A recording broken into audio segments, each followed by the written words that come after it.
Tantor Audio, a division of Recorded Books, presents Rules of Payne by Elizabeth Lynx, narrated by Samantha Cook and Tor Tom. Prologue. "You are fired." I stared into his dark eyes and curled my fingers into my palms until I thought I felt skin break. That's when I stood from the cracked pleather stool, leaned over his wobbly pine desk, and pointed at his face. It took all my willpower not to wave goodbye to his droopy, jowly face with my fist. "No, you're fired!" I sprayed the words at him, causing his cheeks to glisten. I was angry, pissed that my life had come to this. Where was the dream job at the big company with the corner office that I imagined in college for myself? I'll be 30 in a few months, and I have nothing to show for it. I don't believe my fantasy career path involved being fired as a cashier at a crappy coffee shop. And while I'm thinking about my dream life, where was the knight that captured my heart, who took me on an epic ride and fell at my feet at night? Trevor, my boyfriend, took me on rides in his car, but a beat-up '05 Toyota Corolla with rust patches wasn't my idea of magical. I certainly didn't consider our one drive to Milwaukee to go on a beer tasting tour as the ride of my life. As for being a knight in shining armor, the most Trevor had ever done to sweep me off my feet was when he took me to Chili's Bar and Grill because he had a coupon. My boss, former boss, Ed, stood from his overstuffed, overdone swivel chair to his full height. All 5 feet 5 inches of him. Exactly 1 inch taller than me. "What? You can't fire me. I'm your boss. I'm firing you. Now get out, Ms. Drake." Ed's stubby arm waved at the door directly behind me in his puny office that was coated in years of dust. I glanced down at the stained carpet, once a vivid burgundy, but now aged to a fine rosewood, if someone had puked rosewood. Looking up, I realized his face matched the carpet, so I began to laugh. And I couldn't stop. "What's so funny, Ms. Drake? You've been fired after only working here for 4 months. If anything, that's sad. Pathetic, really. My 12-year-old nephew does a better job at the register here in the coffee shop than you do." He's right. His nephew was a smart kid, a bit weird and sleazy, but a hard worker. I came here every day of my shift on time and did my work. But that was it. I never gave a little extra or came up with exciting ideas to help the coffee shop because I didn't care about this place. I sucked. My sides hurt as I doubled over in laughter at the realization. It's not like I was in love with working the register at Wake Up Joe's and disappointed that I didn't try harder.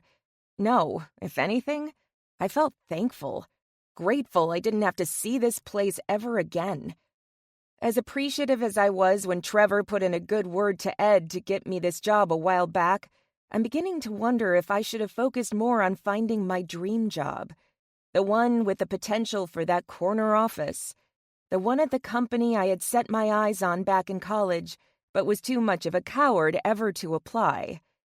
Now that I don't even have a cashier job, maybe it was about time I took a risk. Gave me a thrill because this job wasn't cutting it anyway. And Trevor was okay in the bedroom, but he was the least thrilling person I knew. I needed something exciting, a challenge. A job where my boss wasn't a pervert with a pee fetish, but a person who respected my ideas and appreciated my effort. It had been 8 years since I graduated. It was time I had something I could call a career. "I'm laughing, Ed, because you are the sad one.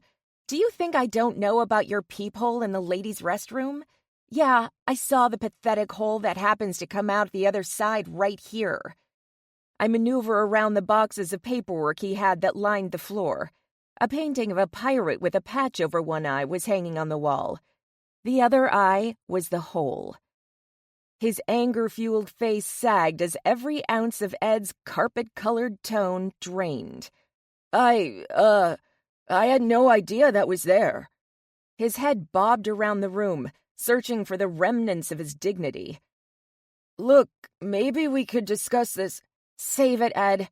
I already told all the ladies who work here. I suggest you keep it in your pants and cover that hole, as the ladies are itching to report you."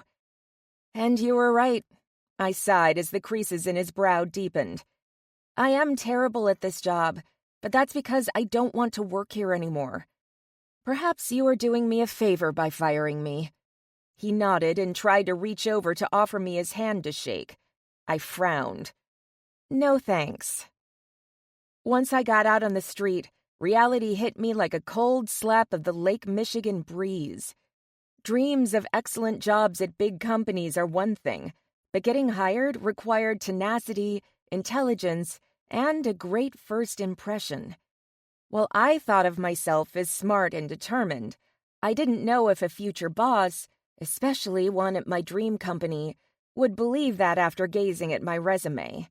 Hopping from low-paying job to low-paying job didn't scream astute or dependable. As for first impressions, that's not a strength of mine. I once passed out in the sand after throwing up on myself when I saw Oprah walking along Lake Michigan. My best friend, Aria, who took care of me after I fainted, told me later it wasn't even Oprah, just a tourist from Oklahoma who was dipping her toes into the water. Maybe now wasn't the time to apply to Mimir, the third largest internet retail company. A place that I first salivated over in college when I read about the founder, Jacob Mimir, a Chicago native who started the business in his mom's garage and eventually built it into a multi-billion-dollar company. That took guts, and he was wise enough to surround himself with the best. Part of me wanted to be like him, come up with a great plan that turned something small and local into a giant business. In the article I read in Chicago Business Today, he mentioned that his company thrived due to the intelligent and forward-thinking people he employed, that if it weren't for his brother Edgar and his good friend Henrik Payne, Mimir would have floundered in its early days. It's obvious Mimir only hired the finest in their field. I tapped at the glass on my phone and brought up my resume. What I saw stopped me in the middle of the sidewalk. It was worse than I thought. I realized I'm far from the best. Hell, I'm not even mediocre. The words on my resume didn't lie. I hoped, more like I lived in denial, that there was something on there that stood out. But there was nothing. Being a nanny to the baby of the dean of the University of Chicago didn't scream business background. Or when I organized that walk to help save a local landmark, the first bakery opened in Chicago. That required hard work, but I did it for very selfish reasons. My love and admiration for cake. One hand gripped my phone in defeat, while the other clung to the collar of my navy pea coat as I lifted my head toward the heart-stopping, salivating smell of my usual hangout, Got Cake Bakery. My eyes longingly swept over the beautifully crafted confections as I walked by the window. The baked goods used their siren song to try and pull me inside.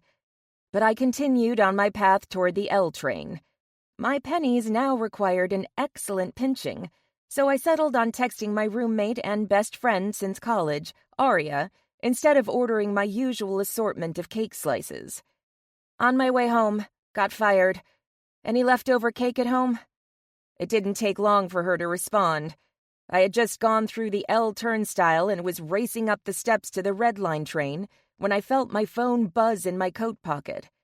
Trevor was a loser anyway. What did he say to get you fired?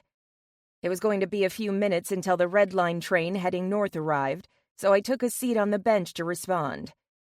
Just because you don't like Trevor, don't assume it was his fault. My boss hated me and made up something about a missing bag of coffee beans. Blamed it on me. Plus, I sucked. I need to find a real job. Aria responded instantly. You don't suck. I mean, you probably do, with men, suck real good, but that's a different conversation. It was that coffee shop that sucked. Once you're home, I'll give you my special Aria remedy. I groaned. I knew precisely what her remedy was. Watching porn. It's one thing to watch porn with your boyfriend. but when you watch it with your platonic best friend, it gets weird. I loved my best friend, but the woman was oversexed. To her, sex was entertainment to the point where she watched internet porn for comedy, like binge-watching a favorite 90s sitcom. When I finally made it to our 5th-floor apartment, I flung myself onto our second-hand couch with a moan. There, Little Red. I found some cake in the freezer. There are some patches of freezer burn, but you can always cut them away, Arya said as she placed the white ceramic plate topped with a chocolate slice of cake onto our nicked oak coffee table. I should have seen it coming. Her cake bribery knew no bounds. And like the dejected fool I was, I fell for it. I need cake so much right now. You're a good friend. She inched next to me as I sat up and brought the plate to my chest. One of the advantages of having big boobs was that they can act as a table sometimes. When my eyes lifted after placing the first morsel of chocolatey, freezer-burnt cake into my mouth, I noticed Arya had her laptop open and was clicking on a porn site. Once she saw me watching her, she quickly closed the computer. Come on, Arya. I'm trying to enjoy this cake. I don't want to throw it up. I knew she used the cake to distract me, knowing I was incapacitated when the cake was near my mouth. Arya knew I would have locked myself in my room if she had tried this without cake. I want you to see this one video. That's it. In fact, it's not even that good, and the woman is mostly out of the shot half the time. There was something in her dark brown eyes. A twinkle, maybe. Whatever it was, it seemed sly. Like she was doing this on purpose. The thing about Arya, she rarely did mysterious. She only did mysterious when she felt it was something important. I can't imagine she believed watching porn with her best friend was vital. When she ran her fingers through her wispy platinum blonde hair, I knew something was up. Then why show it to me if it's that bad? I had to ask, quickly drawn into her porn trickery. She bit her bottom lip and sat up straight. It's important that you see this. I've been debating since last night to show this to you, and now with you fired, I don't know. Damn her. Now I was curious. Show it to me, Arya, I said and began to reach for her laptop on the coffee table before she covered my hand with hers. If I show this to you, promise you won't start having conversations with your brain again, or any of your other body parts? I frowned. It had been months since I did that.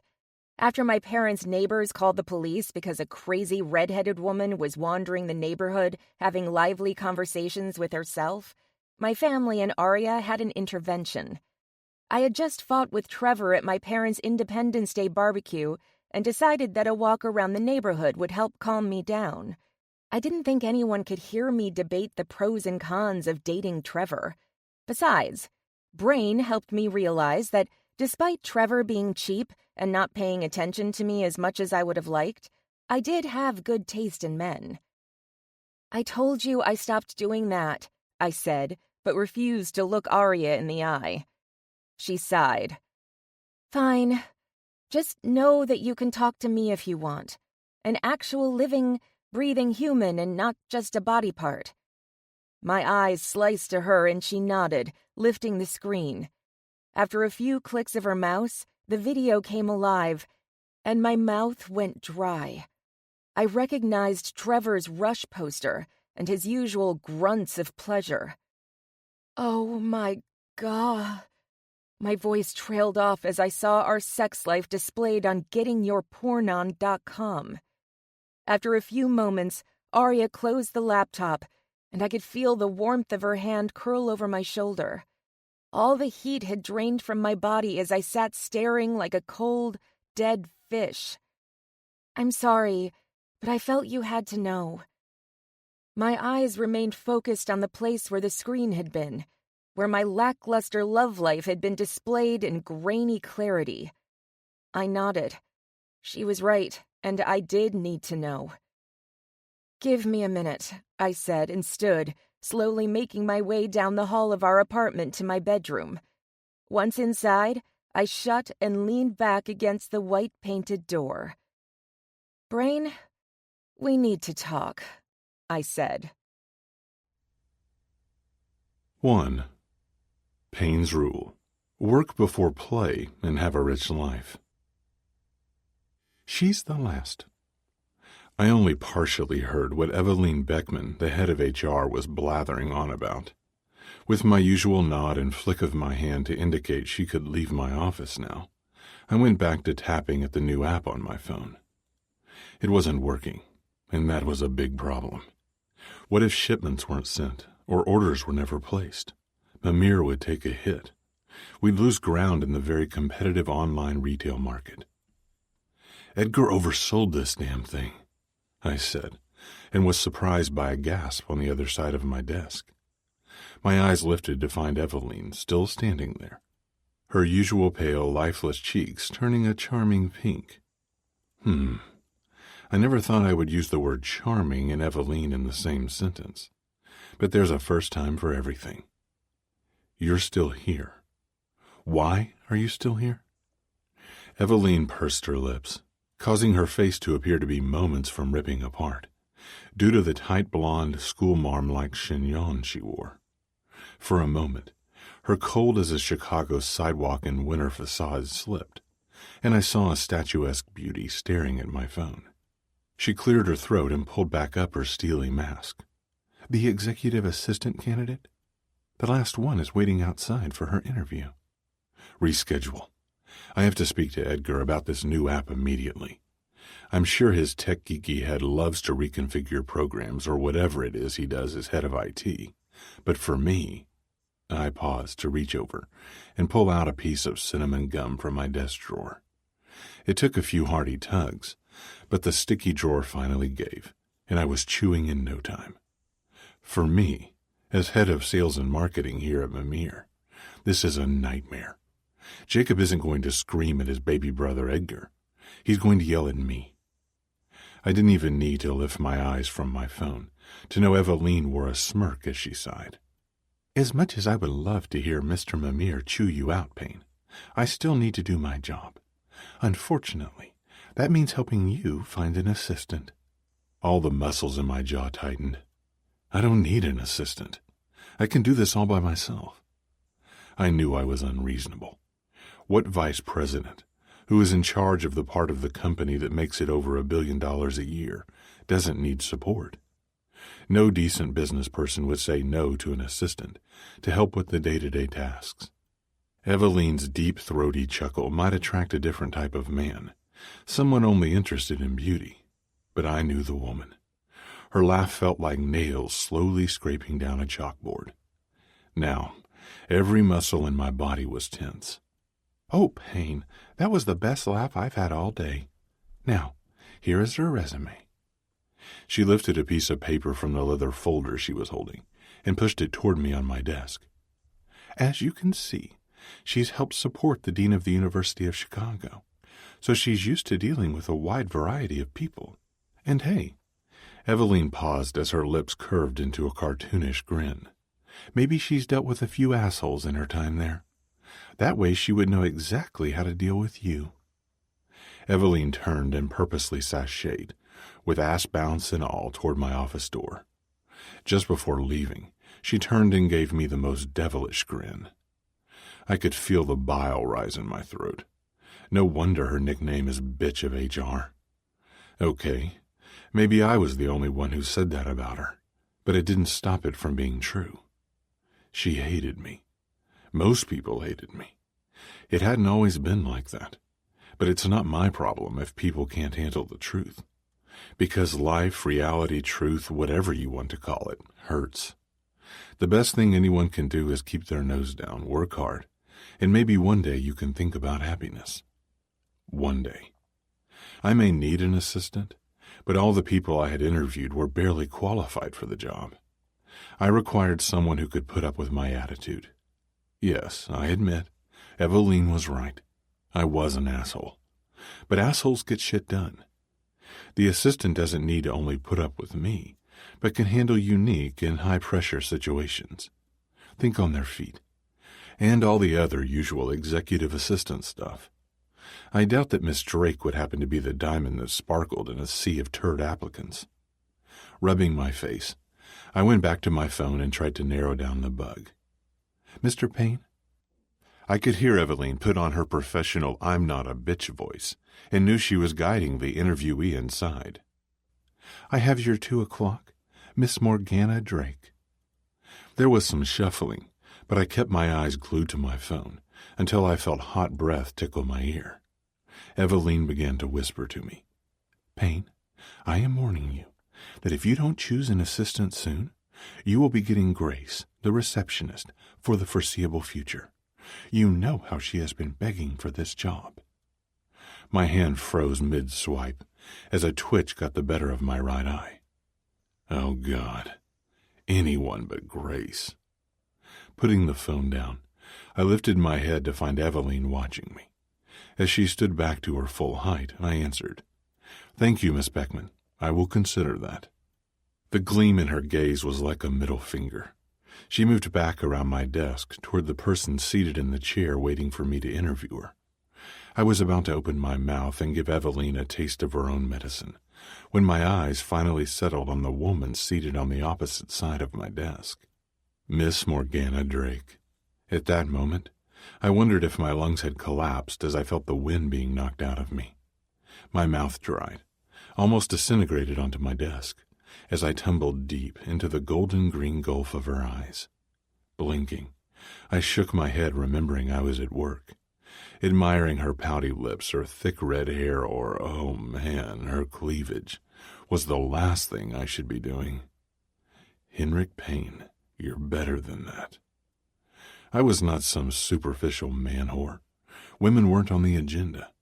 I worked too hard to entertain having someone of the opposite sex in my life, other than as a platonic friend.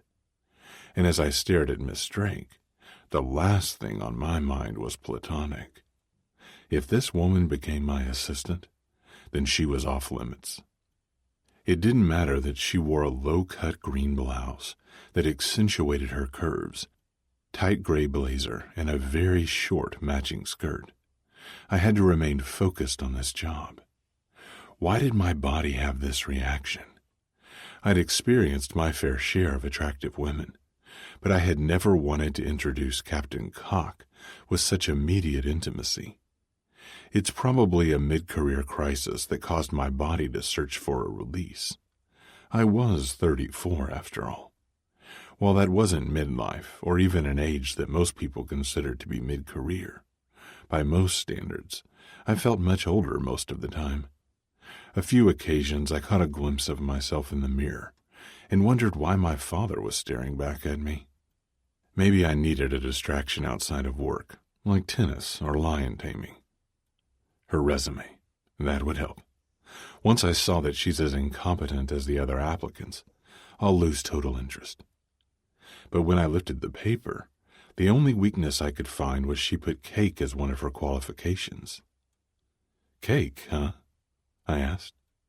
I almost regretted the peachy color of her cheeks, draining from my question, but I had to see how she would handle me picking out the least interview-worthy topic. If she expected to be my assistant, then she had to handle unforeseen events with ease. As I suspected, Miss Drake may look good on paper, but even a simple question about cake stumped her. It more than confused her. She fainted. I raced over and managed to wrap my arms around her warm, soft body before her head hit the floor. The scent of lavender and honey caused me to groan. I resisted the urge to bury my nose in her thick, fiery hair while I lifted her. I brought her over to my black leather couch and gently laid her down. For the first time in days, I smiled. Miss Drake looked peaceful and so breathtakingly beautiful this close-up. I felt like the prince in Sleeping Beauty, ready to lean in and give her the kiss that would bring her back to me. But this wasn't a fairy tale, so I sighed and brushed a few strands of hair that had fallen over her soft brow. Perhaps it was my touch that woke her as her eyes fluttered open. Turning her head to take me in, I was about to explain what had happened, but she stopped me. You asked about cake. During my brief time working at the bakery, got cake while I was in college. I learned about many different types of cake. I came to appreciate their unique flavors. Some were meant to be light, perhaps served after a heavy meal, while others were decadent. I held up my hands. Whoa, Miss Drake, you just passed out. Perhaps we should reschedule the interview. I'm fine, Mr. Payne. I tried to get up, but Miss Drake fisted my lapels and pulled me toward her. It's all right, Miss Drake. I'll ask. She bolted up from the couch, which caused me to tumble back onto the cushions. Miss Drake wobbled to the beige chair by my desk and sat staring at my empty seat on the other side of the desk. I shook my head and decided if she wanted the interview, I was going to show her what it was like to work for me. Taking my seat, I picked up my phone and began to play with the new Mimir app again. Miss Drake, we rolled out a new app for the company today. It's supposed to make it much easier for customers to purchase their items. However, it's making it more difficult, adding steps for the customer to do instead of streamlining the process. What would you do? This wasn't a problem for an assistant of mine. The most I would typically ask her would be to get Edgar Mimir on the phone, but I had to see how she reacted. Something about this woman made me want to push her buttons, to discover what surprises she had for me. I couldn't help but notice the substantial rise and fall of her chest as she took in the enormity of my question. The most I expected, having already experienced lackluster responses from easier questions by the other candidates, was a mumble of buzzwords, or perhaps crying, or she might even faint again. What happened was so startling that I was the one who didn't know how to respond. First, I would test each main menu, perhaps pick an item to purchase to see if it happens everywhere on the platform, and not just in certain places, taking heavy notes of what was going wrong. Then, I would write up a detailed report of what I would need from the application and what was occurring. I would take that report to Mr. Edgar Mimir and set up a time to meet with him to discuss this with you. Assuming I was your assistant, of course. I stared at her and quickly closed my mouth. During her speech, my jaw relaxed and my mouth fell open. Yes, very good. Well then. I stood. No, that's not right. I stumbled to my feet, grabbed my phone, her resume, and said, "Excuse me." That's when I left. I made my way down the hall to HR, determined to tell Eveline that I didn't need an assistant after all. Stay firm on my decision from earlier. I already work 60 hours a week. I'm flexible. I could comfortably fit in 10 or 20 more hours a week. Who needed help? Not this executive. I placed my hands on the door to the Human Resources Department, and suddenly Eveline's words floated in my head. I am warning you that if you don't choose an assistant soon, you will be getting Grace, the receptionist, for the foreseeable future. You know how she has been begging for this job. Taking a deep, soul-searching breath, I flung open the door with the knowledge of what I had to do about the executive assistant position. Perhaps I'll get lucky, and Miss Drake won't accept the job offer. 2. Morgana's problem. Her vibrator. Colorful but smooth, I lifted the clear glass to watch the colors bleed into each other. I wanted a drink that reminded me of art, Arya said from the other side of the bar. Her brown eyes sparkled in the reflected light from the glassware around the bar. I couldn't help but notice how the men sitting at the bar went through their drinks at a rapid pace so that they could request her presence once again. Arya Dixon had the face and body of an angel, including a halo of platinum blonde hair, but the mind of a sensual devil. Her high cheekbones and large brown eyes had men stumbling over themselves to talk to her, and she ate it up. I don't blame her.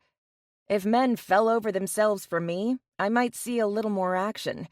But as it stands, since I dumped Trevor, I'm as lonely as a discarded broken lamp on a city street corner.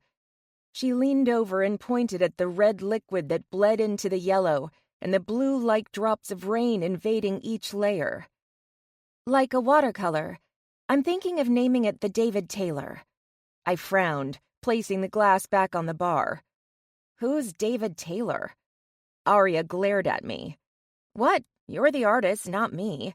Most people won't know who David Taylor is. If you expect people at this bar to order your drink, they have to have an idea who it's named after," I said, lifting the glass to my lips. Whatever was in this drink tasted delicious and seemed to be working. After my first week at Mimir, I needed something to relax me. Arya folded her arms as her eyes narrowed. "Fine, I'll name it the Bob Ross." I knew she wasn't happy that I was ruining her artsy drink, but this was business. If you make things that people don't understand, then they will never want it. But if they think you made a drink of a famous and loved American icon, everyone will want it. That's good. People will love that. I took another sip, pointing to the glass while I drank. Finally lowering the cocktail, I said, "And when they taste it, this place will become a hot spot." She twisted the corner of her lips, and I knew Arya reluctantly understood the logic in my idea. "You know Bob Ross worked in oils, not watercolor," she said, throwing her last argument at me with as much force as a kitten's bite. "People don't care, trust me." Arya shrugged and stepped away toward the end of the bar to help a customer. I visited her from time to time at her job as a bartender. This place, Bar 9, was one of her more recent places of employment. It was okay, but a little too trendy for my taste. I was more of a sports bar kind of girl. My eyes soaked in the teal leather-padded chairs and sofas with dark wooden tables until I noticed a tall blonde sitting very much alone on one of the couches. Playing with her phone, she glanced toward the entrance every few seconds. "Eveline!" I raised my voice and waved when she glanced over at me. Her eyes widened, and she had that look on her face. The same expression she had when she handed me the note Mr. Payne left for me after the interview 2 weeks ago. The one where he got up during the middle of the interview and never came back. I was sure that I had failed, especially after I fainted. I thought Mr. Payne gave up on me, realizing I was wasting his time or found out how much I embellished my resume. Everyone exaggerated about their work background, didn't they? I was shocked but excited as I read his letter stating that I was now an employee of Mimir. This past week had put a damper on whatever happiness I had from that moment. Eveline got up, appeared nervous as she glanced side to side before she made her way to meet me at the bar. "Drake, what are you doing here?" she asked as she placed her dark blue clutch on the bar and draped her large, black, puffy coat on the stool before sitting. "You know you can hang up your coat."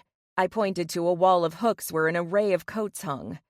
She shook her head as her perfectly coiffed French twist remained intact. "No, don't trust people enough. They might steal Big Earl. You still haven't answered me. What are you doing here?" Lifting my finger toward Arya pulling at a tap and filling a pint of beer, I said, "That's my friend. I hang out when she works sometimes. Plus, I needed a drink after this week." "Right, Payne." Eveline closed her eyes for a moment and shook her head. "I'm so sorry." Her hand went to my shoulder in an offer of condolences. "It's not like I have worked with him," I said before taking another colorful sip of my drink. "What?" "He left me a note on my desk Monday which stated that I had to get to know every department. This week I've been working in the mailroom." Eveline's blue eyes widened. "But you're hired to be his assistant, not work in the mailroom." I was surprised myself when I read his note, but I liked the idea of getting to know all the people who worked there. "It's okay. I've made some friends in the mailroom that I don't think I would have otherwise. But I hope I get to go to a different department soon." She turned to face me. "Why? Has Payne done something?" If I wasn't mistaken, I would swear Eveline was eager for Henrik Payne to mess up. Something was going on between those two, and I felt it best if I kept my distance. "No, I wear contact lenses, and the dampness of the basement is irritating my eyes. I've had to go back to wearing my glasses." Her shoulders slumped. "Oh." Eveline turned back toward the bar but pointed her finger at my face. "They look good on you." I lift my fingers to touch the edge of my glasses, forgetting that I still had them on from work. "Thanks. why are you here?" Eveline's back straightened at my question. "I thought someone was going to be here." She glanced around the room. "But it seems I'm mistaken." "What can I get you?" Arya asked Eveline. I twisted my head to Arya's, surprised at how stealthy she was behind a bar. I had no idea she was there. "I'll have a gin and tonic," Eveline said. Arya began to make Eveline's drink, but her brown eyes kept dancing between Eveline and me. "So, do you two know each other?" Arya asked. "This is Eveline. She's the HR manager at Mimir." I smiled and placed my hand on Eveline's shoulder. "Yes, I was the person who introduced Drake here." She tossed her thumb back at me. "To Henrik Payne. May she forgive me." Arya placed a small white napkin on the bar, followed by Eveline's drink. "Was he a bad lay?" Arya asked. My heart rate picked up as my eyes widened. I turned to Eveline and watched her turn a shade of pink that I didn't realize was humanly possible. "Arya, I can't believe you just said that. We work together." Arya rolled her eyes.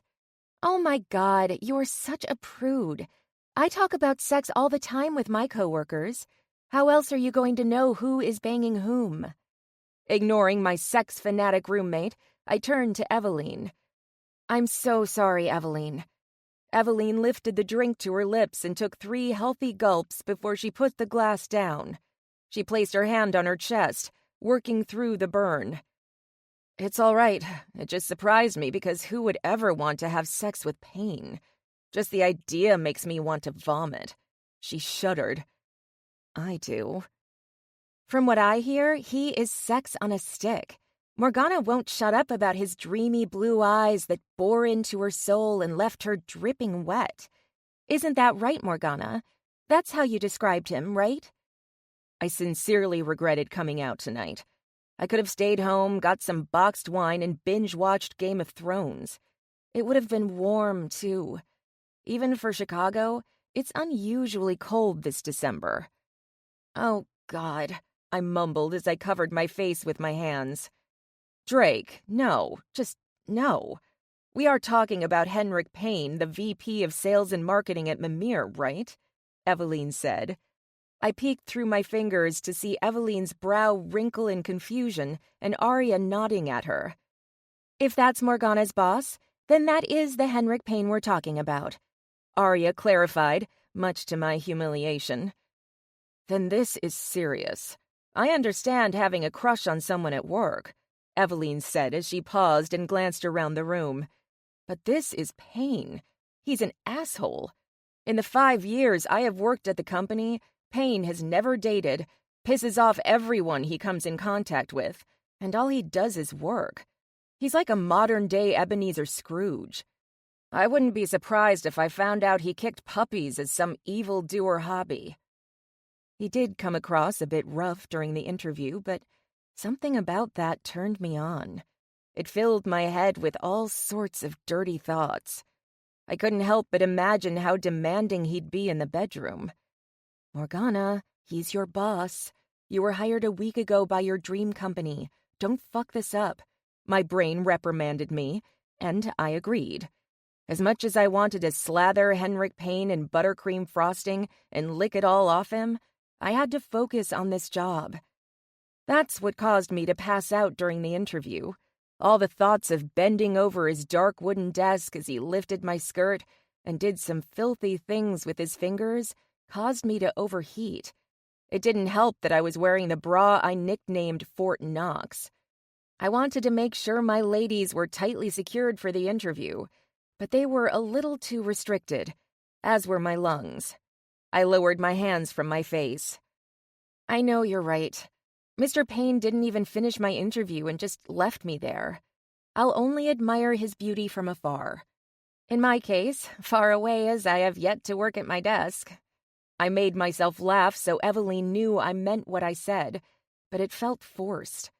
Most things in my life had an edge of effort to them, like I was doing them to make others happy, not myself. My relationship with Trevor involved me always doing things to make him happy, where he rarely did anything that I wanted. But that ended with a text from me because if that asshole thought to make a sex video and then post it on the internet was funny, then a breakup text from his girlfriend must have been hilarious. Even with the jobs I had before, I had to force myself to get up and go. But when Henrik asked me that question about the Mimir app, it was the most natural thing I had ever answered. The words flowed out of my mouth. Morgana, this is your job. I already hear feedback from the guys in the mailroom about what a smart worker you are. At the time, I thought it was weird that anyone in the mailroom knew who you were. But now, since you explained that Payne had sent you there, it makes sense, Eveline said. Really? That's great. I smiled. Only my first week and I'm already making an impression. And a good one at that. I usually don't inform employees until their 3-month interview, but Mimir has an executive development program. The hairs on my arms lifted.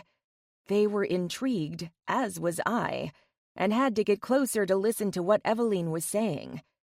Once an employee has been with Mimir for 3 months, they are eligible for the program. But a manager or executive has to recommend them. Most employees have been at the company at least 6 months before the recommendation, but every so often there's someone suggested earlier. My eyes widened, and I realized I could have my dream of the corner office sooner than I imagined. An office like Mr. Payne's, with a wall of windows that overlook Michigan Avenue. But more importantly, I would be in charge. No more menial tasks. I would be making the decisions that would affect everyone, come up with ideas that change the company, create jobs, or even just make things easier for people. I slammed my fist on the bar top, causing my drink to slosh. From this day forward, I promise to keep my hormones in check. I will not fall for Henrik Payne's panty-melting, intense stare. And when his deep, nipple-hardening voice rumbles in my ear, I'll keep it in my pants. Instead, I will take it out on my vibrator at home. I tilted my head toward Arya. Of course, I'll probably need a new heavy-duty vibrator, as I suspect I'll use it a lot now. Arya had grabbed her phone from under the bar and began to tap on it. Already on it. Do you want pretty in pink, or balls deep blue, or yes ma'am yellow? I chewed on my bottom lip. As oversexed as Arya was, she was my go-to person for any sexual advice, especially if it involved sex toys. A part of me feared what she was looking up, but the other part knew I was in good hands. I guess the pink, I said, and turned to Eveline. Her face was bright red. Can we change the subject, please, before I upchuck my drink all over the bar? Eveline said. Of course, I'm sorry. I know you don't like to talk about Henrik. You know what? We should do this every week. I pointed to Eveline and Arya. Meet up for drinks. Talk about men and how to avoid stupid men. Eveline nodded, but Arya appeared confused. Call it swim meet, an acronym for Smart Women with Idiot Men. I can't do Fridays. It's my best day for tips, Arya said. How about Thursdays? I looked around at everyone. They nodded, and then there was silence. How about dating, Morgana? You could go out with a guy and fuck him, get it out of your system. It's been a month since Trevor. It's time to get out there again. Arya finally broke the peace. I glanced around the room. Most of the men here were either with another woman, or it looked like dating them involved being their barmate and then having them pass out on your couch. I don't know. I want to focus on my job now. Maybe in a month or two, I said. I have heard of that dating app called Updating. It matches you with locals, and you spend time messaging before you even meet up. I've heard good things. Thought about using it myself. Eveline said, but her face fell after she finished. She dug around in her purse and slipped me a card with the updating information on it. I like Get Booty. Use it all the time, Arya said. I frowned. Thanks, but I think I like the sound of Eveline's one better. But you haven't even heard what it's about. Arya waved her hand at me. I slid my eyes to Eveline, who appeared to be eyeing Arya with curiosity. I heard all I need to, I said. 3. Payne's rule. Don't live in the past. Reach for the future. This was perfection. Just me at my desk, working on the projected sales figures for the upcoming year and nothing else. I swiveled my black leather chair around so I could face the wall of windows behind my desk, to peer out at the glittering snow that was dusting Michigan Avenue below. Then thoughts of a redhead with glasses popped into my head. The interview from a few weeks ago, but primarily Miss Drake, had been on my mind more than I would like. Even on the one day of the year where I can't think of anything but my family, she crept into my head. I came up with a plan to keep Miss Drake away. First, I had her work a week in the mailroom with Carl the Fart Hackney. I hoped that would drive her away. It didn't. Mr. Shapiro, head of the mail department, raved about Morgana. Apparently, she gave the fart some of her mom's homemade applesauce cake. It cured his gas problems. He was no longer Carl the Fart. He's just Carl now. Then I moved her to accounting this week. I hoped that cutthroat department would be too much for her. What do I do with Miss Drake if that didn't make her want to quit? I couldn't send her to different departments forever. Turning back to my desk upon hearing my phone vibrate, I grabbed it to see Tiffany's number, one of my few friends in life. This day was as hard on her as it was on me. After all, if it weren't for my mistakes, this would be just an average December day for us. There were muffled cries when I answered the phone. "Tiffany, what's wrong?" "It's David." An icy chill crept up my limbs. "What about him?" "They want to perform brain surgery on him. They think David is the perfect candidate for a new procedure." Tiffany's words settled with a bang. "Perhaps there's another way. Why do they want to do it anyway?" "He might walk. They also think it will improve his verbal function." "Maybe with enough physical therapy and the shots they mentioned to help with the stiffness of his muscles." "I mentioned all that, Henrik. I don't think there is any other way." She sounded tired. I was tired too. "It's his choice, Henrik. David told me he wants the procedure," she said with a wobbly voice. I couldn't help but smile as I imagined David saying yes. He may not be able to say the word, but he will make his opinion known. "Okay, Tiffany, but I'm calling the doctor tomorrow. Do you want me to come over tonight?" "Could you? David would love to see you. We could have a Coen Brothers movie marathon with pizza." "Sounds like a plan. I need to make an appearance at the holiday party, and then I'll stop by." She wished me a good night, and I ended the call. After closing my computer, I headed up to the next floor where the party was in full swing. As I gazed over the sea of people, noticing the large conference table had disappeared, I saw Jacob Mimir, president and founder of Mimir. Jacob's golden hair like a beacon in the crowd. He waved me over. Ducking my head to avoid the low-hanging strings of holly tacked to the ceiling, I maneuvered past Mr. Shapiro, belting out a somber version of All by Myself at the karaoke machine. "Henrik, how's that new assistant you hired? I heard she cured Carl's gas problems with her magic cake." Jacob's eyes wrinkled in merriment before scratching at his whitening whiskers. "Where is she? I would like to meet her." "I don't know, Mr. Mimir." His brow creased. "You're my brother's best friend. Geez, you even put up with his habit of sneaking his dirty laundry in with yours when you were his roommate at Northwestern University. I have told you so many times, call me Jacob. Speaking of my brother, have you seen Edgar? I suspect he's in the coat closet with any number of females." Jacob rolled his eyes. "When will that boy grow up and settle down? I have a beautiful wife and 2 great daughters, and I'm the happiest I have ever been. It's like he doesn't want to be content. Every time I talk to him about it, he mentions—" "Wait a second." Jacob turned to face me. "You don't know where your assistant is. You told her about the holiday party, didn't you?" My jaw tensed as I ran my fingers through my hair. She was busy. I sent her to accounting to get some figures. I was only stretching the truth a bit. Since it was Thursday, I purposely left out the fact that I sent her to accounting on Monday. Well, people around here seem to love her. I need some good news for this company right now. Why? What's wrong with the company? Jacob sighed, his eyes darting to the side. Nothing. Oh, look, it's Carol from IT. She might know where to find my brother.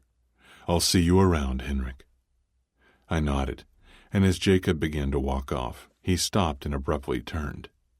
Henrik, I know what day it is, and I want you to know that Danny and I are here for you. His words and soft smile were bursting with concern, but even the mention of today, what it meant, caused my heart to harden more. I tried to swallow, but something got stuck. Funny, I haven't had anything to eat. Perhaps it was a cyst. Maybe I should make an appointment with an otolaryngologist. Thanks, Mr. Mimir. It's Jacob. Yes, Jacob. Good. I'm going to mingle. You should too. It's a party, Henrik. Have some food. Someone made punch, but I haven't tried it yet. I nodded as he turned to disappear into the crowd. Maybe it's best if I went back to my office for a while before I head out to see Tiffany and David. No matter how much I want to run away from this night, I keep running into reminders. Being alone always seemed like the best option for me. No Miss Drake, no talking about 10 years ago, no Payne. I pivoted toward the door when my body smacked into something hard. All I could see was golden hair and glistening white teeth. Edgar. My best friend wrapped his arm around my shoulders as his lips curved. I heard the faint sound of women's panties disintegrating in the distance. Edgar had an aura of seduction and a halo of charm so bright that sometimes women melted when he got too close. He was smooth with women, whereas I was kind of clunky when it came to an understanding of the female brain. Your brother was looking for you. I pointed into the crowd where a small group of people surrounded Jacob and laughed heartily at what I assumed was one of his usual cheesy jokes. I'll find him later. He's in his element, entertaining. So, I met your new assistant. I'm surprised she's still here. I narrowed my eyes. What do you mean you're surprised? Edgar shrugged. She seems nice, and you don't mix well with nice. Your last 5 assistants quit within the first week. 4. Edgar's eyebrows rose with surprise and perhaps a little enjoyment. The last 4 assistants. The one before them stayed longer, I clarified. Oh, yeah, he paused. Jacqueline, she quit after 6 days.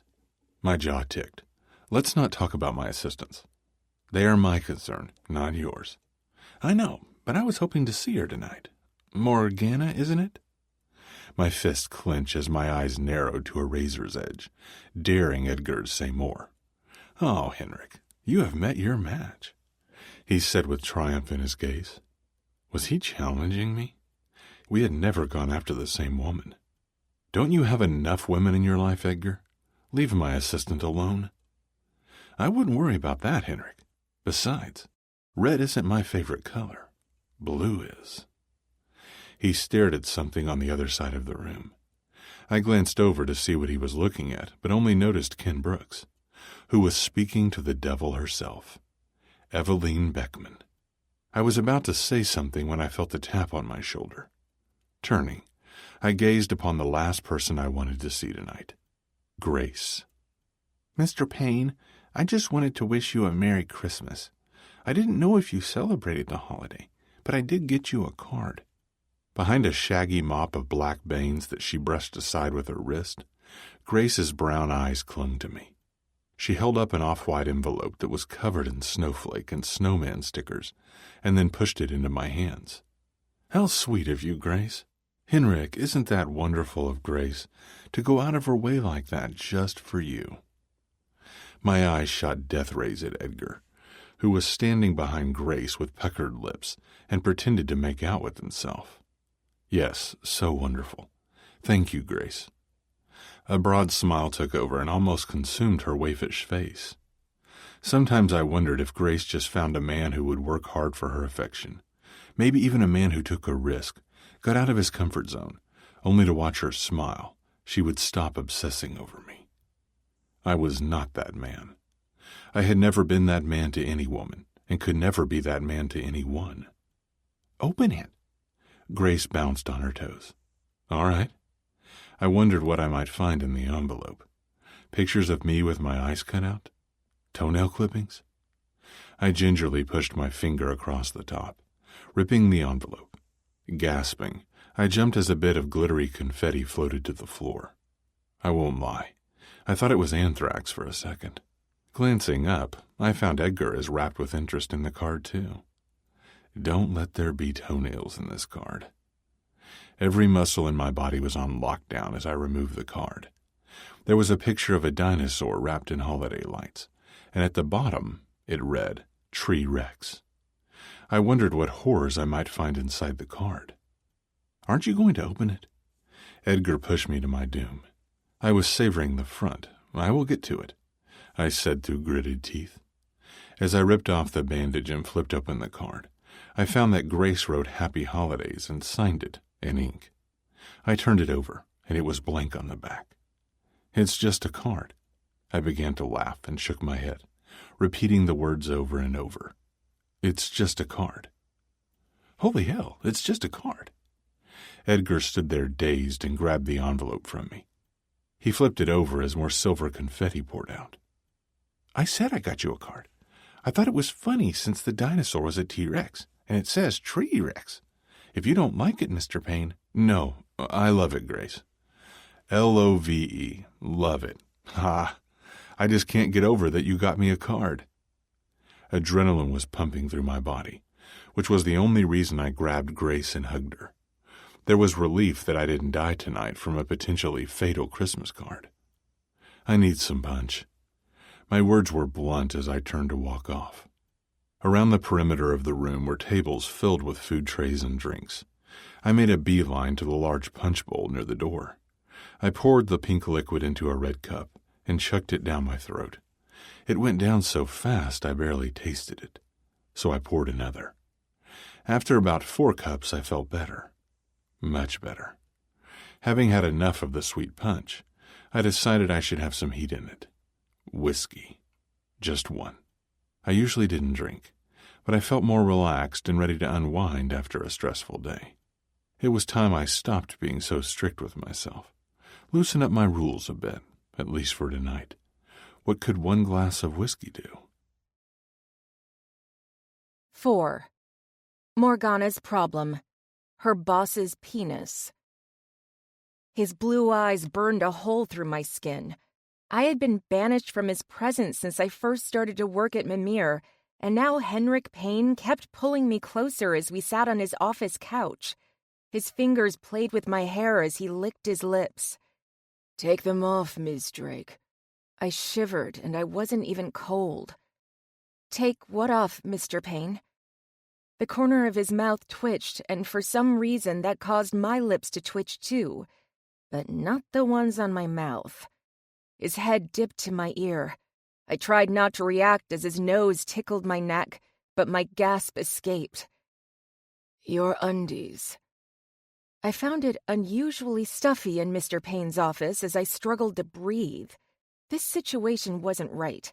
I knew it. Deep down, under the layers of whatever alcohol Mr. Payne had been drinking, he knew it too. When I shut off my desk lamp earlier, ready to stop by the office holiday party before making my way home for the evening, I was surprised to find Mr. Payne leaning against the entrance to the accounting department. He informed me we needed to talk and to come to his office. I had hoped he was going to tell me I could begin at my desk outside his office, but nothing about work came up. When he walked into his office, he took off his jacket, tie, shoes, and socks before relaxing on the couch. Mr. Payne gestured for me to sit next to him, and I obeyed. For the first few minutes, he stared at me. His eyes focused on my lips, hair, breasts, and finally my legs. It should have bothered me. In a way, it did. I was upset he was only staring and not touching me. And feeling like that, for my boss, disturbed me the most. When Mr. Payne finally spoke, he asked me to take off my undies. The lace ones I have on that are currently soaked. There was a war raging, both internally and externally, and I worried what the outcome would be. I stood, and Mr. Payne's eyes never wavered as I slid my hands under my skirt. With a few tugs, my red panties made an appearance on my thighs. Mr. Payne reached over to help pull them down. I stepped out, and Mr. Payne leaned back with them in his hands. "Thank you, Miss Drake." He lifted them to his nose for only a second before placing them into the pockets of his slacks. Mr. Payne lay back on the couch and pushed at the growing bulge between his legs as he stared at my chest. My nipples were spikes, and I wondered if he could tell. He closed his eyes with a sigh, and I waited for his next titillating instruction. But it never came. The only sound he made after that was a snore. The man had passed out. My night had officially been ruined. But at least there's no chance I could get fired for inappropriate relations with my boss.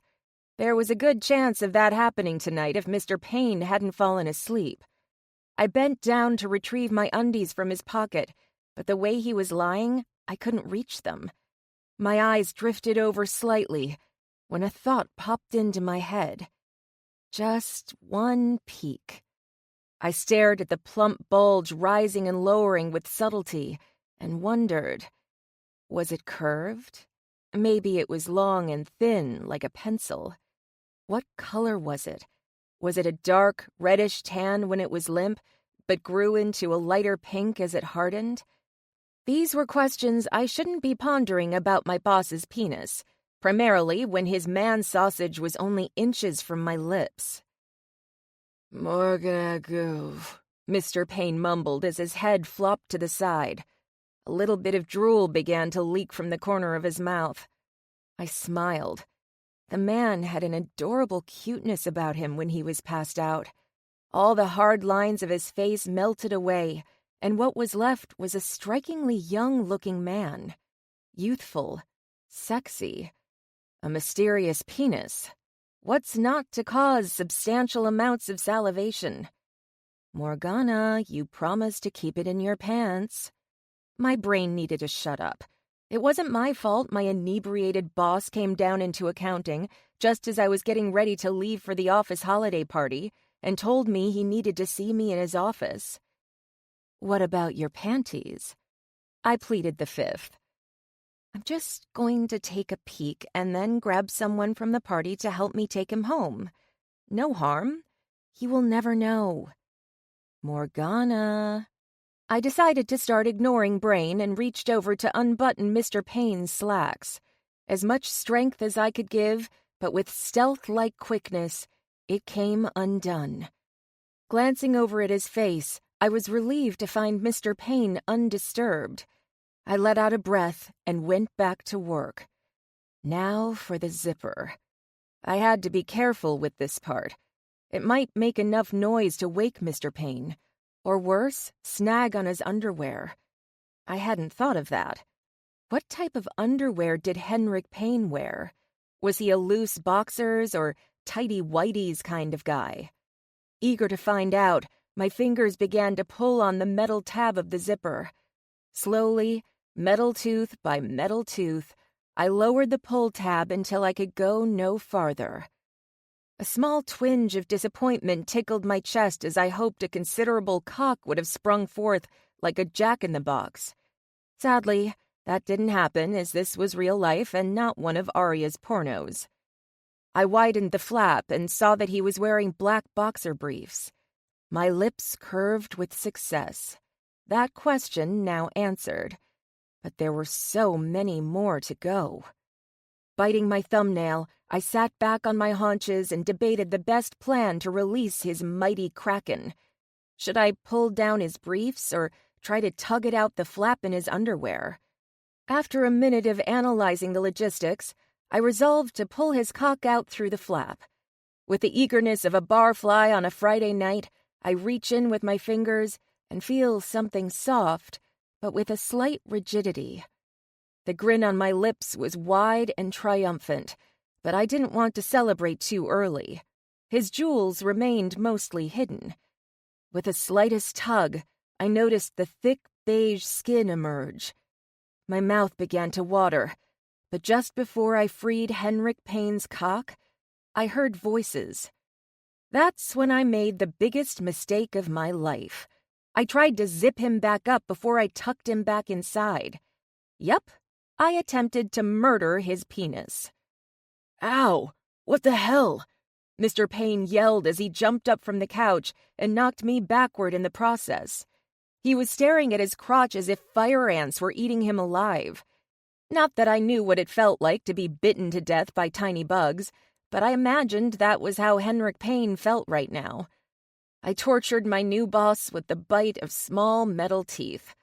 I'm so fired. He quickly turned his back to me as he struggled to lower the zipper. When his shoulders slumped, and I heard the relief in his sigh, I knew the killer bite was no more. "What happened?" Mr. Payne asked as he turned and glanced around the room. I stayed on the floor, fearing what might await me when I stood. "I don't know. You tell me?" I said, unable to admit the truth. My boss's icy blue eyes landed on me like a snowball to my face, causing me to wish I was the one that passed out. The way he was biting his lip made me want a taste, but I knew he was blaming himself. Let's be realistic here. It's usually the boss that takes advantage of the secretary, not the other way around. "I can't remember how I got here. I was at the party and had some punch, and then... I think I know partly what happened." Mr. Payne shook his head and rubbed his neck. I started to get up, and he reached over to lend me a hand. That act of kindness was the action that broke me. I didn't care that everyone saw this man as a jerk. Maybe he did those things for a reason. Maybe he did them because he was the biggest asshole on earth, but even jerks can be the victim. I was about to take advantage of my boss, who was in a vulnerable state, and that was wrong of me. I felt ashamed. "Look, Mr. Payne, something happened," I said before swallowing a fortifying breath. "What is this, Ms. Drake?" I looked up to find my red lace underwear hanging from his fingertips. My heart pounded, and I tried to swallow but felt my throat tighten. "This was in my pocket. Why was it in my pocket?" What am I going to tell him? Funny thing about that, Mr. Payne. Just before you passed out on your office couch, you asked to see my underwear, and I let you slide them off me. He won't believe it. Hell, I wouldn't consider it if I wasn't there. He was the drunk one and not in control of his actions. I was the sober one who could have quickly put a stop to everything. But I didn't. I went along with everything, even though I could smell the alcohol in his breath. Not only would I be fired, but I was also going to be arrested. "They look like underwear to me, sir." His jaw twitched, and he quickly moved past me to his desk. Dropping my panties on his laptop, he tried to open his desk drawer. After several tugs, it finally gave. Reaching in, he pulled out a stick of gum, unwrapped it, and popped it into his mouth.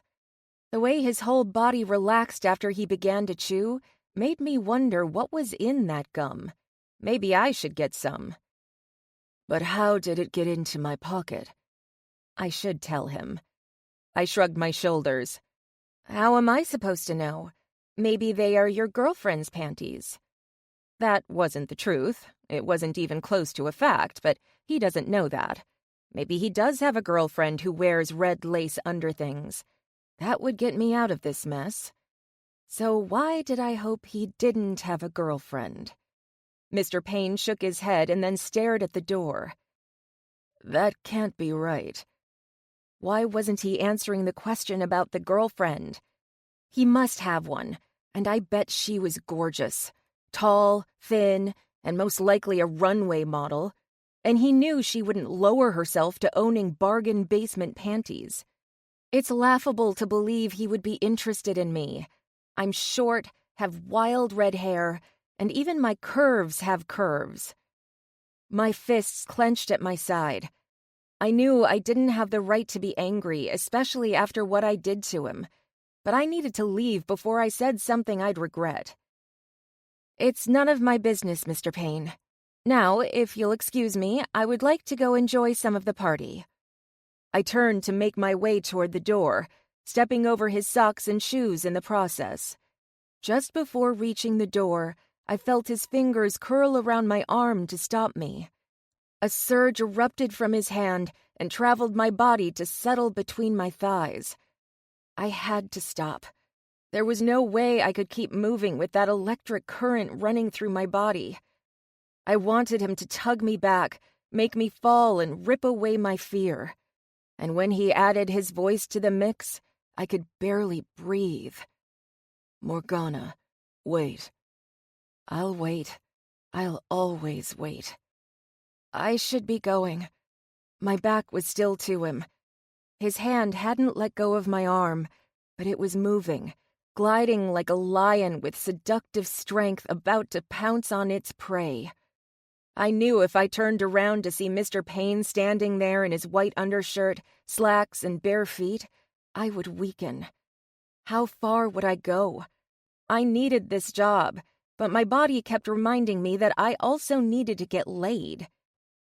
"If I did something inappropriate, I need to apologize.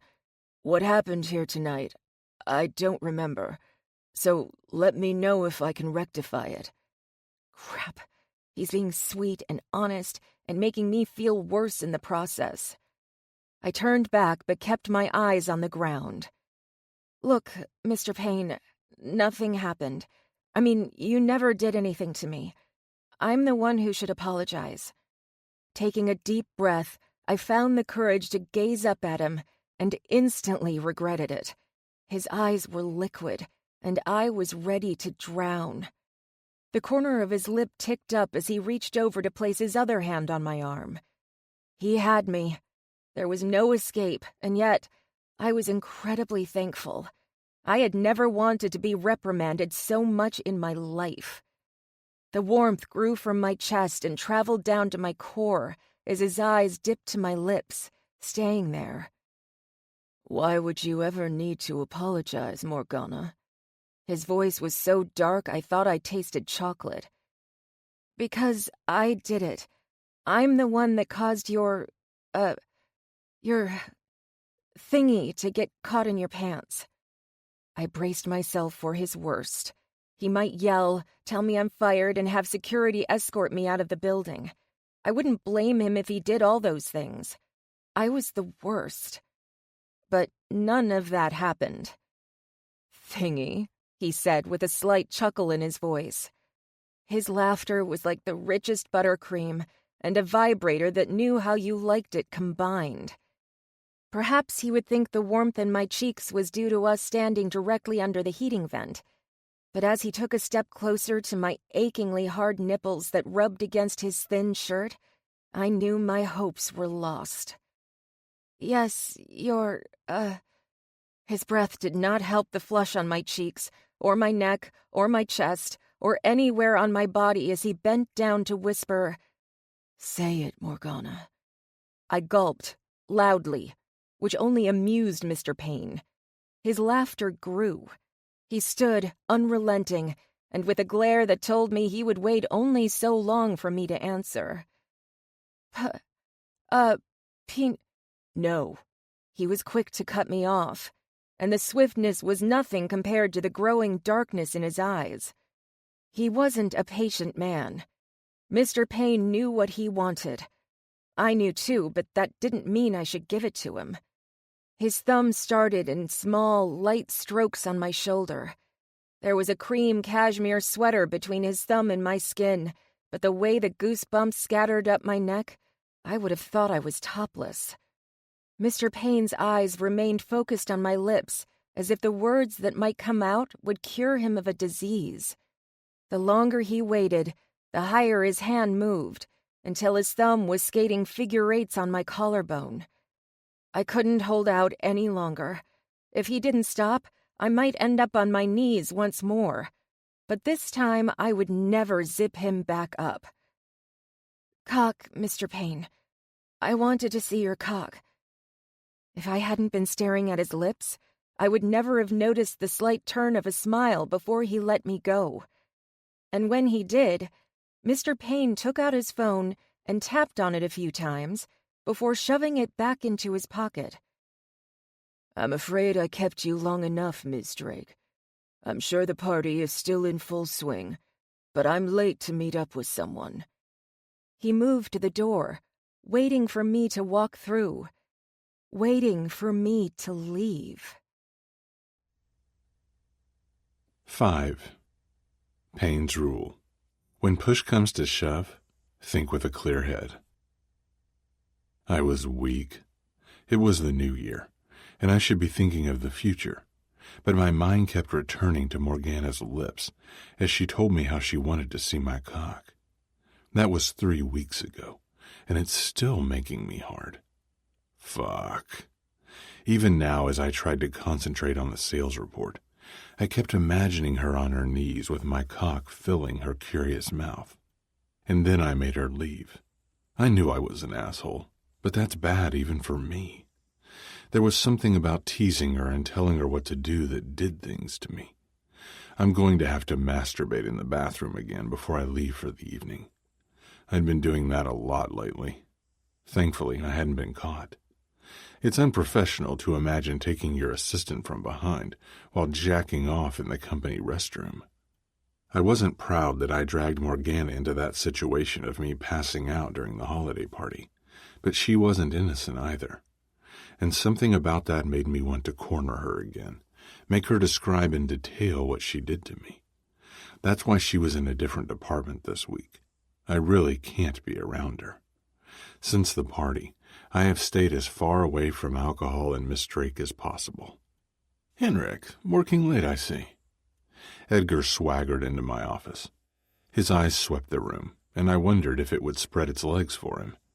He sat and made his choice to seduce the sofa. "Yes, some of us like to work hard to earn our keep." He chuckled and shook his head. "I work." "At the ladies," I mumbled, but he noticed. "That too." Edgar was a good employee. I just enjoyed giving him a hard time. Someone had to be the grouch in the friendship. It seemed I was born to be the brooding friend, thanks to my mom. "I know you work hard. I'm tired, I guess." "Where's your new assistant, Morgana?" My jaw ticked as I sat a bit straighter in my chair. I had tucked Miss Drake away in the sales department. Knowing how I had to stay away from her, I worried about where I would stick her next. I was running out of places to hide her at work. One of the only departments left was IT, and Edgar was the head of IT. Since he was so interested in seeing her at the holiday party, I wanted to keep Morgana far from his seductive gaze. "You mean Miss Drake? She's down in sales." "I know." The corner of his lip ticked up, causing my blood pressure to rise. The perfect Edgar had a sick fascination with watching me become flustered. Maybe that's why he hooked up with Beckman several years ago. They bonded over their mutual love of irritating me. "If you knew, then why did you ask?" I didn't take the bait. Instead, I focused on my computer and tried to recall why I had last year's sales report open. "It seems odd that your new assistant has yet to actually assist you. She has helped out almost everyone but you. Why have you kept her away, Henrik?" Perhaps I was being a good boss and having her learn all the aspects of the company. Who knows? She could run it one day, and then she would thank me for having her spend time in every department. That should shut him up. Edgar clapped his hands once before he rose from the couch. "What a great idea, Henrik. She could start in my department next week, which is perfect timing. Cynthia starts her vacation on Monday, so Morgana could help fill—" "No." He tilted his head with just a whisper of a smile on his lips. "What? You said she needed to learn all the departments. I think IT and HR are the only departments left." "Oh, you want her to work with Eveline next week in HR. Well, I'll go ask to see if that works for her." "No." "I'm confused." "Stop being an ass, Edgar. You aren't confused at all, so you can stop laughing." His shoulders shook. Edgar's eyes widened, and he lifted his hands in surrender. "I have some notes I need to give her, so if you don't mind." I grabbed my pile of square pieces of paper. I had come up with a great way to avoid Miss Drake. The pink sticky note. I would leave her notes during the week. When the weekend rolled around, I would text her on Sunday night about which department to report to in the morning. At first, she didn't know who was texting her, but when I explained I got her number from HR, she understood. She's probably gone home for the night, which was what I came here to discuss. How about we go out for the night, like old times? Get something to eat, maybe hit up a bar. How about it? Perhaps a night out was what I required to get my mind off Miss Drake. Besides, something else was eating away at me. David had surgery yesterday. Tiffany told me to go to work today, but I had yet to hear from her. I needed a distraction, and it's as if Edgar had read my mind. Sure, let me drop these off on Miss Drake's desk, and then I can meet you in your office. Edgar left, and I was not far behind as I made my way toward the elevators. My head was swimming with worry about David and Tiffany as I made it to the sales floor and found Miss Drake's desk.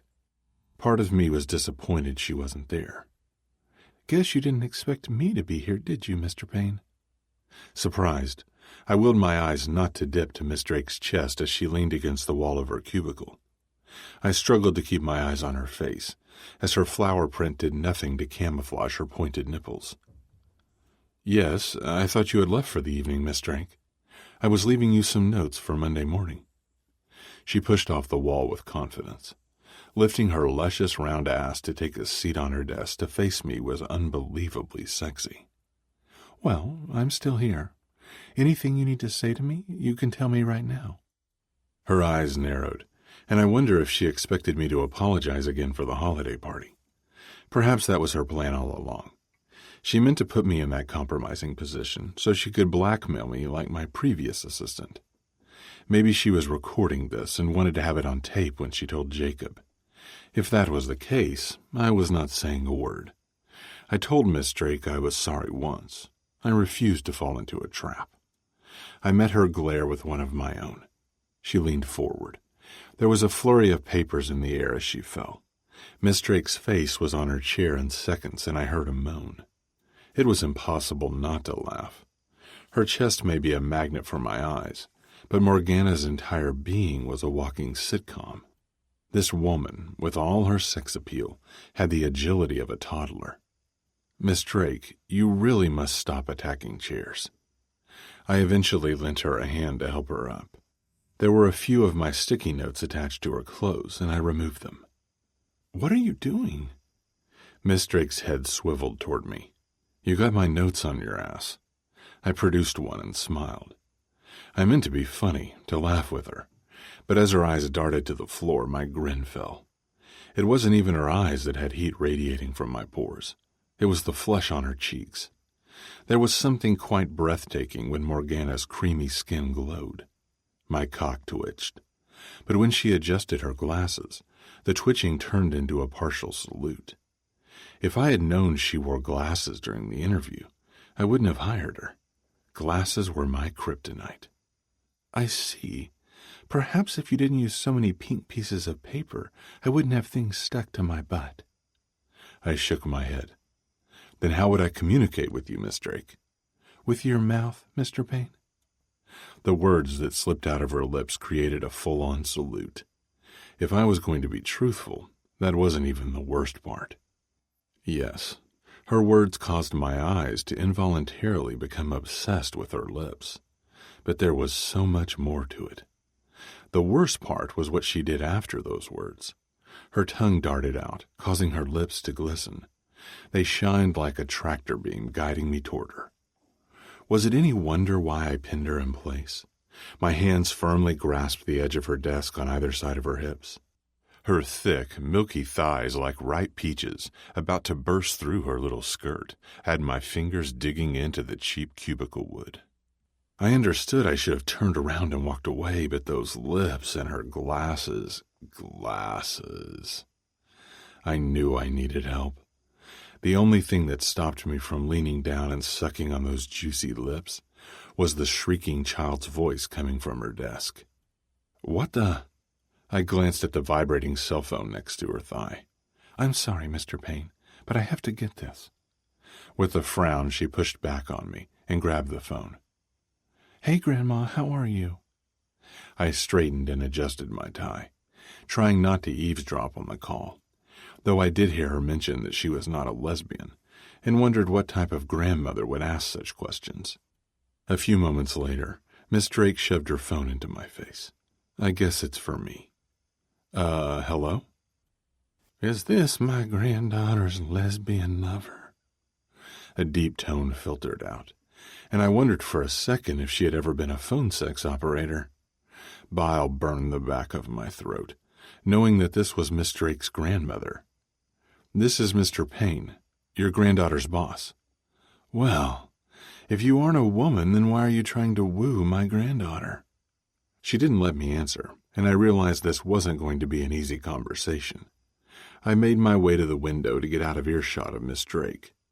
She's a good, respectable young lady, and she doesn't need a man's penis to distract her. Morgana should have lots of options, like boobs and a vagina, maybe an ass. I tried my best to swallow, as my cock didn't know whether to high-five this woman on the other end of the phone or hang himself. She is a beautiful and smart woman, Mr. Payne. There are a lot of nice ladies that are drooling to tap that ass. Now you came along and confused my sweet, innocent Morgana. Shame on you, but... She paused, but I was so enthralled with this conversation. It was like looking at an unfortunate car accident. I should hang up, but I didn't want to. But what? I'll warn you, Mr. Payne. As much as I think my Morgana is sweet when it comes to men, she can be a bit of trouble. She's like a shrew in the Shakespearean sense. She needs to be tamed. No man has conquered her Himalaya, if you know what I mean. Yes, Miss Drake, it's Miss Austen. Oh, I'm sorry, Miss Austen. You are right. You have a lovely granddaughter. Thank you for pointing all this out. Goodbye. Was Miss Drake a virgin? She couldn't be, could she? How has no man climbed her Himalaya, took her to bed? Were they all blind? I walked to her, intending only to give her the phone back and then head upstairs to get Edgar. Only that didn't happen. 6. Morgana's problem. Her boss. You're my assistant. Mr. Payne kept repeating those words, but his hands told a very different story as he lifted me and my skirt onto my desk. His glacial blue eyes melted into a deep ocean as I tried to catch my breath. That pull was so intense, I felt it the moment I walked into his office several weeks ago for my interview. But that wasn't what caused me to gasp and turn into a helpless nothing as his fingers slid over my sheer blouse. It was how he looked at me. There was an ache behind his gaze, one of longing and something much darker. He hid it well with the ill-tempered wall he built around himself every day. Instead of repelling me, it only made me more curious, itching to pick away at it, like he was doing to my tiny shell buttons. When I started working here, I had hoped my erotic fascination for my boss would diminish due to his dictatorial nature. But the opposite happened. The more he pushed me away, the greedier I became for any scrap he threw in my direction. I reached out for his chest. If you touch me, I don't know if I will be able to stop myself, Henrik said as his hand grabbed my wrist and pulled it away. I couldn't help it. There was something hard hidden under the softness of his shirt. It felt like cloth draped over a smooth rock. That curiosity crept back, and I bit my lip wondering what hid under that suit. Thoughts that I knew I shouldn't be having if I wanted to keep this job. I finally got the job I had wished for, and each day Henrik Payne, the devil himself, tempted me. As much as the ache between my legs begged for more, I couldn't help but think that this man would change everything, and I might not enjoy the outcome. Let me guess, Morgana.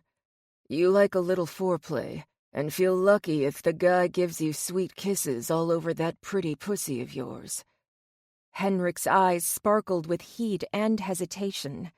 His hands lowered to my thighs, grabbing what he wanted, and it was all too much to resist.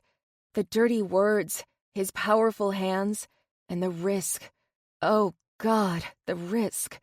At any moment this could destroy us, and that had my body weeping and my panties soaked with its tears.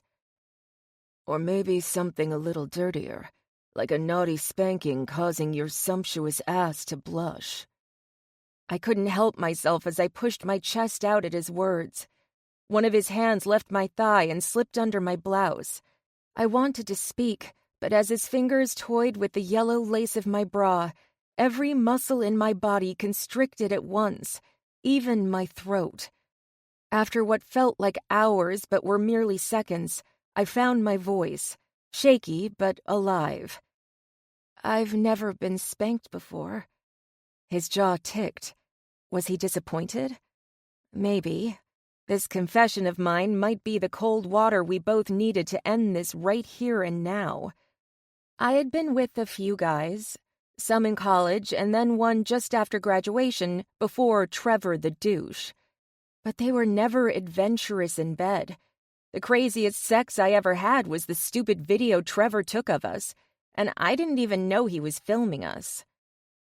It's virgin territory, I see. You need to stop tempting me, Morgana, Henrik said, his eyes ticked with some knowledge that I wasn't meant to understand. First, the cute little skirt at your interview, then the sexy glasses. And now you are telling me that no man has ever caused you to squeal with a much-deserved spanking?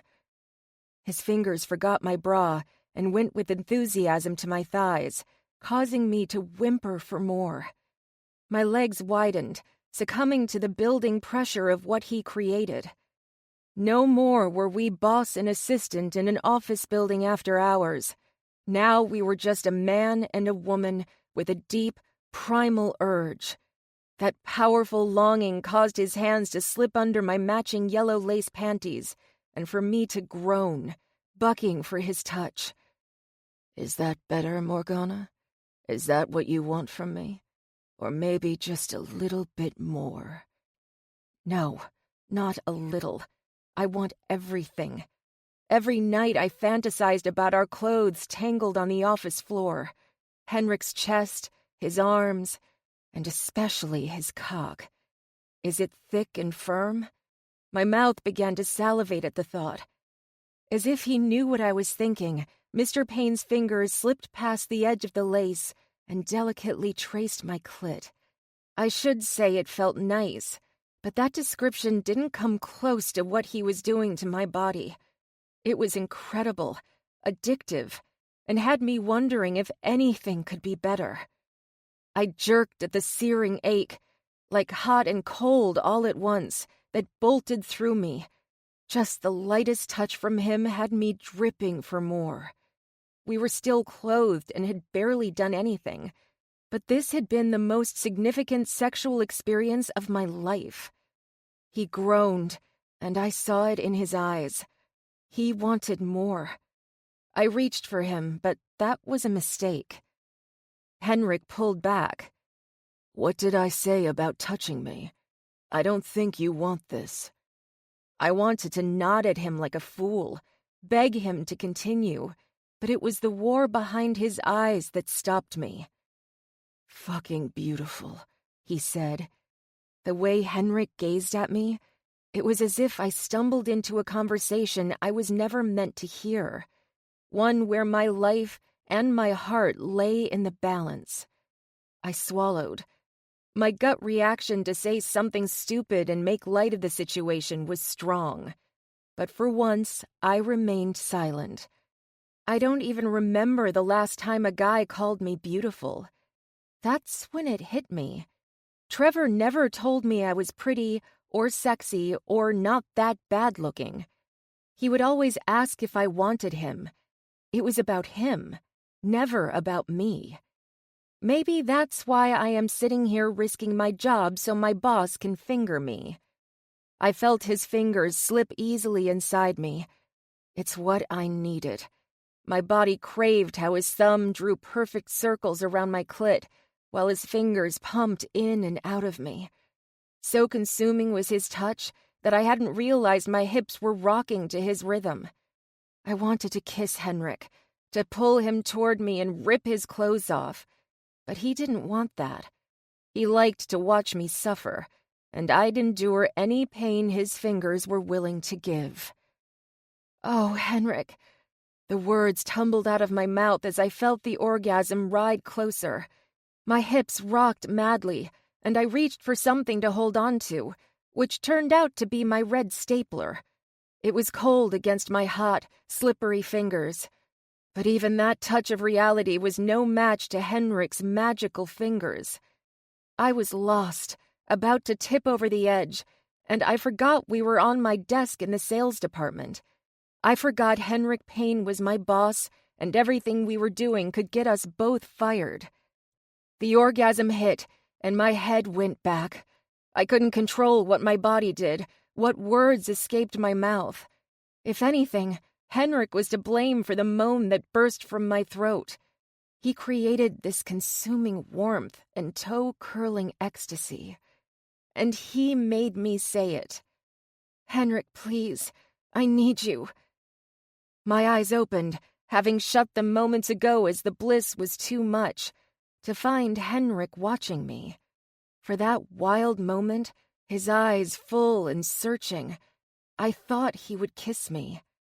I must have been too high with the insanely intense orgasm fever he gave me, as Henrik wasn't ready to kiss. He was preparing to walk away. Straightening to his full height, he adjusted his tie and turned his back to me. I sat there, my chest still moving with gusto, my legs wide and undies soaked.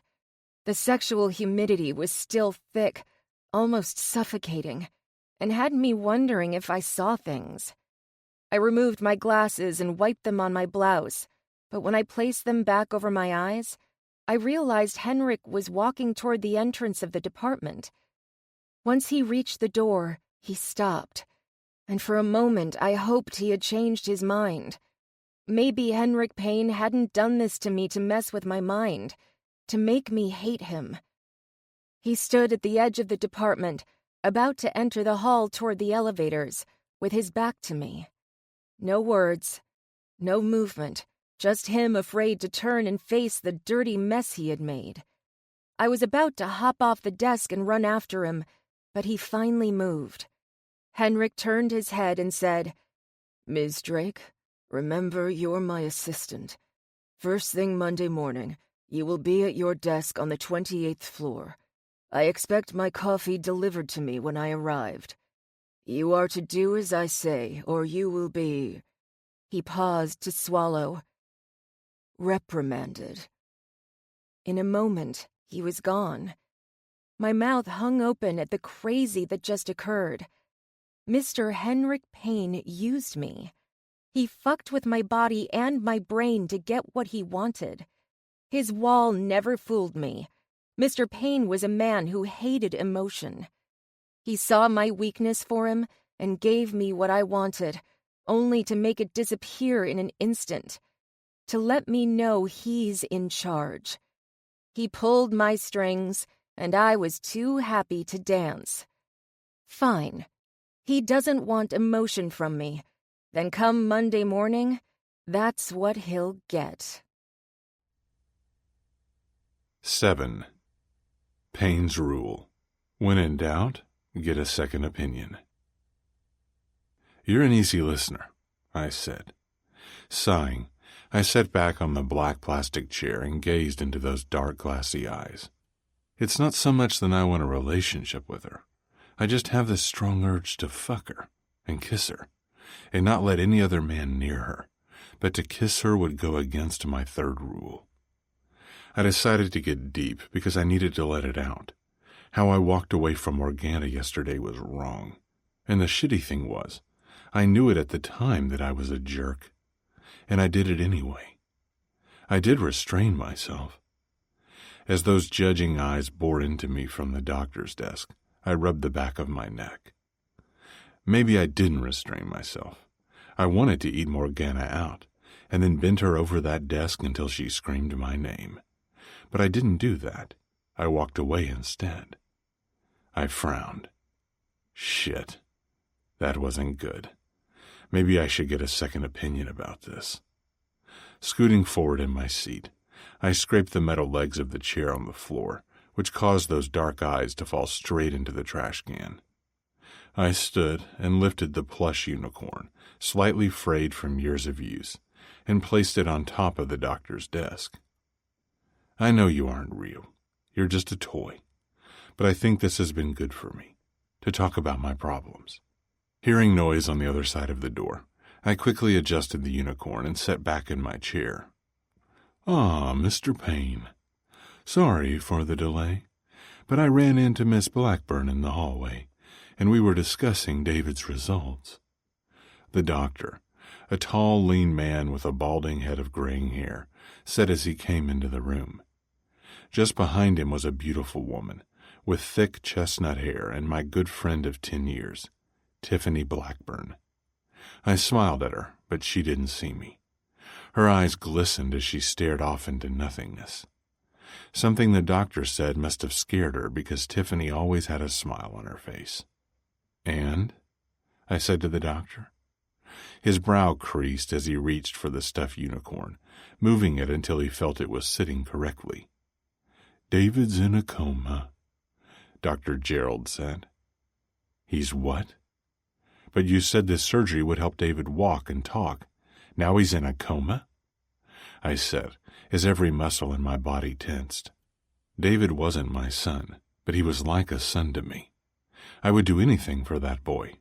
Even if it meant giving all my money to doctors to help him out, I would. Because it's my fault the boy can't walk, and my fault he no longer has a father. I placed my hand on Tiffany's back and tried to comfort her with soothing strokes. I could feel her shudder as she silently wept. The doctor held up his hands. We expected this.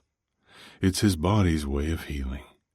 We put him in this coma because we know his body is the best healer.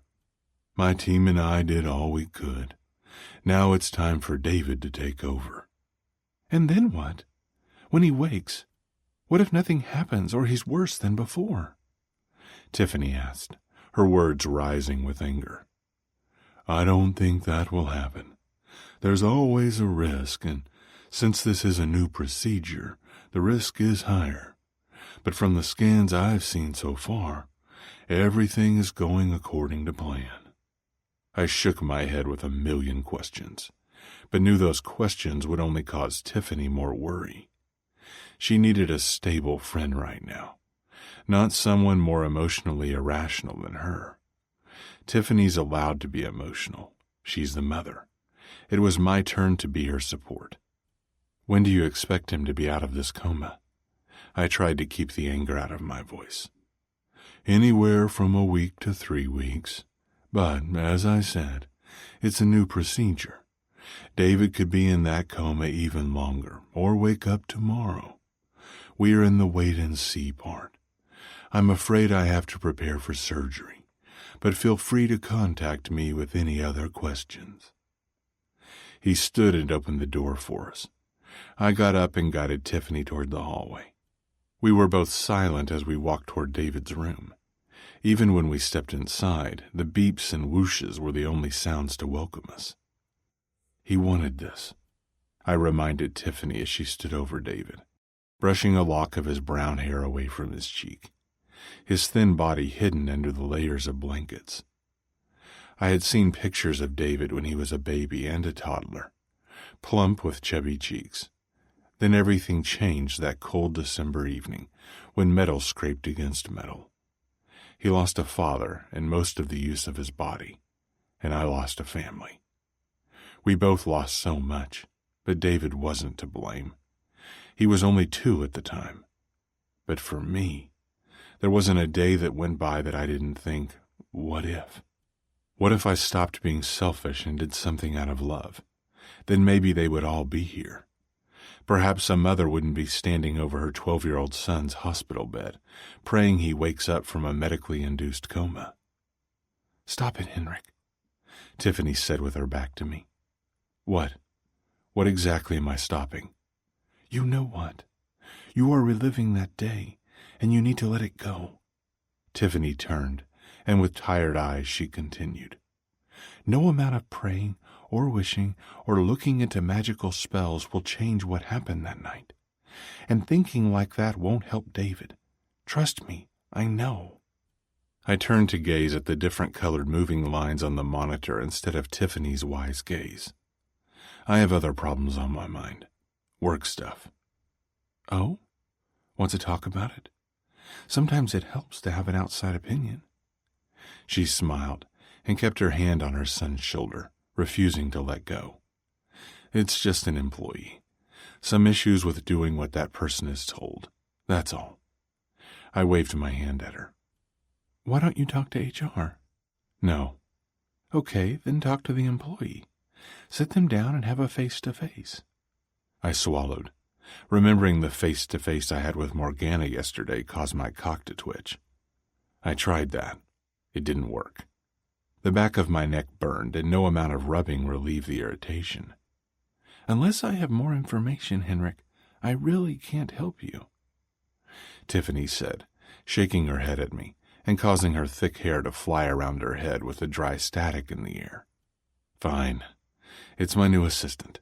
She's, good at what she does, but when she's around me, it gets complicated. How was I going to explain to Tiffany that I wanted to fuck my assistant? I tried to explain it so I didn't sound like a lecherous asshole, but I realized maybe I was a perverted jerk. She nodded. Ah, I get it. Do something to make her not want to work there. I'm not saying for you to be mean to her, but perhaps you give her the cold shoulder, or make her do crazy hard work, something that's too much for her to handle. I think you should discuss this with HR, though, but if you won't, you might need to make her want to leave. Or you leave. Find another job. Maybe start up that idea you always had. That was just an idea I had a long time ago. I sighed and shrugged. Besides, all those things you described are a bit low, even for me. Not to mention that I've done some of them, and they haven't worked. Then I don't know. Tiffany glanced around the beige room with a light blue curtain blocking the door before her eyes widened. I got it. Have a girlfriend. I don't have a girlfriend, Tiffany. You know that. No, silly. I mean, have someone pretend to be your girlfriend. You have money. I'm sure you could easily hire some local actress for a few hours to play the part. She doesn't need to kiss you, but maybe have her hold your hand and make up some romantic stuff you have planned together.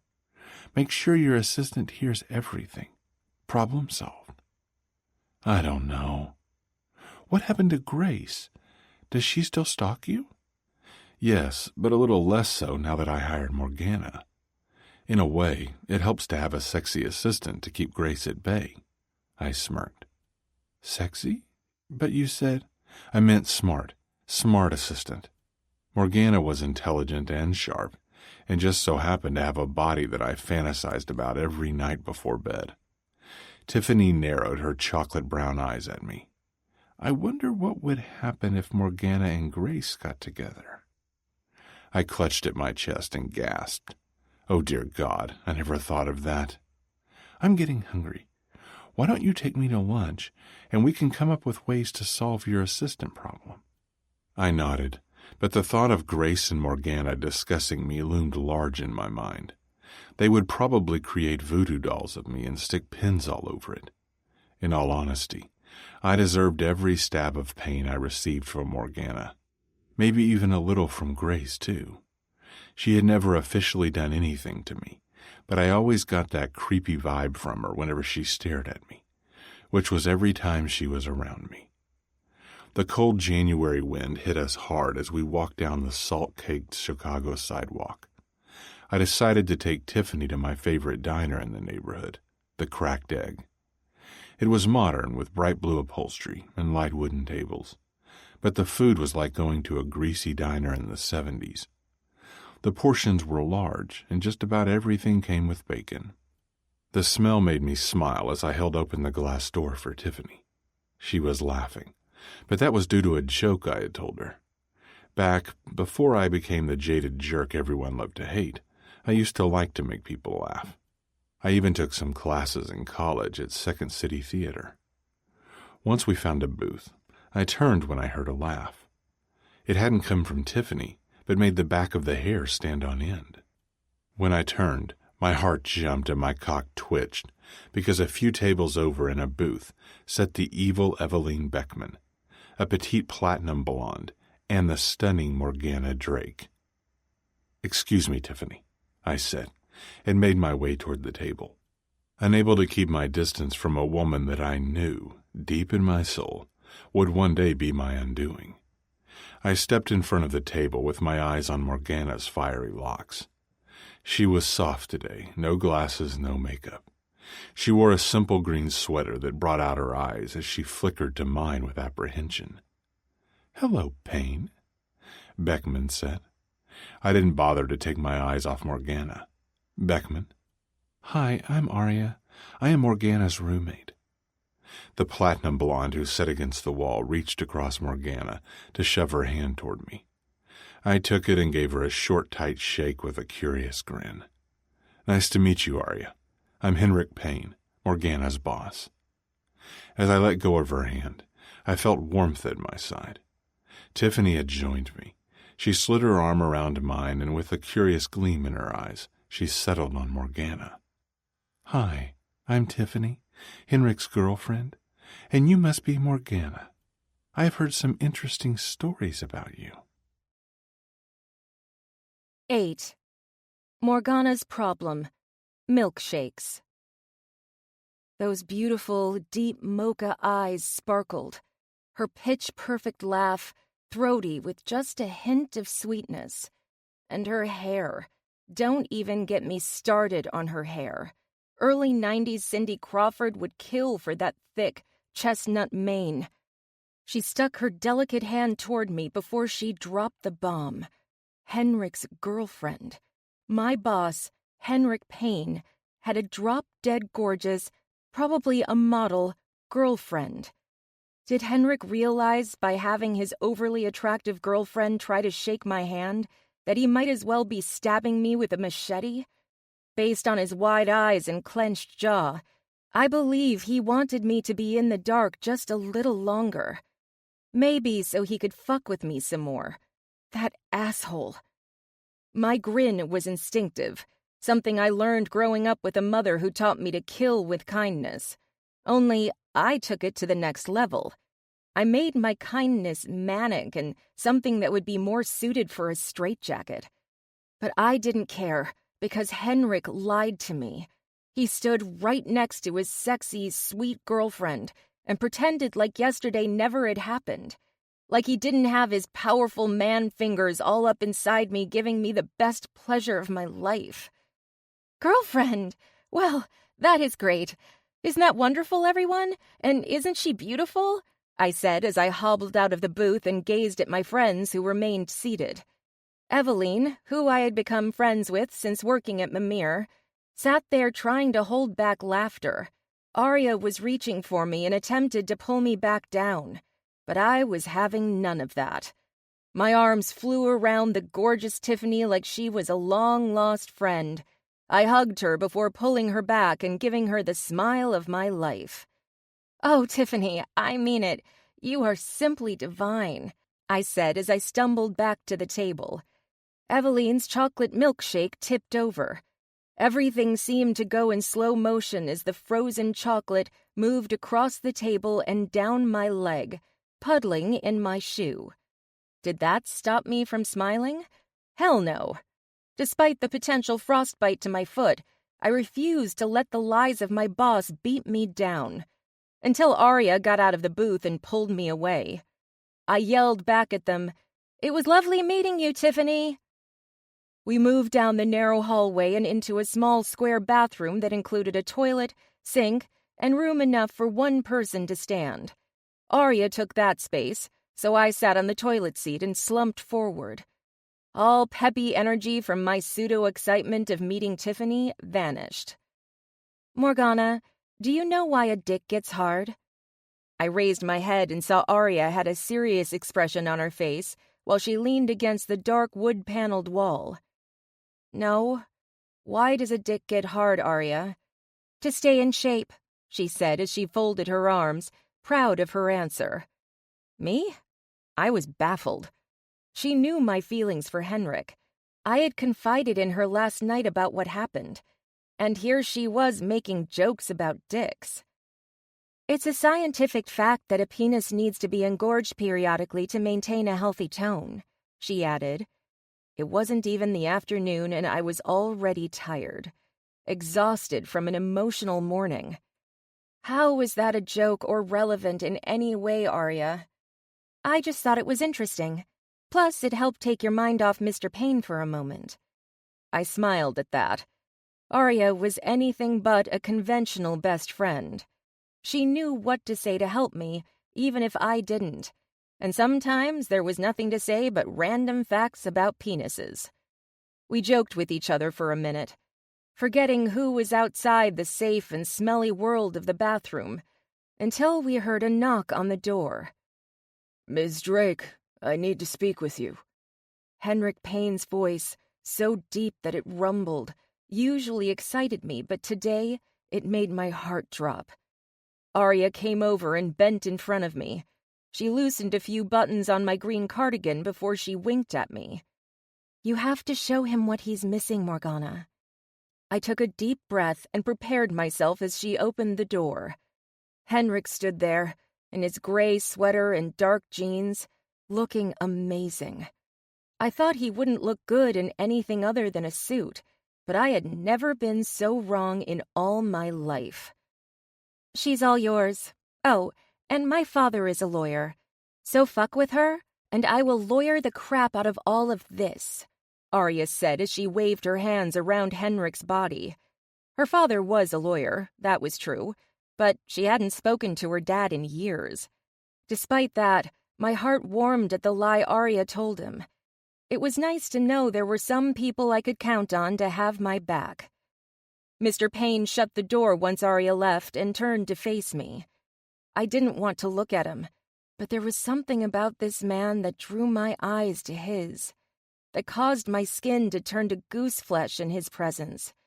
It was as if he held a magnet to something deep inside of me, always pulling me closer. But despite the pull, I was hurt. I narrowed my eyes and pointed at Henrik's black heart. Shouldn't you be with your girlfriend? She might get jealous. He held his hands up like a thief. Ms. Drake, my personal life isn't any of your business. That caused me to stand. I couldn't care less about whatever voodoo magic that caused me to lust after him. How could I believe he cared for me in any way? Really? Because last I checked, you shoved your hand in my crotch yesterday, so I'm thinking your girlfriend is my business. Henrik leaned against the wall, almost melting into it as I stiffened. My heart beat so fast that I thought it was going to punch him in the face. He tried to seem aloof, even sexy in a smoldering way by tilting his head back and groaning. But I wasn't going to fall for it. Please, vagina, don't you dare. Morgana, what his girlfriend doesn't know won't hurt you. Vagina bit her bottom lip, setting her sights on his Adam's apple. Morgana, it's just a bit more complicated than that. She isn't my girlfriend in that way. She's much more to me, Henrik said. At least he had the courtesy to wince after he spoke this time. That makes it so much better. You're a real piece of work, you know that? Must be nice living all rich, having one girl at home and another at work. No one to say no to you and all your desires. Must be awesome having your life. Awesome. I tried to edge past him as I felt my eyes begin to burn. He didn't deserve to see me cry, to know how much he had hurt me. Despite the cramped space, I pushed with all my might, but he trapped me.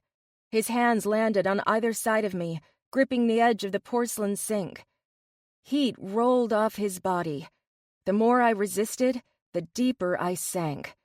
Perhaps it was his mouth-watering cologne or the way his breath fell on my neck to wake my skin. Or maybe it was the fact that I could hear him, hear his heartbeat pick up the more I wiggled against his hard body. No, it was none of those things. I know what caused me to relax into Henrik's grip and made my panties dampen. The stiffy in his pants.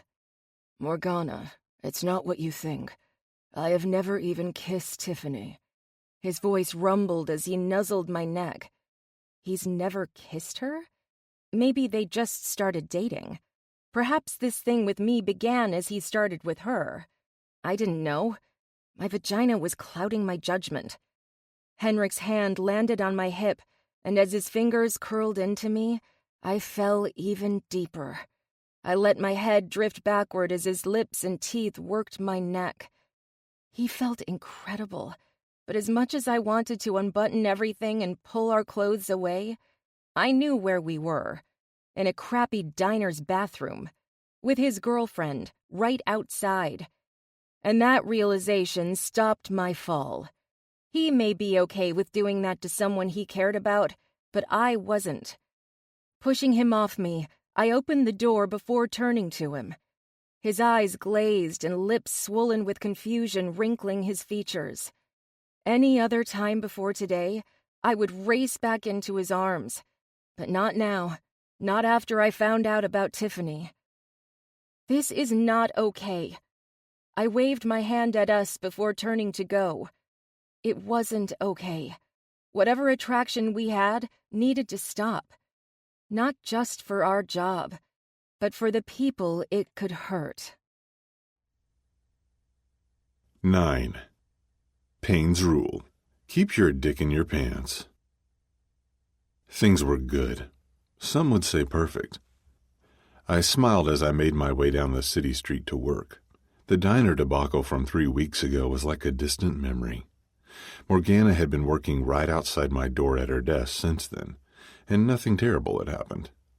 I couldn't have her working with Eveline in HR or Edgar in IT. So I made the decision to keep her right outside my door. I was worried work would become difficult, but it helped that she only spoke to me when I asked her a question. Usually, only one-word answers, like yes and no. She hated me. The perfect solution, and it worked for us. I got a skilled assistant to help with my work, and I wouldn't have to worry about my penis accidentally falling into her vagina. Problem solved. Everything was under control. Having her as my assistant at her desk was easier than I thought.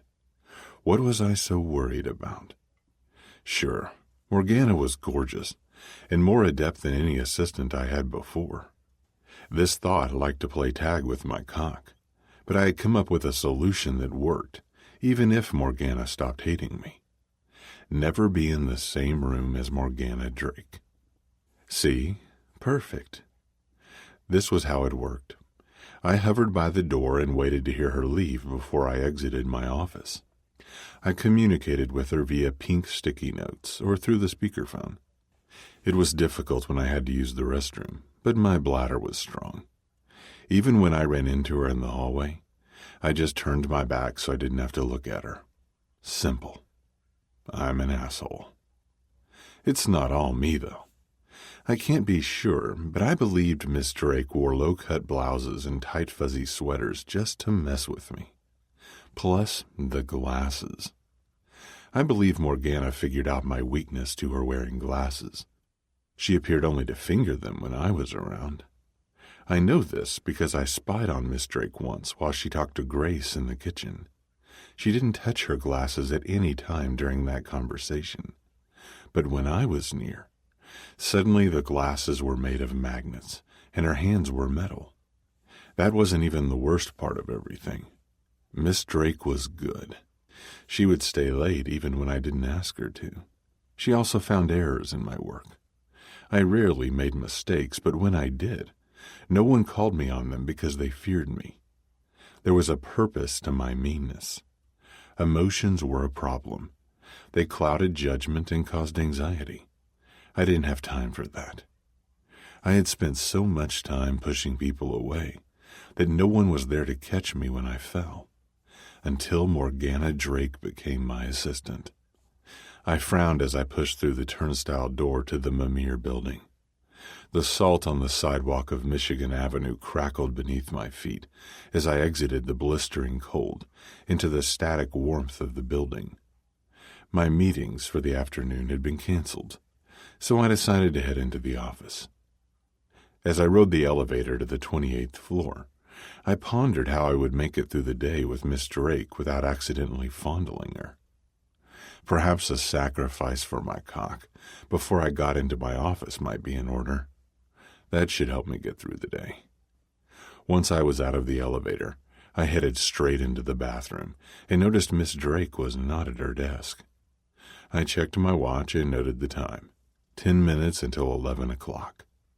I had just enough time to give my cock a good spanking before Ken Brooks, the CFO, used the restroom for his daily shitstorm.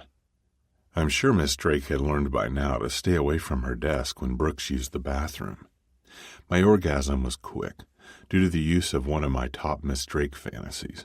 I had about 10 different fantasy scenarios of her that I used when I masturbated, ranked by the length of orgasm and time it took to hit the big O. Most of them involved her drooling over my cock. I cleaned up, flushed, and then ran into Brooks just as I was washing my hands. He was boring, as usual. He always discussed the weather. It's cold, bitterly cold. Chicago in the winter was frigid. Everyone knew that. Why talk about it? He mentioned the sun, and I didn't care. Once I was in my office, I opened my laptop and began to check my emails. I clicked on the one marked urgent, which I knew was about the new Denton account. Miss Drake needed to be in here to help. Having orgasmed moments ago, I knew being in the same room as Miss Drake shouldn't cause any problems. I got up and opened my office door to find her on her desk. Miss Drake? She popped up and stared at me. Those greenish eyes turned golden as they enlarged. Is this how you spend your day when you think I'm not in the office? She opened and closed her mouth a few times, before finally shaking her head at me. The meetings for today got canceled, so it looks like I'm going to be here for the rest of the day. Come inside my office. I need to go over some things with you. She mumbled something just as I turned to go back inside. The words "come" and "bathroom" were the only ones I caught. I turned back. What did you say? Her eyes darted around. Let me just run to the bathroom first. I nodded my head. Okay. After a few minutes, she strolled in and sat down on the other side of my desk. Over the last few weeks, I had become accustomed to Miss Drake's stride.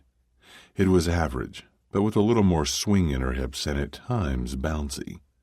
Perhaps that was why she tripped more often than others. But right now, her walk was cat-like, stealthy, with a heaping dose of confidence and cleavage. As she took her seat, her fingers tugged at her blouse, bringing my eyes down to her chest where they remained. I hated it when she did that. It was difficult, but I forced my gaze back to her face. Was I missing something? I wondered for a moment if it involved me. Are you feeling all right, Miss Drake? You look pale, and you have a funny expression on your face. Her fingers continued to caress her top, but her eyes narrowed at me. Oh, I'm fine, Mr. Payne. 100% grade A-B fine. In fact, I think I'm a little hot. Do I look hot to you, Mr. Payne? One button. Pop. Another button. Pop. She shimmied slightly, enough to reveal a slip of pink lace. I swallowed. Hard. Miss Drake, what are you doing? Her lips curved as if she was waiting for those exact words to tumble out of my mouth. I got the feeling she wanted something. I also got the feeling I would give it to her. My hand slipped into my lap as I adjusted my cock, who was already stirring from his earlier binge. He was insatiable. I was in the bathroom a little while ago. I nodded. I know. You asked to use it before we had this meeting. Did I drop something in there? Maybe she heard me talking to Brooks and wanted in on that confidential conversation about the sunny sky in the winter. I tried to hide my laughter. No, before. What was she talking about? This woman was sexy and smart, but right now she might as well have been... Wait. I think I got her meaning. The women's bathroom, you mean, right, Miss Drake? My eyes pleaded with her to open her mouth and say, yes, the women's bathroom. Why would she not use the women's restroom? That would be ridiculous, especially so close to Brooks's time. Her head turned tormentingly slow from side to side. No, the men's. The janitor was cleaning the women's restroom, so I had to use the men's. You know, the one where you wanted me to take all of your cock. I swallowed. Fuck. I couldn't even look at her, so I stared at the wall as I figured out how I would get myself out of this one. My stomach began to roll with all the possibilities she had to ruin me. No wonder she walked into my office like the Queen of England. She was going to have me fired. There was no coming back from getting caught jerking off on office property, especially when I was imagining my assistant while doing it. That was why she had her head down at her desk. My actions repulsed Miss Drake to the point of illness. No way could I spin this one. The only thing I could hope for was her not telling anyone. Oh no. Beckman. Beckman was going to have a field day with this. Now that Miss Drake and Beckman were friends, she was bound to tell her. I hated that they were friends. Turning back to her, I tried to muster the courage to hold her gaze. I'm sorry, Miss Drake. That should never have happened. Her eyes bulged. That's it? Sorry? No explanation. Nothing at all. My head pounded.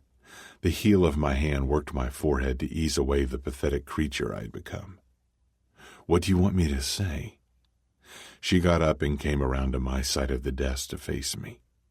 I tried to get up, but she pushed me back down. Before I had a chance to protest, her finger dug into my chest as her hot breath billowed over my cheeks. That you want me. That you need to break up with your girlfriend or whatever she is to you. I want you to stop fucking with me. I stared at the slight upturn at the end of her eyes. I thought it was makeup, but it was the natural shape of her eyes. Focusing on a light brown freckle on the apple of her cheek, I inhaled. Morgana had a floral scent, but she had also been sweating. That mix of sweet and spicy was too much for me to bear, and I did something I really shouldn't have. I grabbed her finger and pulled. 10. Morgana's problem. Henrik's hand. I was angry. Henrik pulled my finger and I fell. Not only irritated, but embarrassed.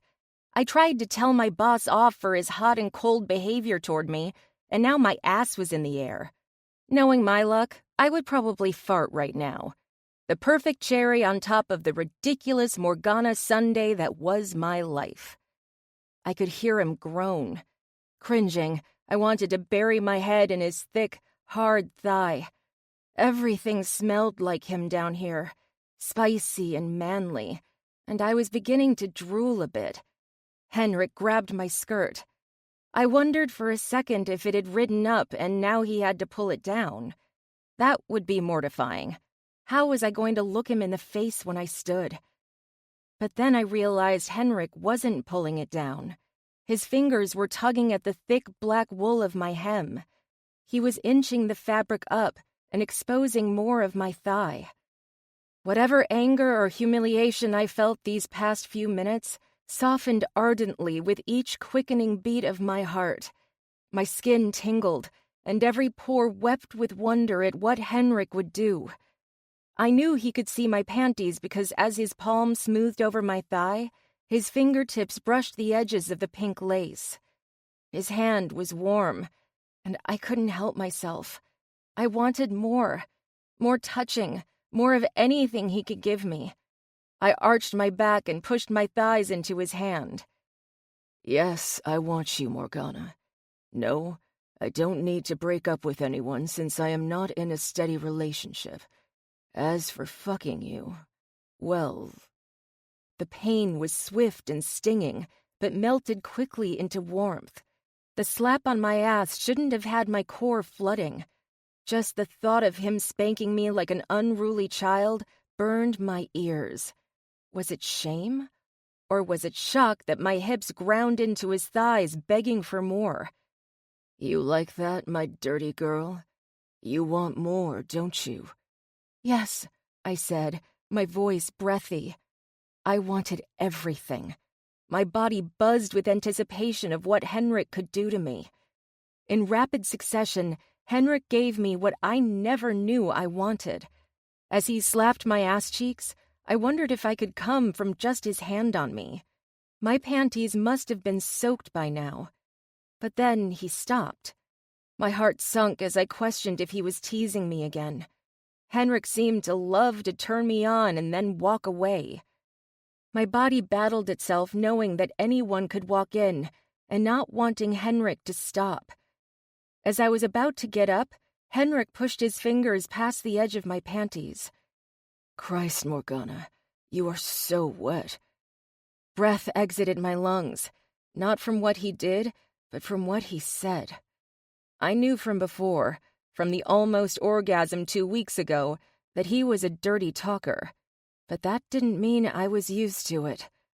And just because I wasn't used to it didn't mean I was opposed to it either. It did something to me. I had never been with a man whose desire was focused so adamantly on my body and my reaction to his touch. "Taste how stunning you are."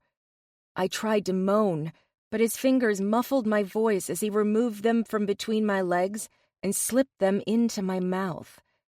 It wasn't so much the taste I was after as I lapped up his fingers. It was the fact that he wanted me to taste myself. I craved his action, and when he began to spank me again as I sucked his fingers, I didn't believe anything could be better than this, that these swift flicks of pain could turn so quickly into everything I had ever wanted.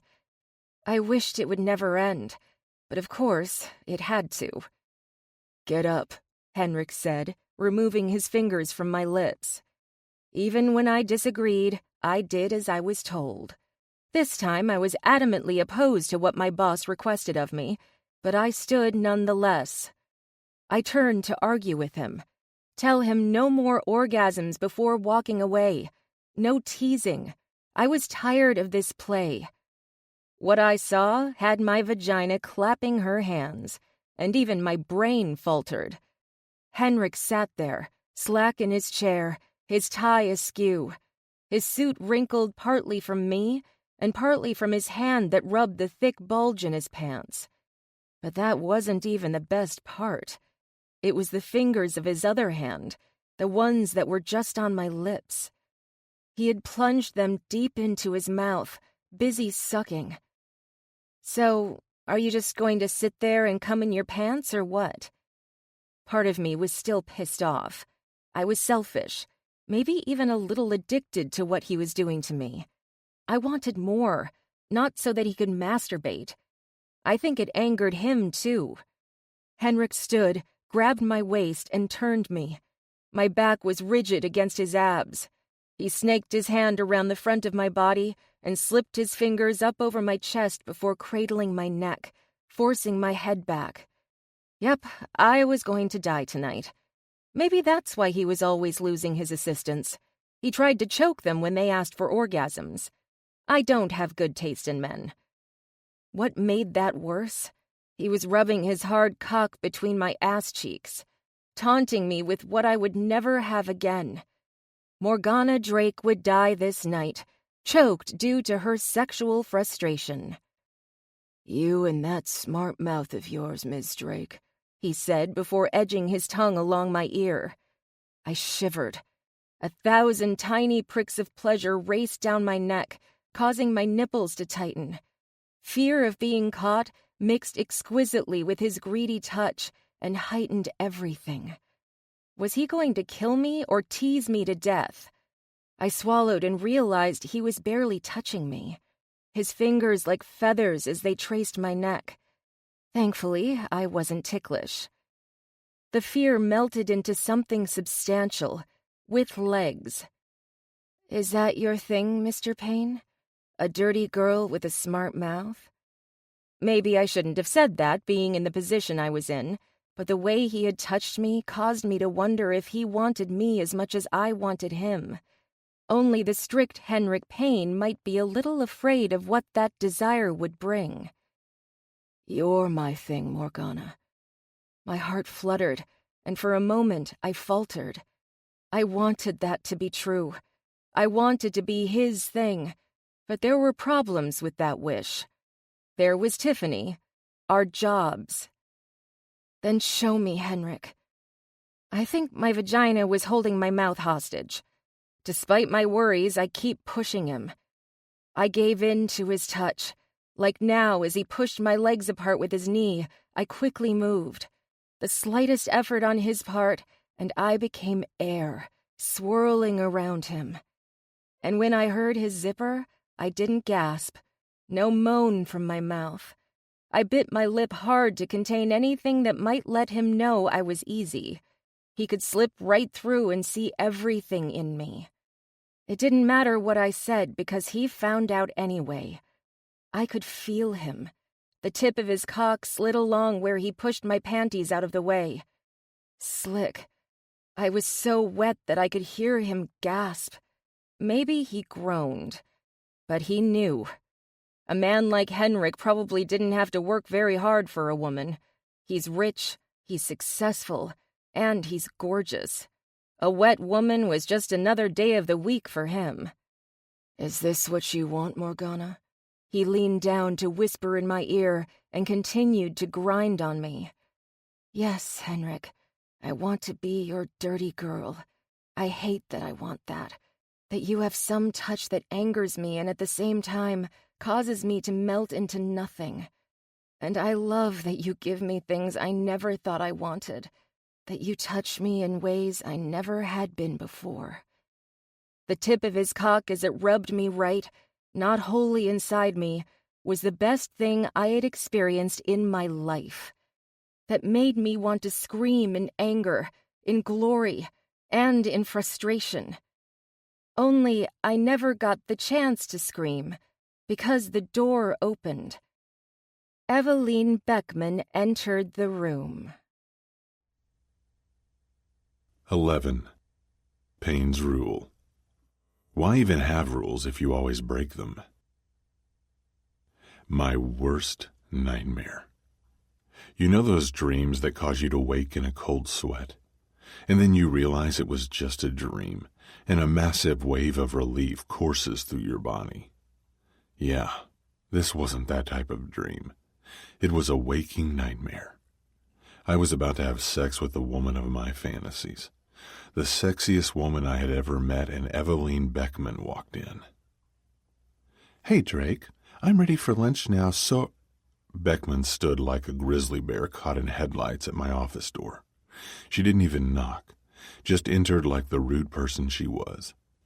The only good thing about this was that she couldn't see my dick shrivel up inside me, afraid to ever come out again. The bad news was that I was in a situation where Eveline Beckman could have seen my dick in my hands. It would officially come to be known as the year 0 AB, after Beckman. It was as if I didn't exist before this moment, because I was so screwed. She immediately departed, closing the door behind her with the damage done. Even though it was my dick between Morgana's thighs, and I was the one who spanked my assistant, I still blame Beckman for this horseshit, because she's awful. I did the only thing I could do in this situation. I got myself dressed and opened my laptop.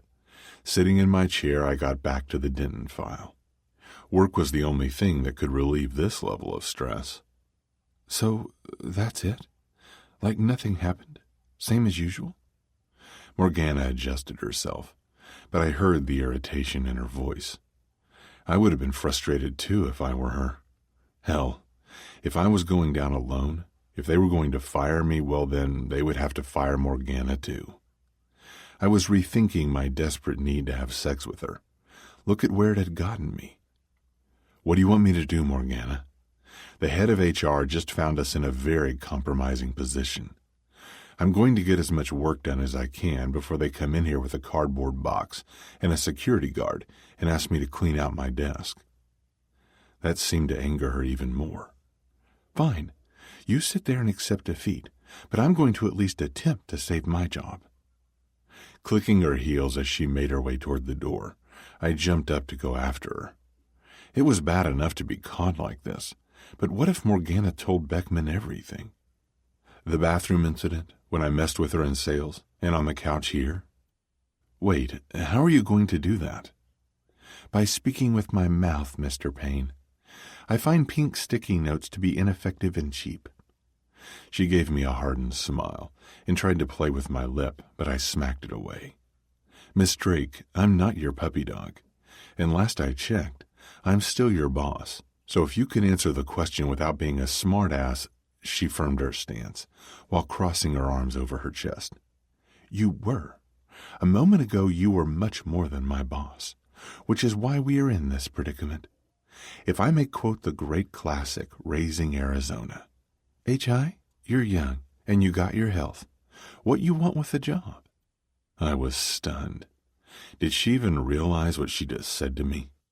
Does she understand how much I love the Coen brothers movies? It was beginning to sink in that maybe this woman wasn't trying to play me.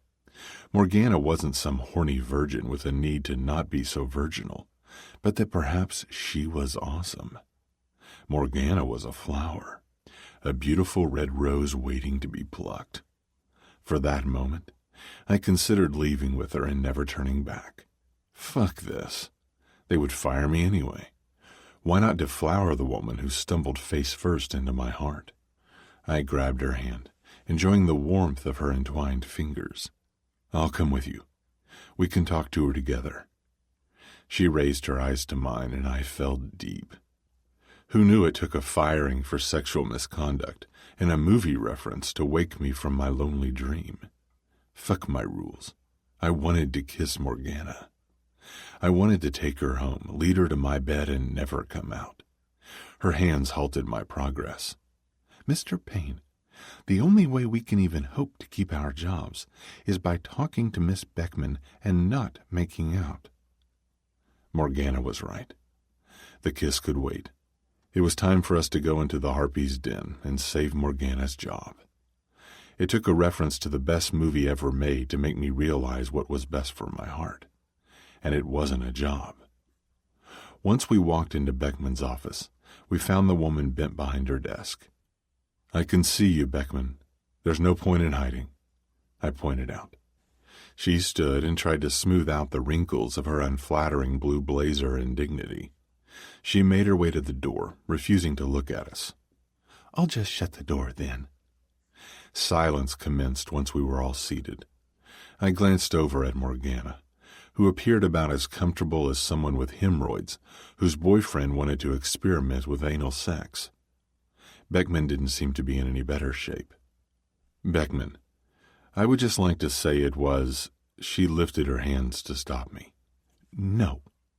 Don't try to tell me it wasn't what it looked like, because that's a load of bull, and you know it. It was very much what it looked like, Payne.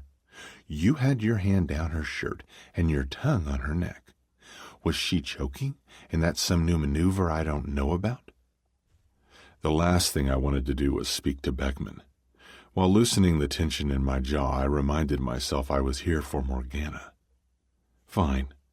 It was what you saw. It was completely my fault. I took advantage of my position, so if you're going to fire anyone, fire me. Beckman's grin was so broad I thought the Chicago Bears could use it to play their Sunday game. I bet her breath smelled like sweaty, hairy ball players.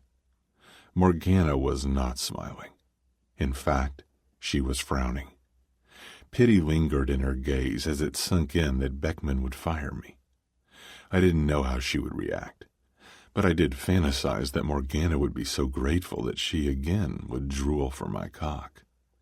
I had a thing for cock drooling. She appeared in pain as she turned to face Beckman. Mr. Payne didn't force me to do anything. You knew I wanted his job for a long time. I knew you would walk in looking for me, Eveline. I used my physical power of persuasion to get him in that situation. It's my fault. If you're going to fire anyone, fire me." What? She knew Beckman would come? My mind was racing, trying to come up with reasons that couldn't have been true. But then the masturbation threat popped up in my head. Maybe that was a backup plan, in case I never tried anything with her before Beckman showed up. For all I knew, Morgana had been waiting in the men's restroom many times to catch me. That's low and disgusting. I was overreacting.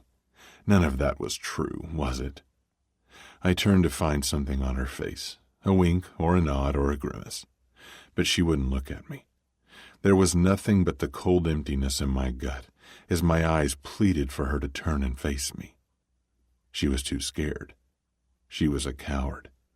And I was an idiot. My anger turned my knuckles into a fire from the force used to curl my fingers into the chair. "Well, okay. If that is true, Drake, then I need a minute alone with Payne, and then I will see you. Just wait outside for a moment." Morgana left. She got up, turned from me, and walked out the door as if I didn't exist. I don't believe her. But the funny thing is, and trust me when I say I don't want to admit this, I don't believe you either. Beckman motioned toward the door that Morgana just closed behind her. But what she said was true. She knew you were coming to look for her. My words pleaded with Eveline to deny them. I slowly turned my head back to Beckman and watched her reaction. Beckman frowned but didn't deny anything. It was true. She knew I was right. Yes, Drake knew I would come look for her to get lunch. We discussed it over an hour ago. But I didn't think... This is not for you to think about, Beckman. It's your fucking job. You hire and you fire, so do it. Beckman tensed before closing her eyes. I thought she was going to chew me up and spit me out. That she would fire someone today and it would never be her new friend. At this point, I didn't care. I wanted out of all this, away from her, from Morgana, and the mess of my life. When her eyes fluttered open, they were steel. She swallowed with uncertainty for a second before her attention darted to the door. I realized she would do something today that she didn't want to do. For that, I respected her a little bit more, and for once, I had sympathy for what she would undertake. I stood and nodded. Beckman, I will only say this once. You are good at your job. I meant it. Eveline Beckman was a dedicated and reliable worker. Though I intended it to be kind, she didn't take it that way. She arose with her lip curled into a snarl. "Payne, I have put up with your crap for years. You are well aware of my distaste for your existence. When you hired Morgana Drake, I thought for the first time you did something right. And don't think I wasn't aware of you two making googly eyes at each other, but I ignored it." After a deep breath, she continued. "Now you ruined it. You took the one good thing that you had here and threw it away. Thank you, Payne, for proving me right." My mouth fell open. Usually I would answer Beckman with an equally scathing comment, but her words dug a little deeper this time. I felt them burrow into my chest and it stung. Right about what? Beckman stopped just before opening the door. "About you dying one day very much alone at your desk. Good day, Payne. I hope you are warm enough in your office all alone."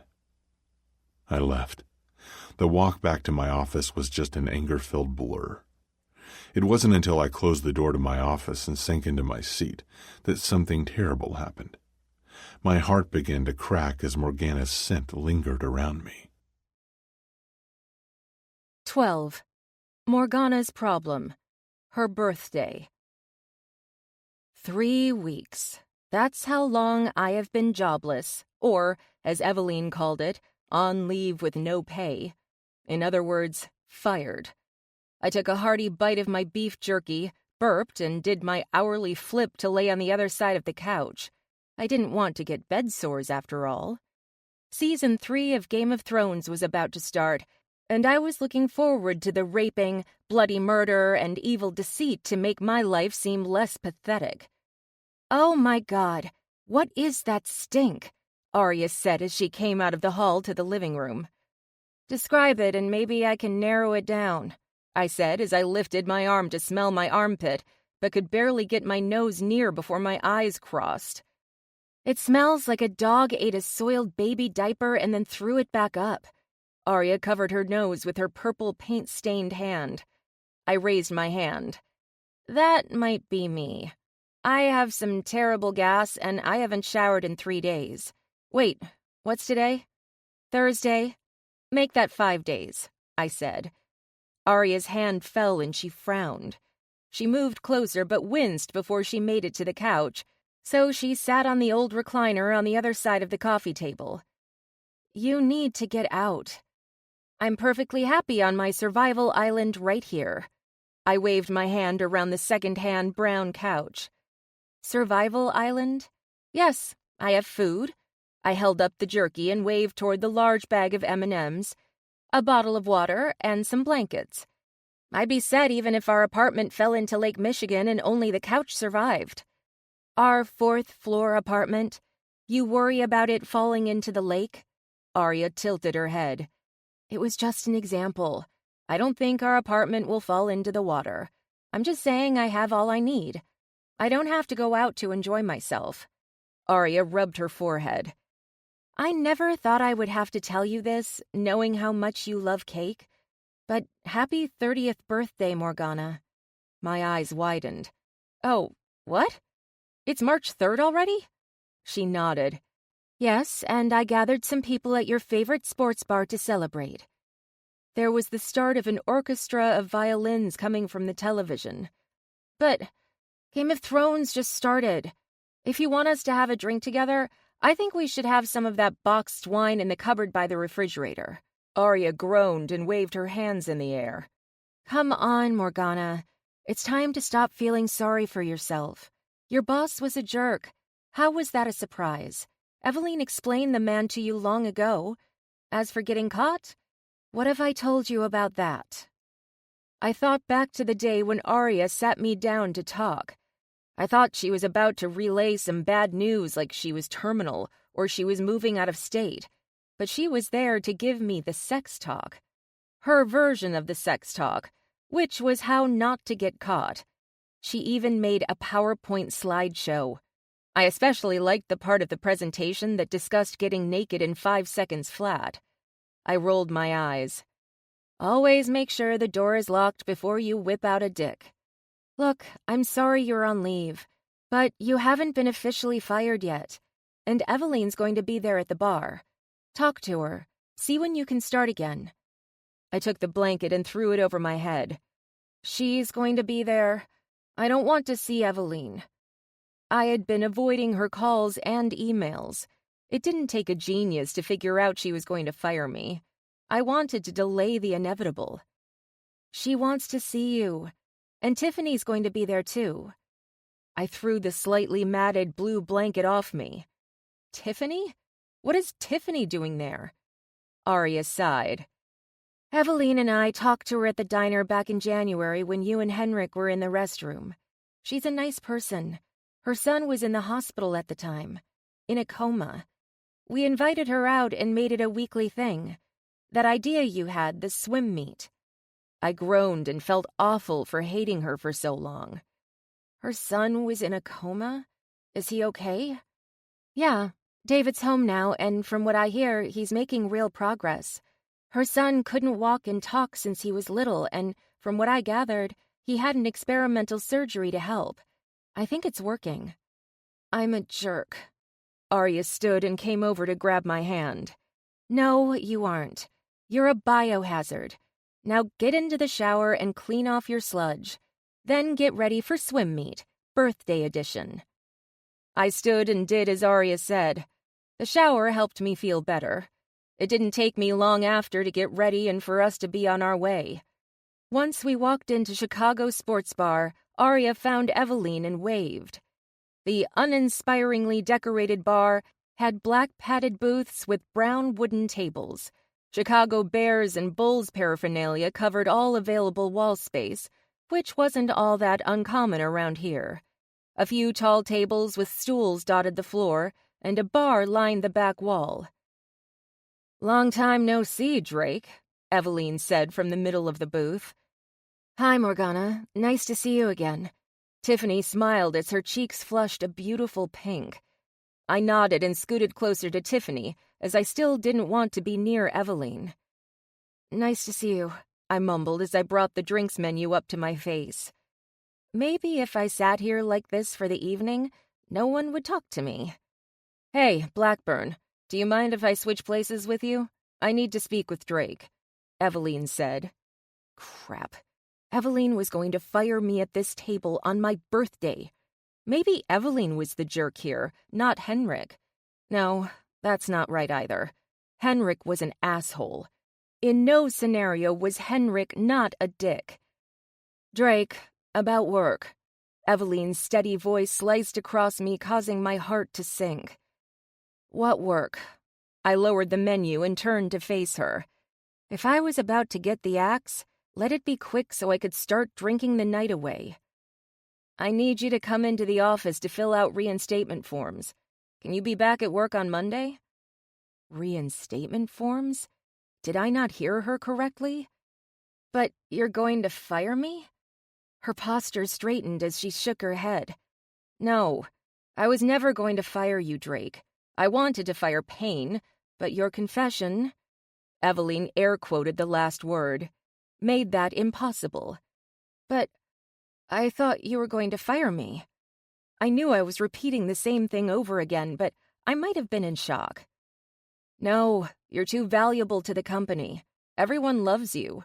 Besides, Mr. Mimir mentioned you were having a good effect on Payne. Payne seemed less edgy, and he caught him smiling before one of the weekly executive meetings. But now that you aren't there, Payne has been 10 times worse. He even was flippant to Mr. Mimir last week, which is a big no-no." Eveline pursed the corner of her lips. My heart thundered in my chest. Not only was I too valuable to the company, as Eveline put it, but Henrik was miserable without me. I knew I shouldn't find happiness in that, but I did. He messed with me too many times. It was time for Henrik's taunting actions to bite him in the ass. "I can be there Monday." My smile was full as I threw my arms around Eveline and pulled her in for a hug. Her body stiffened, but Eveline relented with a small pat on my back. I let go and pointed a finger toward the ceiling. "A round of drinks for the table. It's time to celebrate." "It's about time we got the old Morgana back. I'll run up to the bar and order our drinks." Arya scooted out of the booth and went off. "But we haven't told her what we want," Tiffany said. "Arya has 3 talents in life." I held up a finger. 1, she's a wonderful artist. 2, she can magically seduce the hottest guy in the room and have him bend to her will. And 3, she knows what you like to drink even more than you do. Tiffany nodded and began to bite her bottom lip. "Morgana, I'd like to apologize for lying to you when I first met you at the diner. I wasn't Henrik's girlfriend, nor have I ever been his girlfriend. There was a time, about a decade ago, where we comforted each other and grew close as friends. He was funny and sweet to David.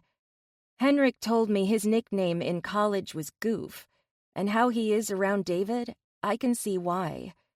But to me, he was only ever friendly." The Goof, huh? He has yet to be silly around me, or nice, or act like the boss he should. I placed my hand on her wrist. "It's fine. Henrik told me later that he didn't have a girlfriend. I couldn't believe he wouldn't want to be with you considering, you know." I waved at her face and body. A cute little indent appeared between her eyebrows as she tilted her head. "I should know what?" "How beautiful you are. I mean, I'm not into women that way, despite what my grandma wants to believe, but I was considering taking you home," I said before I snorted. Tiffany's cheeks went from a pretty pink to a deep red. "Oh, well, thank you. I thought, maybe, about a year after we met, that I would be ready to date again. Henrik seemed like the most logical choice because of how he loved David, but I don't think it would have worked out, and that would have ruined a great friendship." "Did you get a divorce?" I asked, because I didn't know much about Tiffany other than her son had been in a coma when we met. She looked away with a sad smile. "No, my husband died in a car crash over 10 years ago, right before Christmas." Taking her hand in mine, I grimaced. "Tiffany, I'm so sorry. It hasn't been easy raising a kid without a husband, especially a child that requires so much attention. But I'm thankful David made it through that accident. I almost lost David too because of it. And I know Henrik blames himself, but it wasn't his fault. I wouldn't have him in my son's life if it was." What did Henrik do? Was he in the car that killed Tiffany's husband and caused her son to almost die? No wonder Henrik Payne was such an asshole. He feels responsible for a person's death. "Who's ready for cocktails?" Arya placed a tray of different drinks down on the table. Arya placed the glass filled with clear liquid, ice, and lime in front of Eveline. "Here's a gin and tonic for Eveline, a glass of white wine for Morgana, and for Tiffany, a whiskey sour." "I don't think I've had a whiskey sour before," Tiffany said. "I think you'll like it." Arya winked at her. Arya settled back in the booth next to Eveline and lifted her beer bottle to her lips.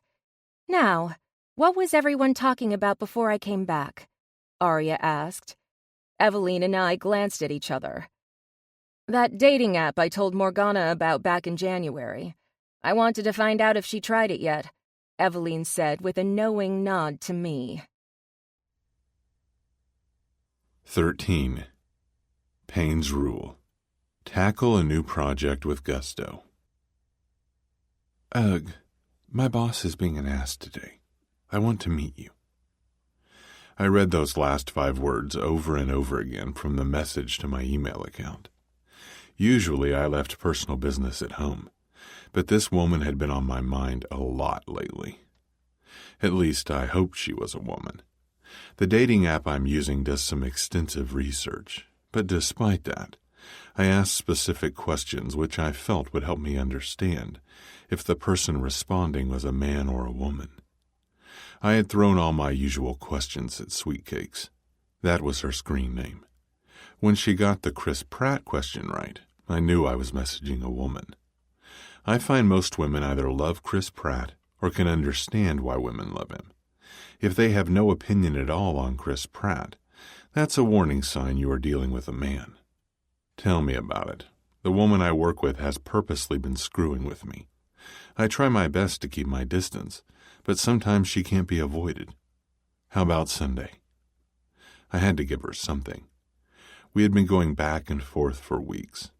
Now we were sexting at night. It had to move to the next level. "Yes, where? When?" She's persistent. I like that. Sunday at 10 a.m. at Beans, Beans, and More Beans. Since Morgana had been back this past month, Sweet Cakes had been a job saver. I had found I can deal with Morgana much better knowing that I have Sweet Cakes to look forward to at night.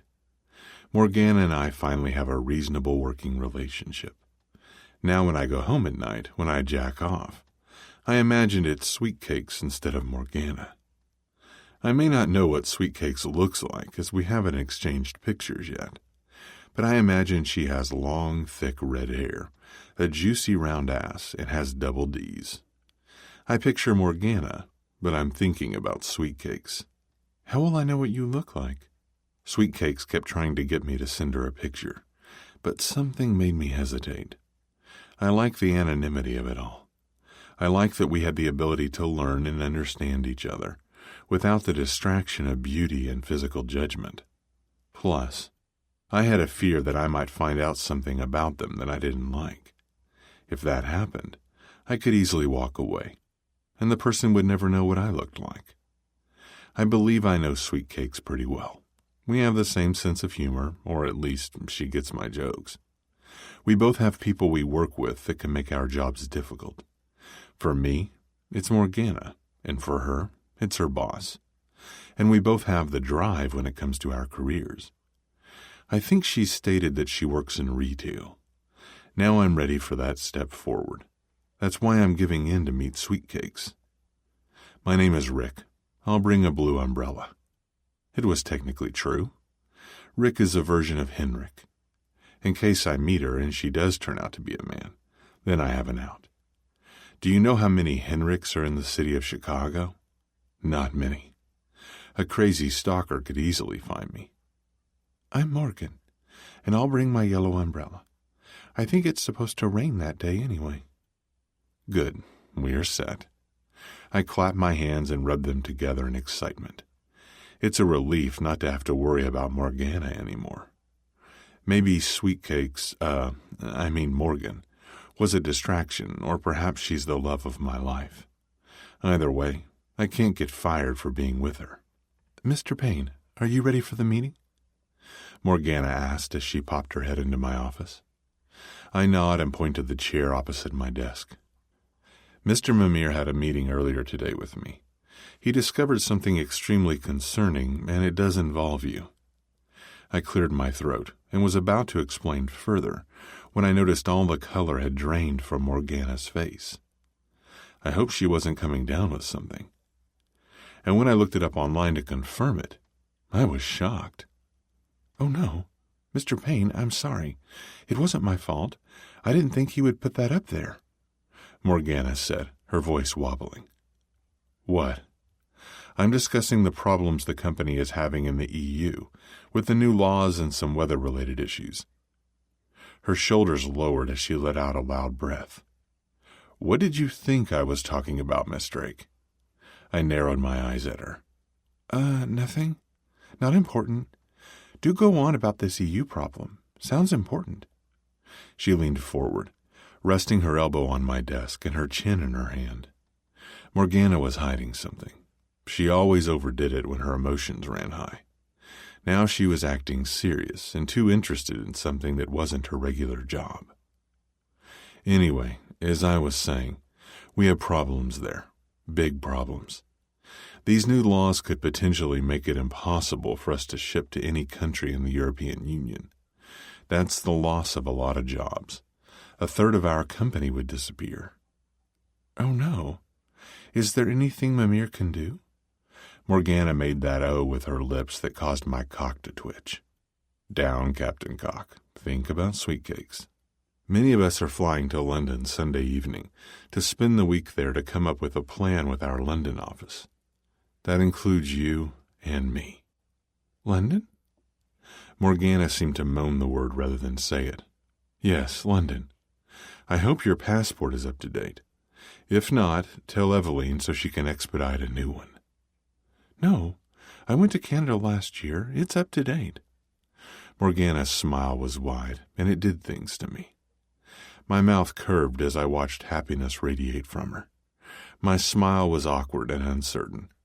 The light expression was foreign to my features. I feared this growing gaiety between us might lead to more. That couldn't happen. Right, well, about this smile. I found 2 errors in it. I grabbed whatever paperwork she had placed on my desk earlier. I wasn't telling the truth about the mistakes. I had no idea if there were any inaccuracies.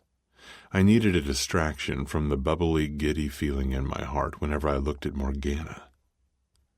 I didn't realize that. There was a moment not long ago, Miss Drake, when you saw through the clutter and uncertainty here and offered hope.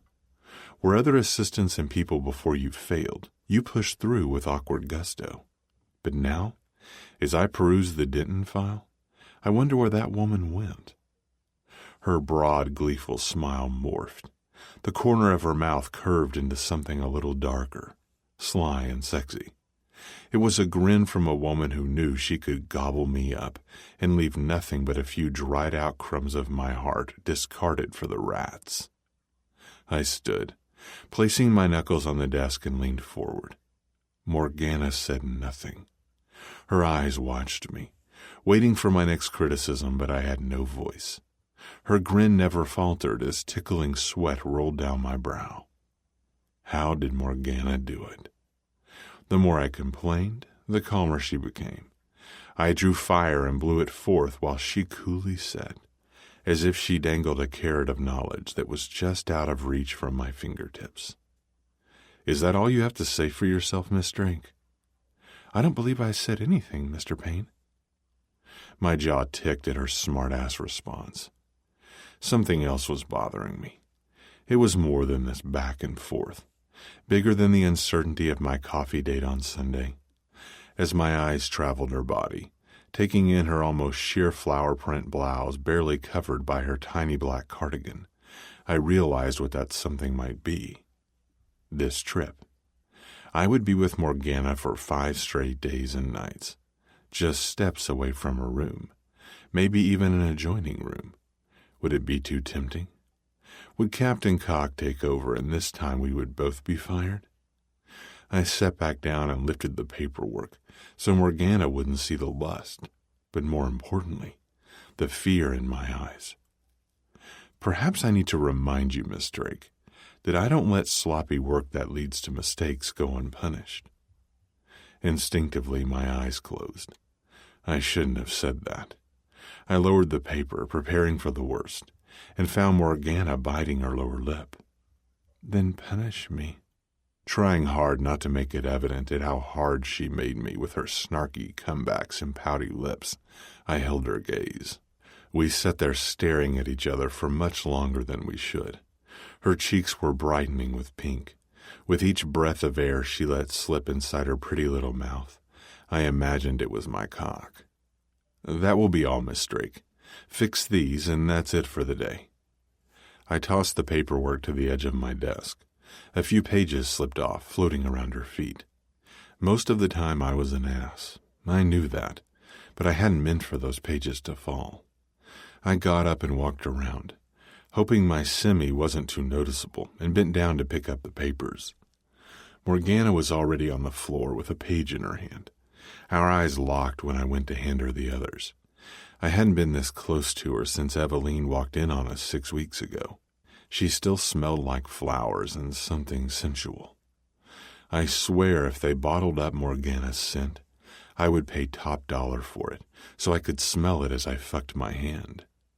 "Here you go," I said.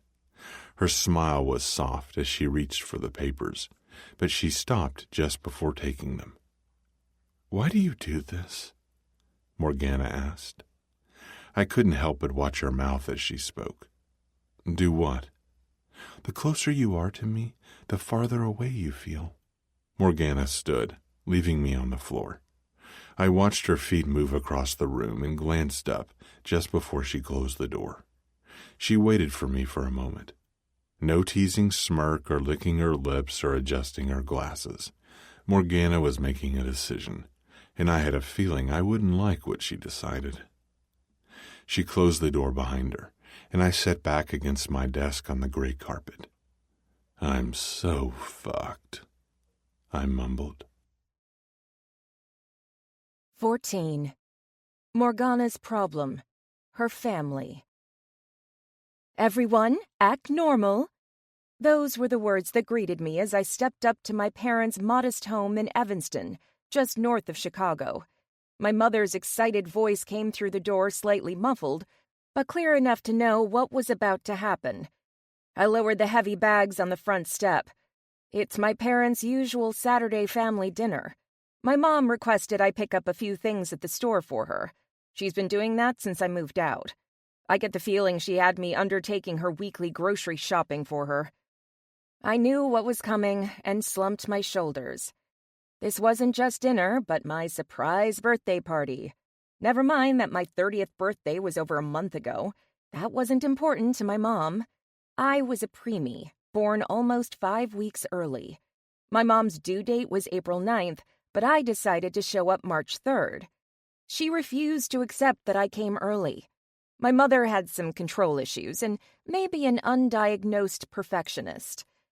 She expected things to go as she had planned.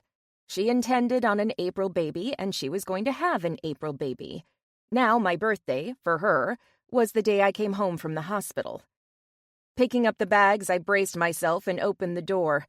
My dad was sitting in his blue Lazy Boy recliner watching the Cubs on TV, while my brother with his girl of the moment were situated together on the beige couch. "No, please, these aren't heavy. I don't need help," I deadpanned as I dropped the bags to the floor with a loud thud. The men nodded, but remained fixated on the giant flat-screened television that hung on the far wall that separated the family room from the kitchen. My father was a big man, tall, muscular, but now a bit thicker around the middle. The only man I had ever met that matched my father's build was Henrik Payne. I hoped I didn't have a father complex. I shuddered at the thought. My dad kept the real loser guys away from me in high school and a bit in college, but once I lived on my own, he lost his control. That's how Trevor got through. I met Trevor once I could afford to move away from my parents in my mid-20s. Guys, up until I went to live on my own, treated me reasonably well. No one ever cheated on me for fear of my dad and, as my brother grew older, of Daniel too. For my brother, he had not only my father's thick, dark brown hair, but also his height and build. You would think these big, burly men would help a woman who struggled with heavy bags, but no, it's my tiny mom with her thick mass of reddish-gray hair and freckles that came to my rescue. "Oh, my love, let me help you. Don't mind the men. You know they turn into zombies when the Cubs play." I leaned into my mom and whispered, "Who's with Daniel? I think her name is Jessie or Janie, something with a J." The poor woman was curled up on my brother's arm. Her big eyes, round in their innocence, looked lovingly up at Daniel. She had no idea what awaited her. Her time at his side was limited. She had maybe a week, 2 if she was lucky, with him before he dropped her like a stinky old cheese. My mom insisted on putting the groceries away, which I knew was code for she didn't want me to see what was inside the refrigerator. I loved my mom and enjoyed my time with my family, but what was in that refrigerator was one of the main reasons I came over. Perhaps my mom believed her children would never visit if she didn't make the best cake in the world. Maybe she thought she could show her love for us through her cake. Whatever the reason, I didn't care. I just wanted that sweet cake, and I would tolerate a fake birthday to get it. Trust me, that cake was like crack with extra crack sprinkled on top, and then baked in crack. Looking around the brown kitchen that hadn't changed since the 80s, I grabbed a seat on a stool by the tall, honey-colored table in the corner. "So, love, what has been going on in—" My mom was interrupted by someone coming down the stairs. "How long am I to hide upstairs? I'm bored." My grandma's voice came barreling down the stairs. I hopped up from the stool and ran out to the hallway to hug her. Orly, her dog, came bounding down the steps from behind, ignoring everyone as usual and curling up by the fireplace near the dining room. "Grandma, you're here. I thought you and Orly were in Yellowstone?" Her arms encircled my waist as she gave me a tight squeeze. For someone so petite, the woman had quite a grip. Her shoulder-length cobalt blue hair tickled my chin as I leaned into her. "That was to trick you, sweets. Your mom wanted to surprise you for your birthday. Did you bring that internet man of yours or that other one? Payne, was it? The one I spoke to on the phone a few months ago? Maybe you got lucky and brought a lady instead." I shook my head. My grandma competed with the women in her knitting group, not for who knitted the best, but who had the most modern family. Since no one in our family was adopted, fostered, a different ethnicity, or anyone who identified as LGBTQ, she decided to pretend I was a lesbian. She told all her friends that me and Arya were more than just girlfriends. No one believed her, of course, since Trevor put that sex video of us on the internet. But that didn't stop Grandma. "No, Grandma, Mr. Payne isn't my man. He's my boss. Remember I told you that." "What's this I hear about a man? Morgana, you have a man in your life?" My father's voice bellowed over the noise from the baseball game. There was silence as I heard the television switch off. I looked over and saw the men and about-to-be-dumped girl come toward us. The man Grandma was referring to is my boss, Mr. Payne. Nothing is going on with us. The most that is happening is I am going on a trip to London with him next week for business. That's all. My father's jaw began to twitch, and he raised his head to his full height. Daniel glanced at Dad and then mimicked his behavior. What has this Payne done to you, Morgana? Do I need to visit him? My father cracked his knuckles, and my brother tried desperately to do the same, with no effect. Dad, no. Why is everyone acting like I've been attacked? He's my boss. We don't always get along, but that happens a lot with bosses and their assistants. I don't think we've met. I'm Penny, by the way. Daniel's eye candy extended her arm at the worst time. I shook it and gave her a crooked smile.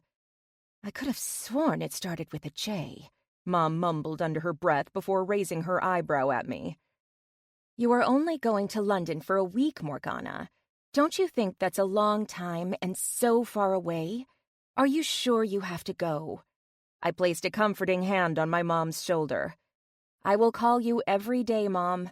Yes, I have to go to London. It's my job. I'll bring you back some tea from there. She seemed uneasy but nodded at the tea mention before she returned to the kitchen. My mom loved her tea, but hated her kids being far away. Suddenly, I was being pulled into a suffocating bear hug by my dad. He leaned down to whisper in my ear, If that man ever hurts my baby girl, you let me know, and I will speak to him. I managed to break free from his death grip and nodded. Fine, Dad. That goes for me too, sis. Daniel hit me on my back, knocking the wind out of me for a few seconds. He wasn't touchy-feely like my dad. The most I would get from Daniel was a slap to the head or a wrist burn to show he cared. I'm going into the kitchen before I die, I squeaked out, trying to catch my breath. Sitting back on the bar stool, I watched as Grandma pushed Mom aside to take over with the mashed potatoes. Annette, please let me help. You go spend some time with your daughter. That was my grandma's way of telling my mom that she was doing it wrong. My mom came and sat beside me, trying to push some loose tendrils behind my ears. Have I ever told you how beautiful you are, Morgana? All the time, Mom. Well, it's true. If that Mr. Payne can't see that, then he isn't worth your energy. It was going to be like this all night, wasn't it? Just focus on London. Oh, and my date tomorrow, and I could make it through the night. It doesn't matter about Mr. Payne, Mom, because I met a guy online anyway. Her green eyes lit up as she grinned, transforming into a 30-something right before my eyes. Details, Morgana. Tell me all about him. Heat crawled up my neck.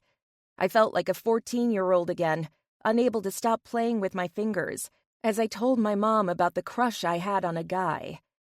His name is Rick, and he said he worked for an internet company. I think one of those startups. He loves comedy movies like me, a big Coen Brothers fan. We are meeting tomorrow for coffee. She nodded her approval. I could date a walrus, and she would compliment my choice. My mom was a bit old-fashioned and thought I would only be happy if I got married, like her. Yeah? So what does he look like? I find out tomorrow. We haven't exchanged pictures yet. We want it to be a surprise. She clapped her hands together and glanced over at Grandma, who focused on the pots on the stove. How romantic. How will you know each other? Are you both going to wear carnations or something? Umbrellas. Mom scrunched her brow. How do you wear umbrellas? Is that a new lingo for something else? No, he's going to bring a blue umbrella and I'm going to bring my yellow umbrella. Oh, I get it. I am so excited for you, love. You will have to tell me all about it. Did I tell you about how your father and I met? She looked dreamily off into the distance, and I knew there was no point in telling her that, yes, she had told me 100 times how they met. I shrugged in response. It was 35 years ago, and James and I worked together. We were only co-workers, but it was very frowned upon to have inter-office relations, especially in the military. Then one day we got trapped in the supply closet. Only we weren't trapped. He purposely locked us in there to be alone with me. My mom bit her lips to suppress a giggle that I knew would eventually come. I heard my grandma snort. Let's just say there was no going back to being only co-workers after we got out. So romantic. I shook my head. How was that romantic, Mom? He held you prisoner in a closet and then lied about how you were both in there? Well, I thought it was romantic. I am sure one day you will look back on how you and your future husband met as the most romantic time of your life. No, you won't, Grandma piped into the conversation. Grandma, ever the realist. Sweets, your grandpa picked me up at a bar. We went home and had a one-night stand. The most unromantic meeting a couple can have. I happened to get pregnant from that night, and your Uncle Jackson was born 9 months later. We had a shotgun wedding. Very little romance for us, but we did grow to love each other. I mean, sure, we humped like rabbits because your granddad was hot, but we didn't fall in love until many years later. So, you never know. Both my mom and I had plugged our ears as we rocked ourselves in comfort. Leave it to Grandma to ruin a moment. 15. Payne's rules. Always make a great first impression. Umbrellas were everywhere. There were tall ones, short ones, plaid ones, and black ones. My eyes darted around the warm cafe that assaulted my nostrils with coffee as I scoped out a yellow umbrella. No yellow. I lifted the edge of the sleeve of my dark black trench coat to check my watch. It wasn't quite 10 o'clock, so I had enough time to order my coffee and wait. There weren't that many people at Beans, Beans, and More Beans on a Sunday morning due to the intense rain and wind outside. But I saw a group of young women huddled in the corner and realized no one in that group was looking for someone. Therefore, Morgan didn't bring her friends for support, which was a good thing. I'm nervous enough to meet her, but then to have a group of her friends judging me from the corner of the cafe would probably send me into silent mode. I tend to clam up when nervous. Most people mistake it for me being cold and distant, but around people I respect, I find saying nothing helps to keep me from saying something I shouldn't. I picked up my coffee a minute after I ordered it and found a booth off to the side. Just before I sat, I decided to sit with my back to the front door.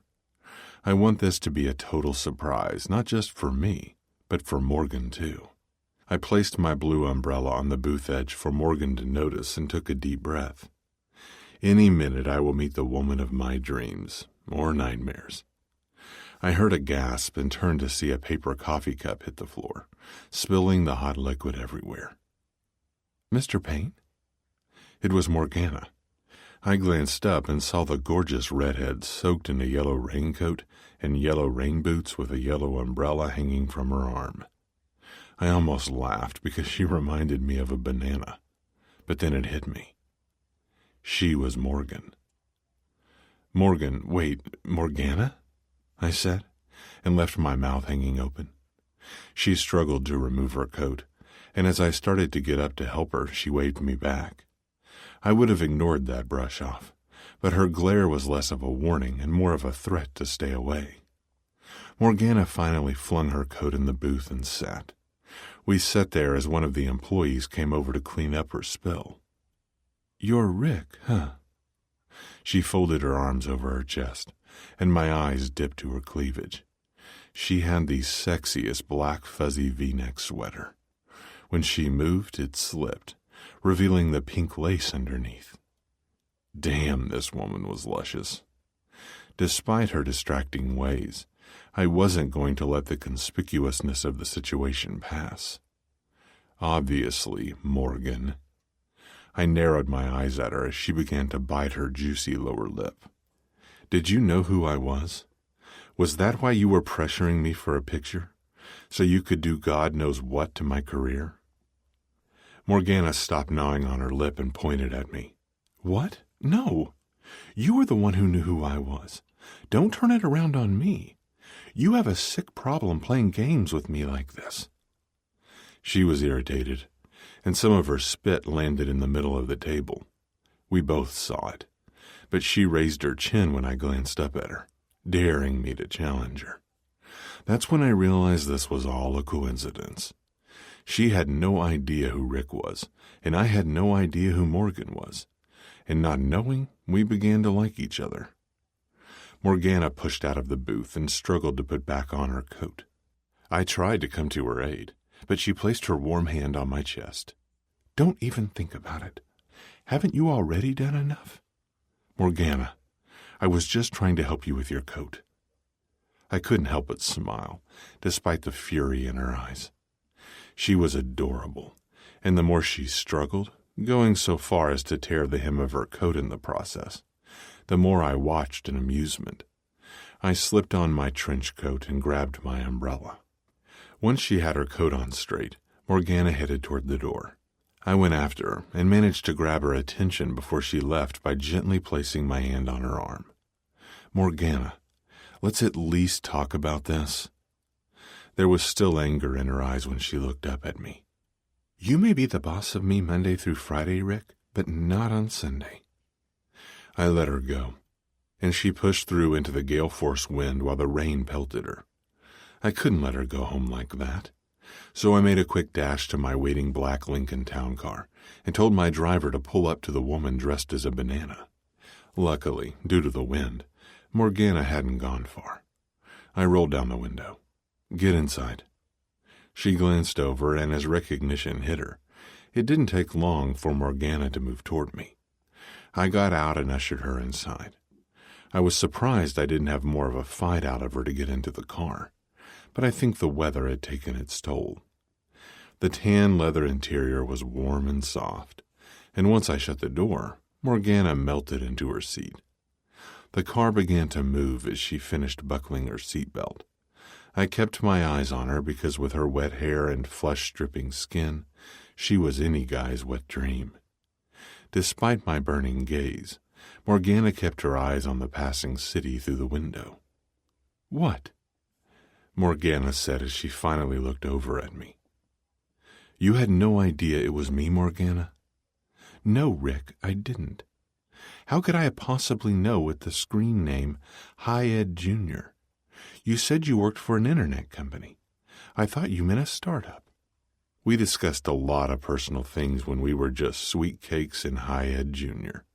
Some of those things I believe she didn't want anyone to know about, especially her boss. "You called me an ass, among a few other names when we messaged each other," I said. "Well, you are an ass, and I mean that in the most professional way possible, Rick." Morgana smirked, but she watched me. There was a flicker of worry in her stare as she wondered if she went too far. She hadn't. Morgana was right. I was an ass. No matter how hard I tried to keep my distance from her, something always brought me closer. What could I do? Nothing, except maybe laugh. The chuckle warmed into a rumble as Morgana's eyes darted in confusion as we entered the garage to my building. "Stop calling me Rick. It's Henrik. Come on inside. I can make us some hot chocolate and we can figure out what to do." When the car stopped and the driver got out to open my door, I saw the sparkle dull in her eyes. "Take me home. My pants are soaked and I only want a warm shower. Forgive me if I'm not in the mood for talking right now." I wanted to bring that shine back. Morgana was right. The back and forth had to stop. I wanted it to end. A truce. Even if I lost her as an assistant, or realized that the only way we could be on amicable terms would be to find another job, I didn't want Morgana to hate me. It's funny, but I never cared if anyone liked me before Morgana. I have those things too. I reached a hand down to her, and she took it. Her fingers were chilled, and I was glad she would come up to dry off. I quickly texted my butler to let him know that my guest and I would like some hot cocoa. "You have a pair of women's jeans?" I gave her a lopsided grin at her smart-ass response. "No, but I can get a pair brought to you once you are done with your shower." I noticed her hazel eyes darken from golden green to deep olive. "I don't know, Henrik. Perhaps it is best if I go home. Perhaps the coffee shop was a sign." I turned to her once we were at the elevators. Look, Morgana, we are going to be in a foreign country for a week, living and working side by side. It is best if we work out any issues now, so things aren't strained over there. She sighed, and as she bit her bottom lip, Morgana nodded.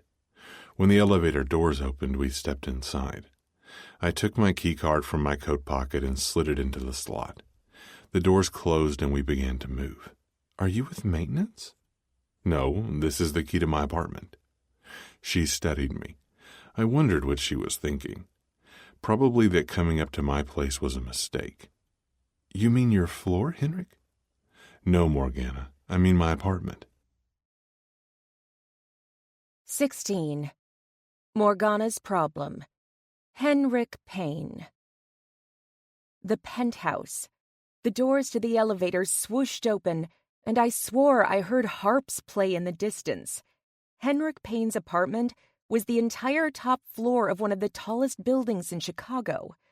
My mouth fell open, as did my purse, crashing to the ground as various items rolled out. I watched as a man I didn't know bent down to grab my lipstick, mints, floss, and a tampon to put back into my bag. He stood handing me my purse. Thank you. I clasped my cheek with one hand, trying to hide the blush, knowing that everyone saw the tampon. You are quite welcome, miss. His British accent caused me to giggle, and I felt like I could be in one of those period dramas on PBS. Please let his name be Jeeves or Coleman or Higgins. Morgana, this is Winston, my butler. I jumped up and down, clapping my hands. That is perfect. Winston, it is a pleasure, I'm sure. The last line I attempted to say in my best British accent, but it came out Jamaican. Every single time I decided to do an accent, it sounded Jamaican. Pleasure to meet you, miss. Winston smiled but quickly turned his attention to Henrik. Winston, Morgana would like to take a shower, and we will need to get her a new pair of jeans. Very good, sir. There is hot chocolate in the living room, and I started the fire for you and your guest. Winston turned, and I watched as his silver hair swayed from a short ponytail as he retreated down the hall. That was cool. I have never met a British butler before. Oh, and we are going to London tomorrow. Will Winston be coming with us? A shiver ran up my spine as Henrik placed a hand on the small of my back, guiding me forward. No, Winston will be staying here. I think I can manage a week without a butler. But can I, Henrik? I think that's the point. Now that I know of his existence, I must have him bring me tea and crumpets and say, "Very good, miss," and all that stuff. His laughter filled the large room we had entered, and I wondered if my undies were damp from the rain or from Henrik's smile. There were 2 tan sofas with a substantial brown suede chair facing a fireplace so big I could have walked into it. I now wanted to live in that fireplace, provided no one ever started it up again. On either side of the massive fireplace was a wall of windows that overlooked Lake Michigan. I pressed my face to the glass and stared at the misty fog and choppy waves below. Can I marry your apartment? I promise to let you have visiting rights, but I think I want to put a ring on it. His reflection moved in the glass until he was beside me.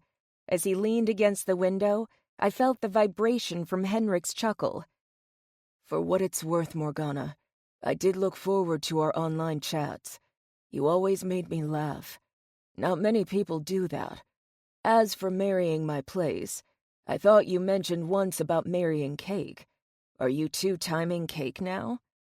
That was a serious accusation. My love of Cake ran deep. Turning my face from the glass, I realized I smeared lipstick on the window. I tried my best to cover the smudge by using my sleeve, but somehow I made it worse.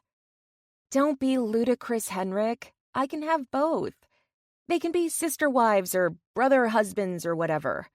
He nodded and pulled a tissue from his pocket to clear away the smudge. I glanced away as my cheeks flamed, but I caught sight of his eyes on me in the reflection.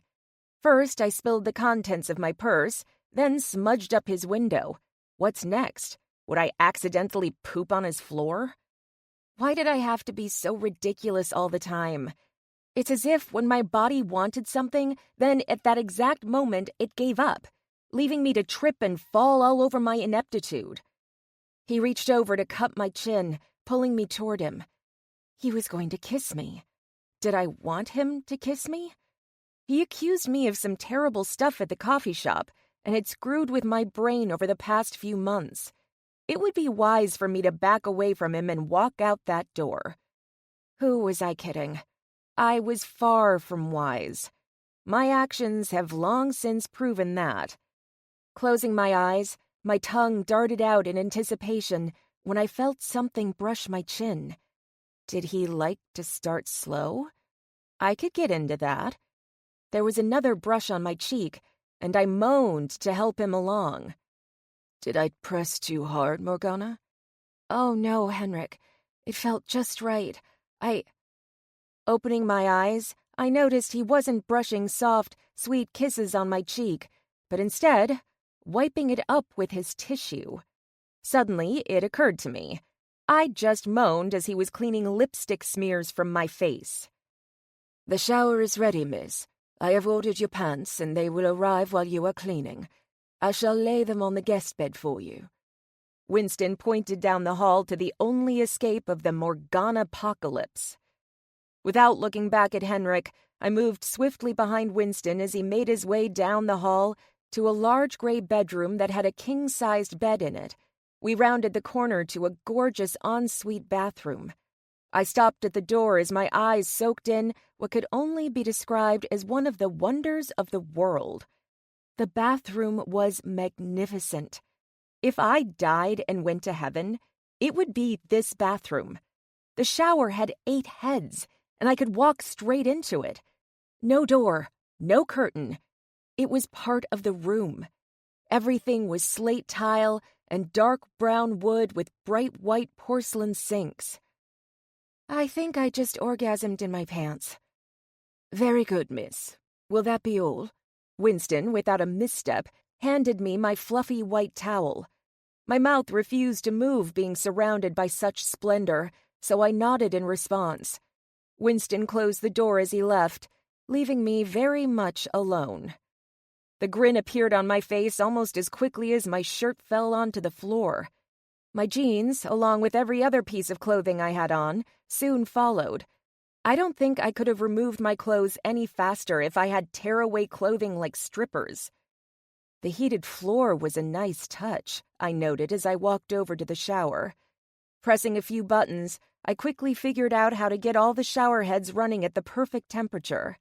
Raising my arms in a V, I stepped inside as the Hallelujah chorus played in my head. After a few minutes of conducting an imaginary orchestra, and then segued into an air guitar solo, I decided to clean myself. I noticed the pink sponge and wondered what Henrik's obsession was with pink. I poured the floral-smelling body wash over the sponge and got to work. I made sure I used long, slow strokes. Didn't want to leave this shower too soon. Just needed to get pruny. After finishing up my face and hair, I reluctantly turned off the shower. Streams were coming from my eyes, but it wasn't the shower water. Staring in the mirror, I frowned. I want to live here forever. Heart piped up. Morgana, you can. Just propose to Henrik. He is the man of your dreams. My brain interrupted our conversation. Morgana, don't listen to her. Marrying a man solely to live in his apartment is a bad idea. I think it is a wise investment to consider a marriage proposal from him, if one should arise in the future, based on his income, but there should be more to base your decision. Like, is he loving, caring? Would he make a good father? Or did he have a violent side, verbally abusive? Oh my God, you both shut up. Henrik and I aren't getting married. I was startled by a knock at the bathroom door. Yes? Morgana, are you all right? I thought I heard someone talking in there. Henrik's voice came from behind the door. Yeah, just talking to myself. Good one, Morgana. Like it's the most normal thing to talk to yourself. He was laughing again. Great. He thought I was an idiot, which wasn't too far off point given my track record with him. Okay, well, your new jeans are here. I also have lunch in the dining room if you're hungry. I'll leave you to your self-conversation. I bent over the counter and rested my elbows on top before flopping my head into my hands. This man turned me into a bumbling idiot. Brain, could you help me out a little today? I need it. I'll try, Morgana, but you don't always listen to what I have to say. Just don't sleep with your boss, okay? If things get hot and heavy, walk away. I nodded and stood with determination. When I walk out there, I won't let Henrik cause my body to become floppy or embarrass me in any way.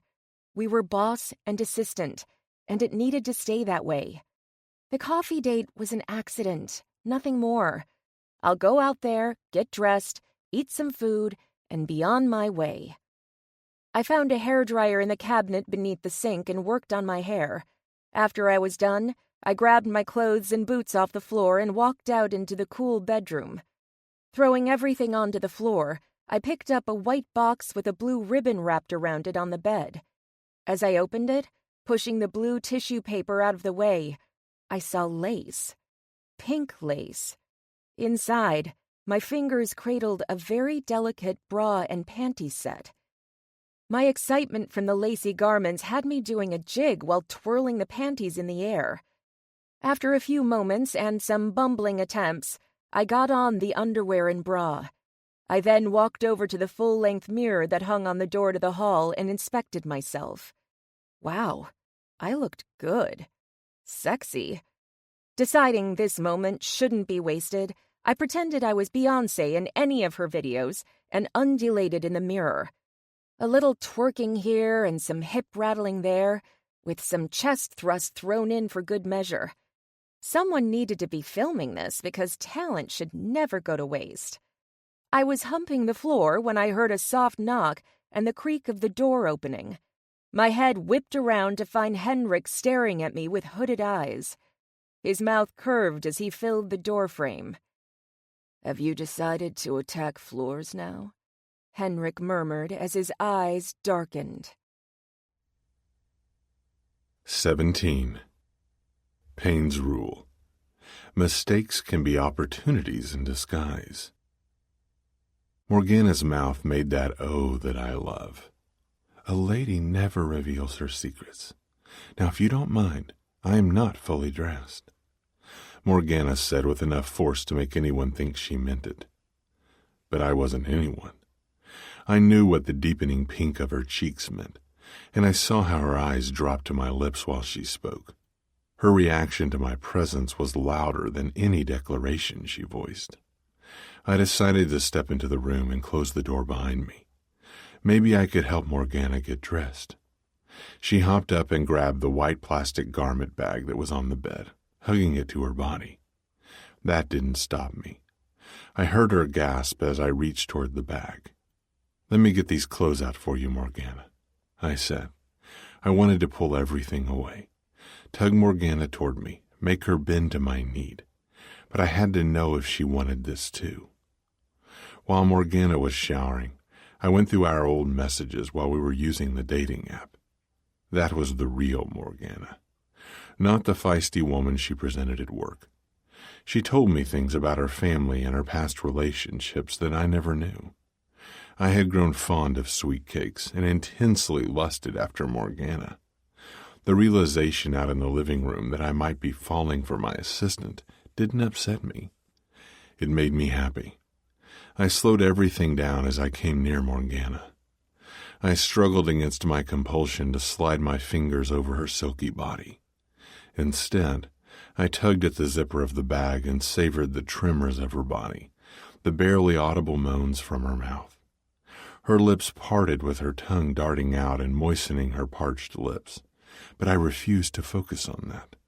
Instead, I savored every lingering touch of heat that penetrated the bag as my fingers dipped inside to take out the dress. Yes, I think this is perfect. My personal shopper did a great job picking it out in such a short period. My heart pounded in my chest. I kept my eyes on the garment, refusing to give in to my need to take her.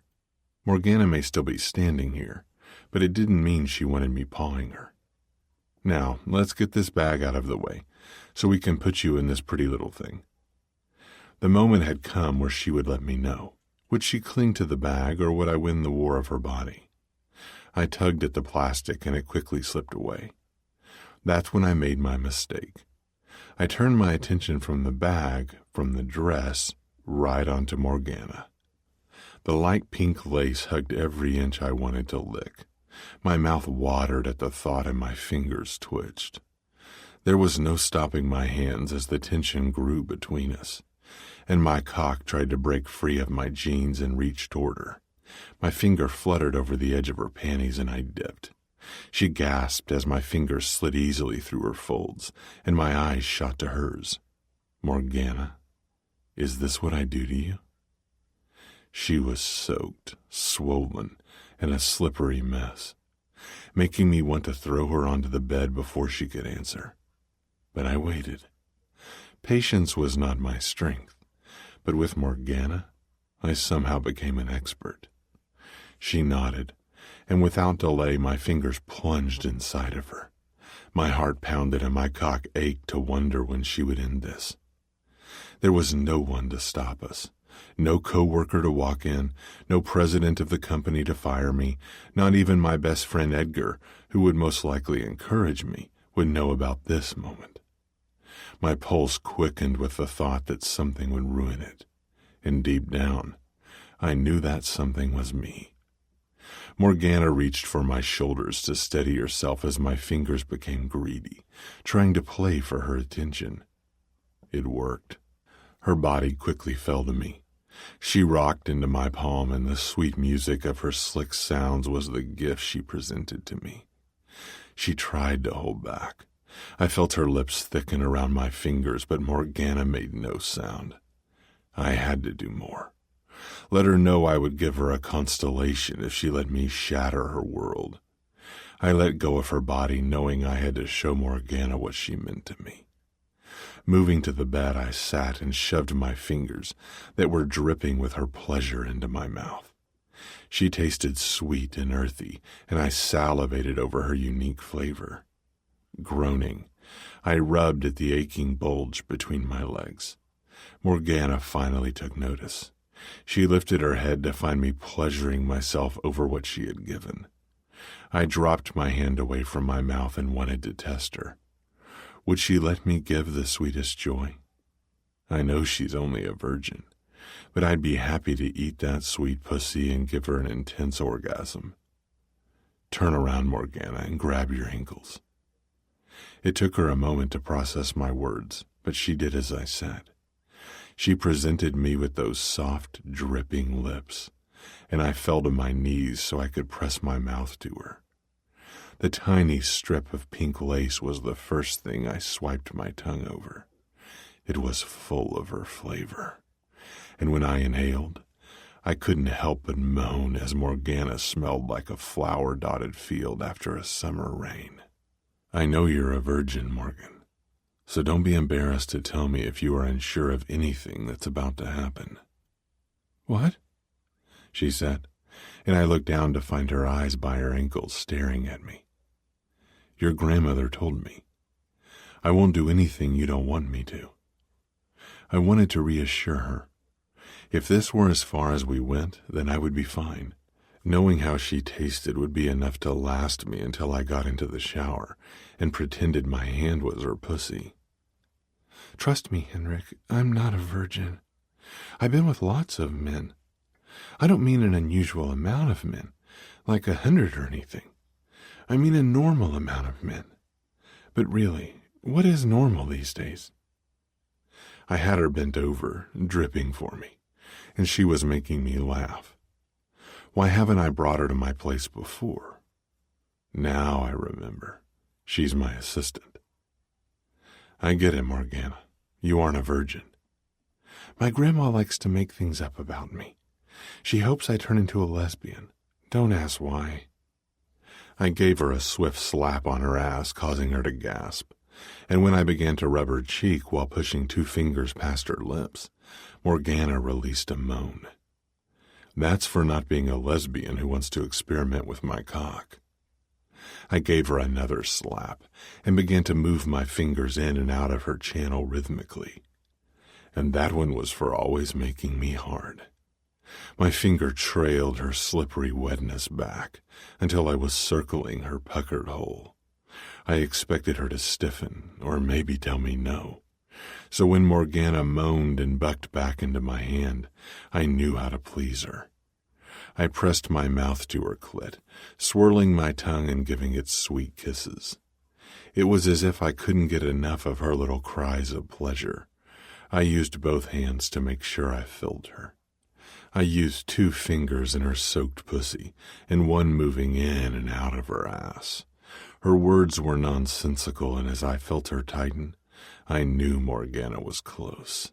"That's it. Come all over my face," I said. She did as I said. Morgana always did, and it was one of the things that made my cock twitch for her. She came so hard I was practically drinking her in. As much as I wanted to help her ride out this orgasm, I had to grab a condom. I stood and held her up so she wouldn't fall. "Put your hands on the bed," I said. I guided her and placed her hands on the edge and back into a bent position. I threw off my navy sweater and jeans, along with everything else in no time. I noticed Morgana look back at me as I grabbed a condom from my dresser. She curled her fingers into my blue bedspread as I rolled on the condom and placed my cock at her entrance. "What happens if I fuck you, Morgana, in all the ways you need to be? Not how you have been, but how a woman as sultry and smart as you should be fucked." Her eyes fell on me like a thunderbolt. She was examining my tattoos and scars, something from a past life but still a part of me. I wondered if she would ever learn the truth behind that ink and what it fails to cover. Would I fuck it up before she found out? Maybe. Maybe not. But even if I didn't, once she knew what I used to be, what I had done, she wouldn't want to stick around. "How do I need to be fucked, Henrik?" That sexy mouth of hers. I leaned over her, making sure to nudge my nose into her hair so I could inhale all her glory. "I want you so full of me you are at risk of drowning in pleasure. You won't even be able to say my name, as the orgasm I give you hits so hard you think you might see stars. I want to give you stars, Morgana." "You think real high of yourself, don't you, Henrik?" Did she want me to come before I was even inside her? I gave her a sweet slap on her ass. "I was going to take it easy on you, Morgana, but it seems you like to play dirty." I fisted the delicate lace of her panties in my hand and ripped them off her. She wanted to play dirty. I was more than happy to give her everything she wanted. Her dark hazel eyes widened, and I knew she wanted to yell at me. But I chose to shut her up in the best way I could, by pushing my cock inside her. Morgana's eyes rolled back into her head. She was tight. "Morgana, you feel so good." I meant everything I said, as I don't remember sex feeling this incredible.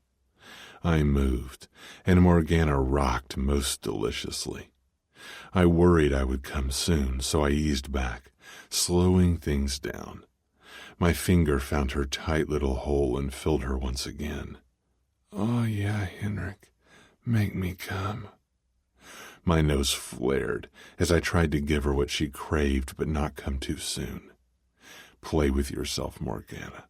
Work your clit," I said, knowing how she would obey. I could feel my balls tighten, and I knew I wouldn't last much longer. Watching Morgana's ass ripple as I pounded into her and heard her high-pitched moans made me want to rip off this condom and spray her back. But I held on until I heard it. "Oh, Henrik," Morgana said as her climax ripped her apart. I let go too, and had to grip the bed as I fell forward from the pleasure rocketing through my body. This felt dirty and raw and blissful all at once. My legs gave out and I fell, landing on the floor. Morgana turned and tumbled into my lap. I wrapped my arms around her, loving her sticky warmth. Something was soothing about having Morgana so close. We sat there for a few minutes, catching our breath, entangled together. Her eyes swept my chest as she traced my scar with her fingertip. I knew she had questions, but as incredible as this had been, I wasn't ready to answer them. I could stay here all day with you on top of me, but my ass would not be happy. Go lie down on the bed. I'll be right back, I whispered into her ear. Once I was in the bathroom, I washed my hands and dampened a cloth with warm water. When I returned, I halted, catching my breath as the most beautiful woman stared back at me from the bed. Watching her, I realized how dark my life had been. Morgana was the first peak of the sun. Her warmth melted away all the gray and caused my heart to glow again. "What are you staring at?" she asked, and I had to laugh because I thought it was apparent. Bliss. I crawled up the bed and gently wiped between her legs. I threw the rag in the corner of the room after I was done, and fell on top of her still slick body. I couldn't wait to kiss her. Cupping her cheek, I brushed my lips against hers. The kiss was deep, sensual, but fleeting. I wanted more, but Morgana stopped me. "As much as we have done, you have never kissed me." Her voice was weak and breathy. "I have rules," I said, as I ran my fingers slowly around her tightening nipple, moving to lie beside her. Her brow creased. "Rules?" I nodded. "Yes.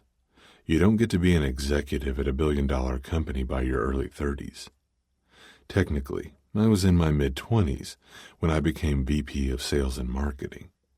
But you don't get to that point by letting anyone distract you." "So women are a distraction?" Morgana raised her right brow. "Yes. Any serious relationship gets in the way when you are trying to climb the corporate ladder. I made rules to help me stay focused." "Like no kissing?" "Yes, that's number 3. Number 1 is never to do long-term relationships with the opposite sex. Number 2 is to avoid flirting with or taking home women from work or clients.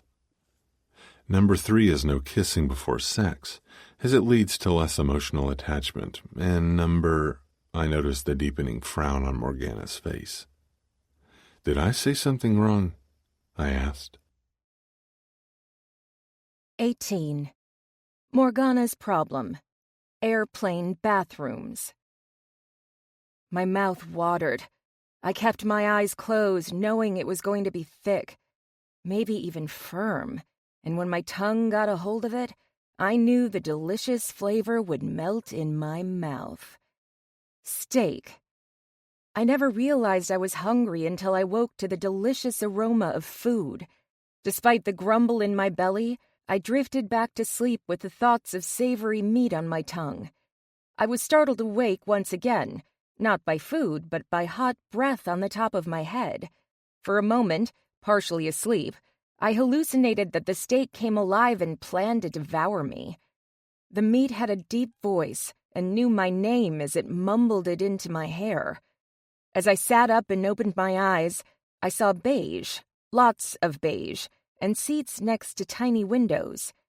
I was on a plane. The thing breathing on my hair was not my dinner, but Henrik.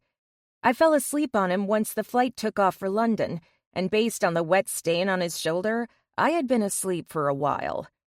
Yawning, I did my best to wipe away the drool that was still seeping down my chin when my ears popped. How long was I out? I moved my face close enough to the silver-covered dishes on the tray in front of me that the heat warmed my cheeks. I inhaled. My stomach became a shameful beggar as it rumbled troubles of woe to me. Turning to glance at Henrik, I saw his eyes weren't on his food, but directed at my chest. "Huh?" His reflexive caveman grunt had me snapping my fingers. Those eyes that matched the airplane window across the aisle behind him lifted in surprise to find a head was attached to my body. "Up here, Henrik." I asked how long I've been asleep. "A few hours, maybe." His cheeks flushed as he turned to cut into his steak. I liked that I had put that color on his face. Henrik had been blushing quite a bit on this trip. When I came up beside him once I boarded the plane, and he saw I was sitting next to him for the trip to London, he turned as red as the center of my steak. How were we going to handle a week in London together? Was he going to shower me with more sticky notes? After my first bite of the meat, I lost all thought of Henrik as the fillet melted in my mouth. This meal is amazing. Who knew airline food could be flavorful? Eek, there's strawberry shortcake for dessert. I am flying in the clouds, so this must be heaven. I laughed, but due to the cabin pressure, it came out as a snort. At that moment, I forgot that I was mad at Henrik. His stupid little rules. How pathetic does a man have to be to come up with ridiculous, cold-hearted rules to guide his life? I was angry earlier, but the more I thought about his life, the more I felt a bit sorry for him. How lonely has Henrik been? "You are a goof," he said. "Whatever, Hi. At least I'm not a horn dog who can't wait to get to the restroom to masturbate about my super-fine secretary." "You caught me once doing that." That was how he got me to smile and melt a little. His grin, his laughter, even his jokes. The cold granite Payne melted into a pleasing Henrik, and it was much easier to like him. I'm pathetic. "Look, Henrik, I'm sorry I got dressed and left without a word earlier." His lips thinned as he put down his fork. "I get it. My rules are a bit sad." He narrowed his eyes at me. "I was going to say restrictive. Maybe getting to know someone and having them in my life won't get in the way of work." "Do I get in the way of work, Henrik?" I pushed at the mashed potatoes with my fork. A faint hitch at the corner of his lip surprised me. I expected Henrik to answer with a sharp yes, but his hand reached over to cup my chin and was much more than I had hoped. "In the best possible way." His eyes dipped to my lips. Red alert. Brain, I have no idea what to do with this Henrik. Calm down, Morgana. He is different. Maybe the cabin pressure is affecting his brain, making him not think straight. Brain rubbed her squiggly chin, lost in thought. But I like how he's acting. He's sweet and vulnerable. Maybe I should have the cabin pressure device installed in his office. Brain shook her head. That would be dangerous, Morgana, and could kill him. I am afraid that when he leaves this plane, he might turn back into the asshole you have grown to, well, you seem to, What are you trying to say, Brain? You two are only happy when you're fooling around. As much as I warned you away from that before, Morgana, maybe that's the best way to keep this relationship, well, normal. Thriving. She had a good point, and I really wouldn't mind having sex with him again. Notably, with this new sweet Henrik. That should be our relationship from now on. Just sex and work. That's it. I wouldn't mind that. No strings attached. That way I wouldn't get hurt when he walked away, or when I found out he filmed us having sex and posted it online. Damn you, Trevor. "I'm sorry too, Morgana. I shouldn't have accused you of lying back at the coffee shop, but I am glad we had that date." He leaned closer until his nose was brushing the tip of my ear. "Or I wouldn't have had the chance to taste your sweetness, or hear you scream my name." Heat traveled up my neck until it reached where his lips grazed my ear. I did enjoy that, Mr. Payne. I felt a slight sting from my ear as Henrik took a nibble. Leaning back, I couldn't help but shiver at his dark and consuming stare. His head swiveled to assess our situation. "I thought we should have a meeting before we touch down, Miss Drake, but we need some privacy." I bit my lip to hold back the thrill as his eyes danced over my body. Could he be any more obvious? Airplane sex. Just say it, Henrik. You want airplane sex. His eyes narrowed, his jaw tightening. I laughed. Get over yourself, Henrik. Lots of people do that. Well, I haven't. I guess it's time to pop your cherry. My voice deepened as I leaned toward him. I began to wonder if Henrik was going to faint. He closed his eyes as his body swayed, but they soon burst open, filled with excitement. Take off your panties and give them to me. Then head into the bathroom. I will follow in a few moments so as not to draw suspicion. His tone was hushed, our faces only an inch apart. Wow, you've been planning this for a while. Since I was 15, he admitted. I wiggled out of my panties and handed them over, not a single question on my lips. I made it to the bathroom and waited, but no Henrik. My foot tapped on the beige linoleum floor as I leaned against the small sink. Finally, there was a knock, followed by a whispered, "Morgana." When he came into the lavatory, I made room by hopping up on the counter.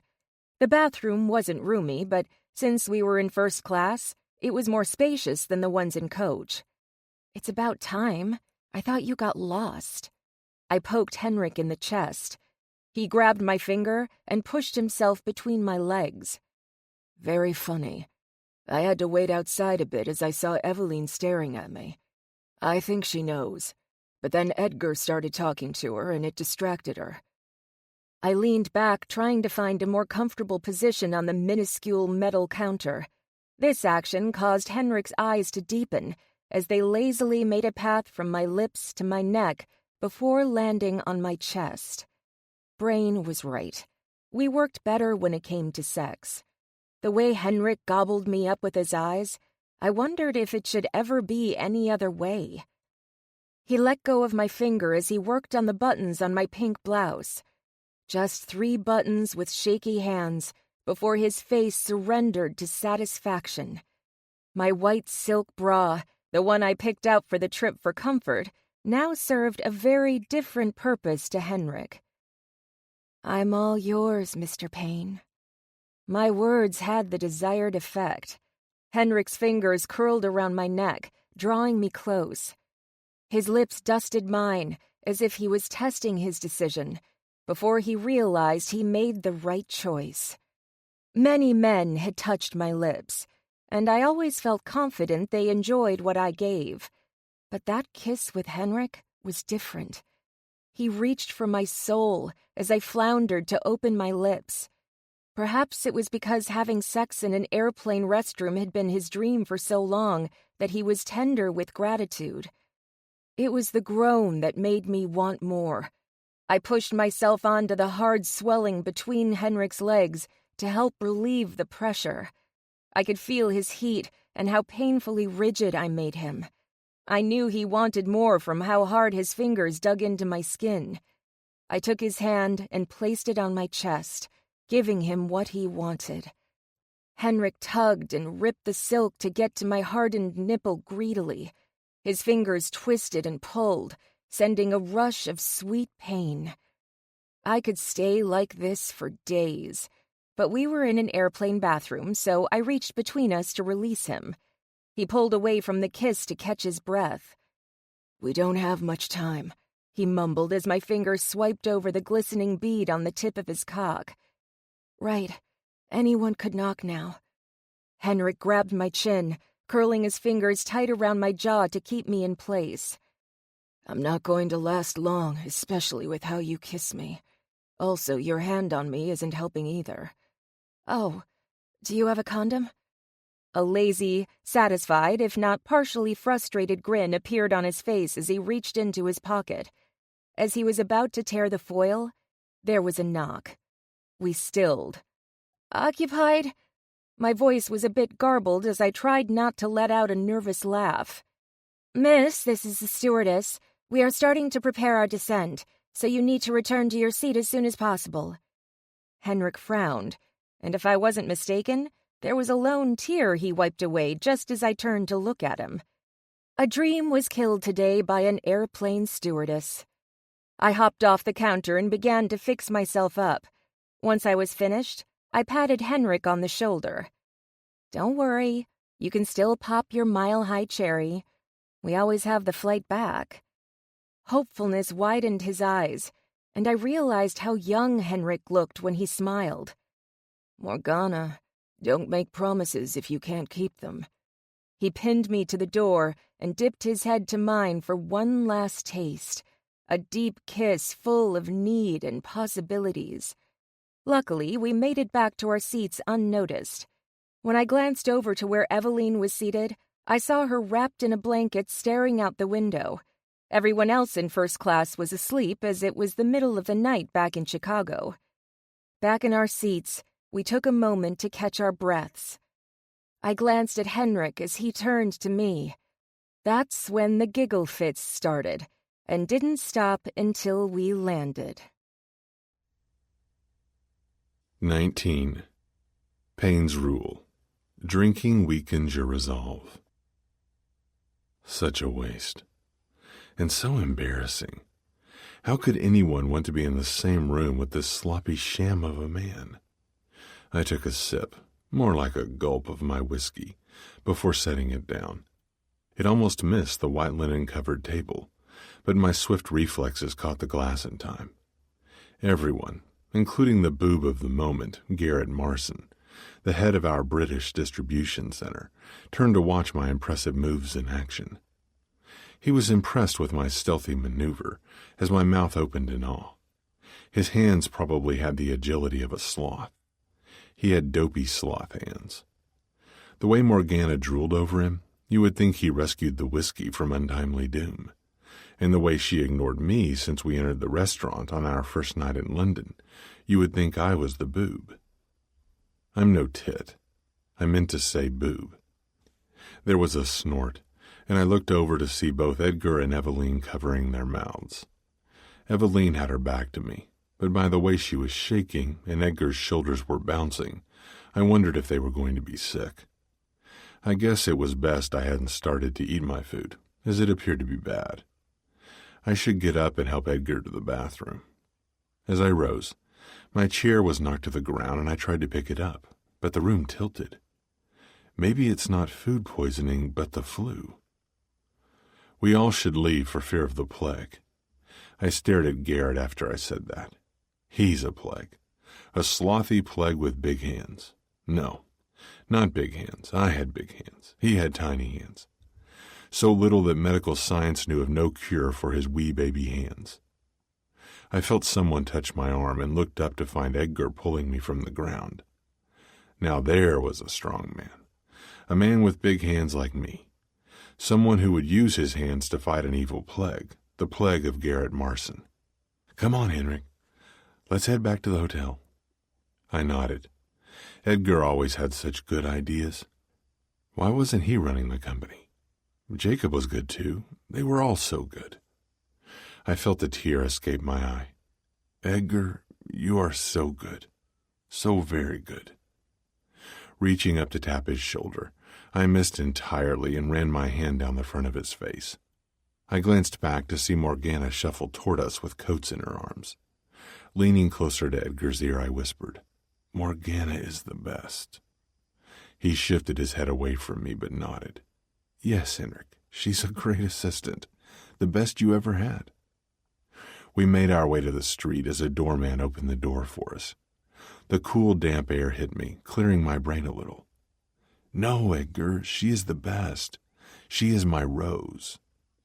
I'm embarrassed to admit it, but I cried right then as he shoved me into a cab.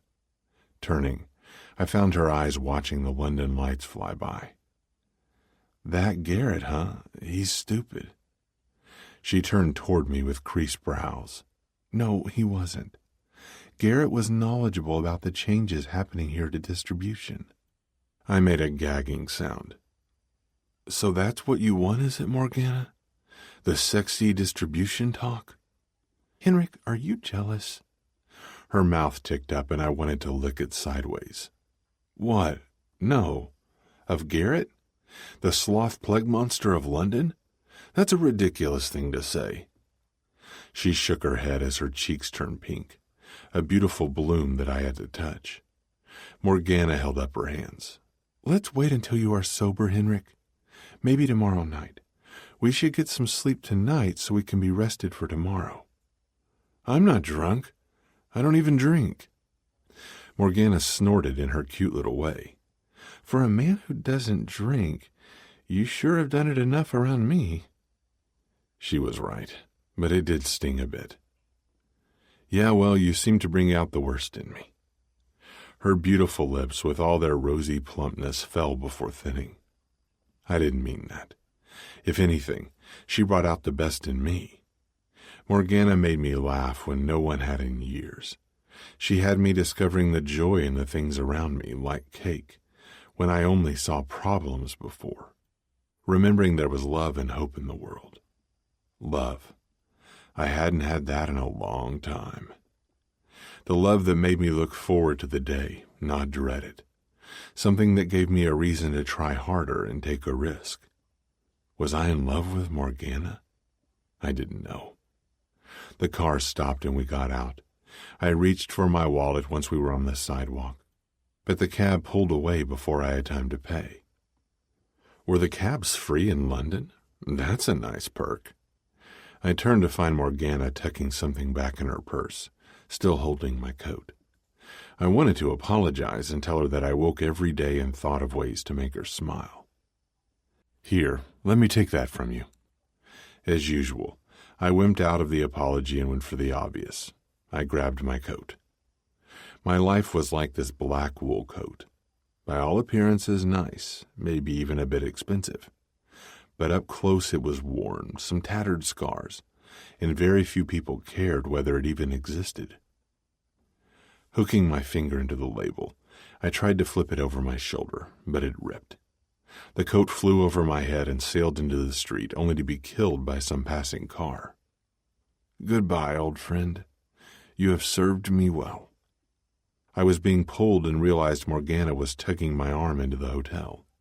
We made it to the lobby and into an elevator as my earlier giddiness from the fresh air had waned, and I grasped the rail to hold myself up. Once the doors opened, Morgana helped me down the hall. I didn't realize how tired I was. I fumbled for the key card, but Morgana grabbed it and opened the door. We walked into the room that Jane Austen must have built.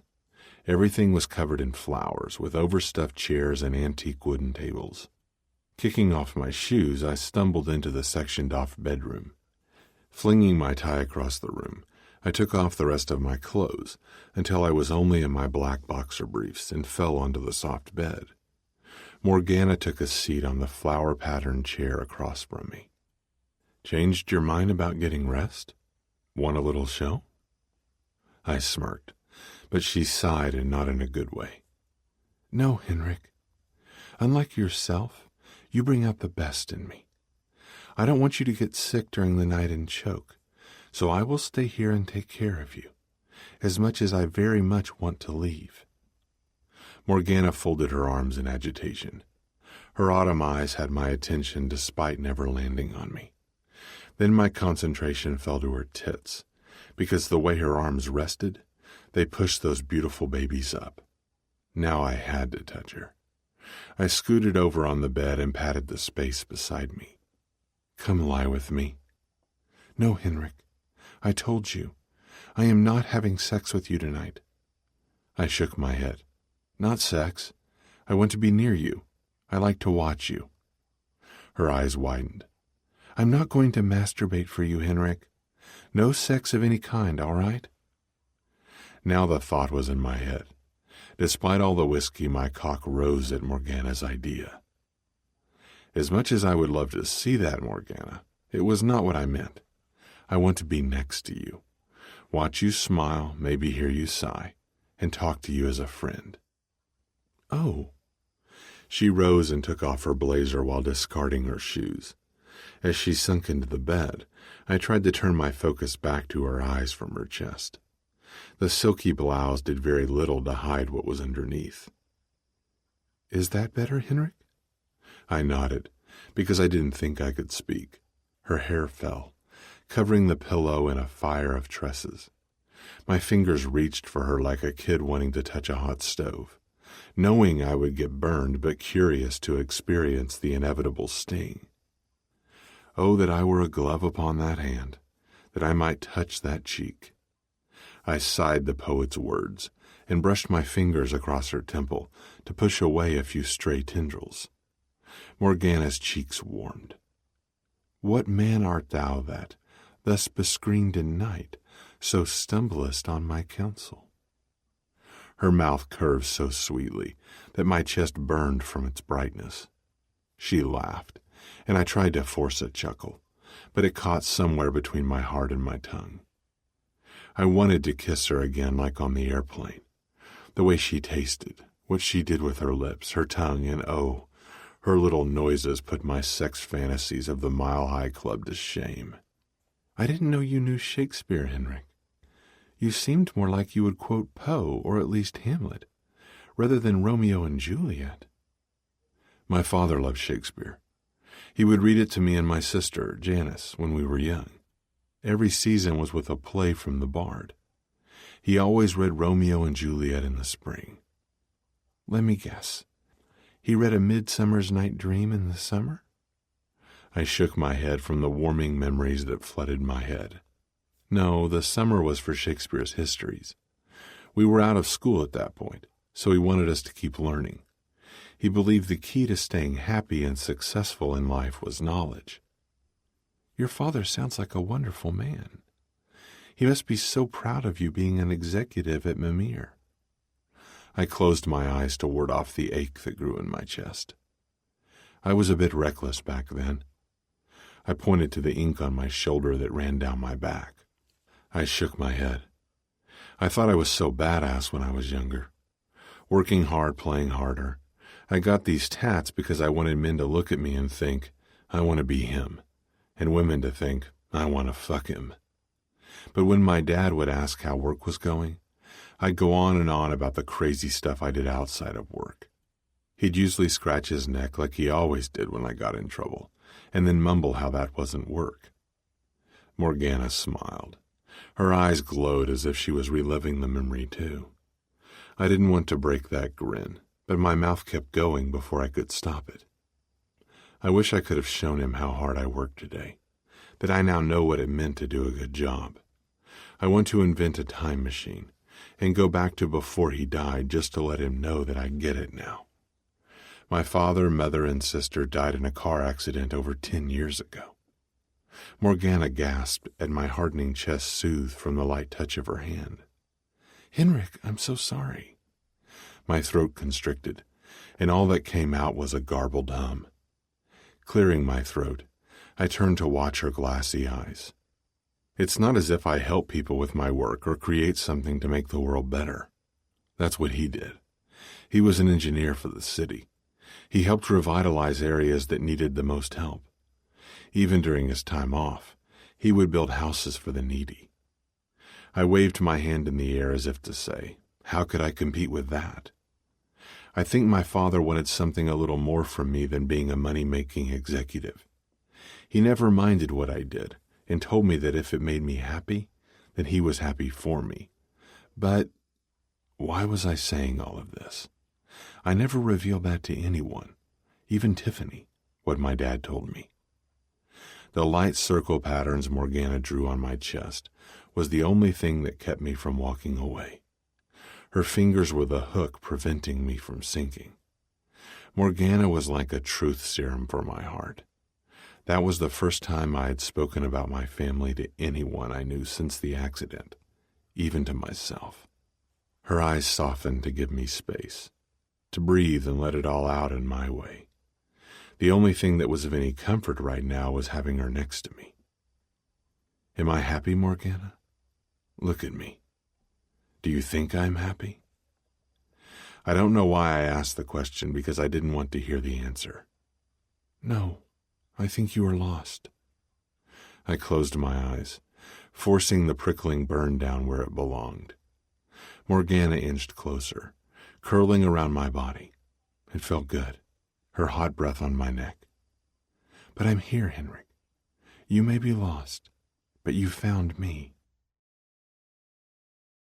20. Morgana's problem. Henrik's reaction. Henrik was smiling again.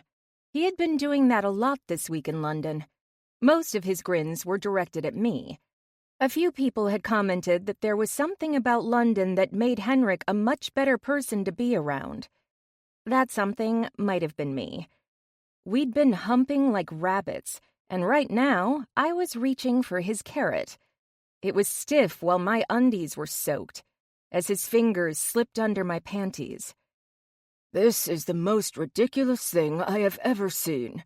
It's so wrong, it's shameful." Jacob Mimir's baritone voice echoed throughout the room, causing me to stop my progress of Henrik's cock as his fingers slipped away. I gasped. "It doesn't make sense. It's as if not just the EU government, but especially the British government, doesn't want any foreign business on their soil. Henrik, what do you make of this?" Mr. Mimir's head tilted and all eyes fell on him.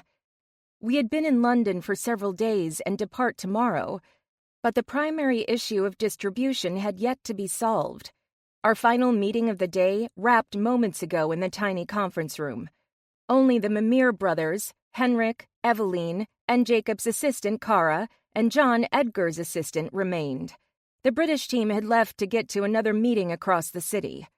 Between my thighs, the warmth died as Henrik removed his hand and lifted the paperwork in front of him from Mimir's lawyers.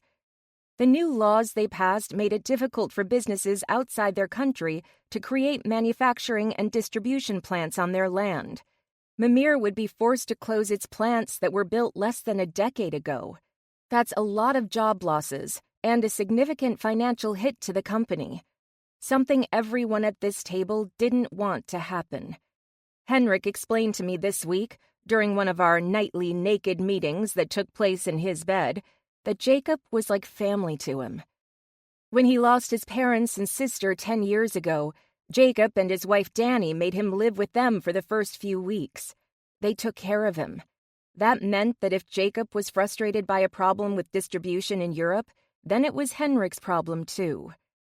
"Perhaps there is a loophole where established companies could—" Eveline cut Henrik off. "I discussed this with our lawyer, Mr. Hatter, and the London solicitor earlier. They checked everything. There is no loophole. By the end of the year, we will have to close down those plants and distribution centers." I smirked, enjoying the Eveline and Henrik silent fight they had in front of everyone. Eveline pretended to scratch her nose with her middle finger, while Henrik mouthed something to her. "Can I ask why Ms. Beckman is here on this trip? Last I checked, she was the head of HR. Are we hiring someone that I don't know about?" I was curious about her presence on this trip, too. Not only that, but Eveline had been acting odd today. When I went to get her before the meeting, she wanted to talk about girl stuff. If there were anyone the opposite of girly, it would be Eveline. As my eyes drifted to Edgar, I noticed his brow glistened and his eyes flickered around the table. They both gave each other a look that made me wonder if they had the same idea I had about this whole EU distribution problem. I'll talk to Eveline when we get back and see if her plan matched mine. I don't think I'll have enough time today as our flight leaves first thing in the morning. I wanted to get packed and have plenty of rest for the plane ride home. Jacob turned his attention to her. "Yeah, why are you here, Ms. Beckman? I'm a little curious myself." Silence consumed the room until Eveline broke out into laughter. It was light, fluttery, and on Eveline, it seemed strange. "I'm sorry, Jacob. I forgot that Ms. Beckman came along to help coordinate with HR here regarding individuals working in both locations and their taxation. The synergy," Henrik said before Jacob cleared his throat and nodded. I stared at Henrik. He helped Eveline. It shocked me, and I heard a few gasps in the room.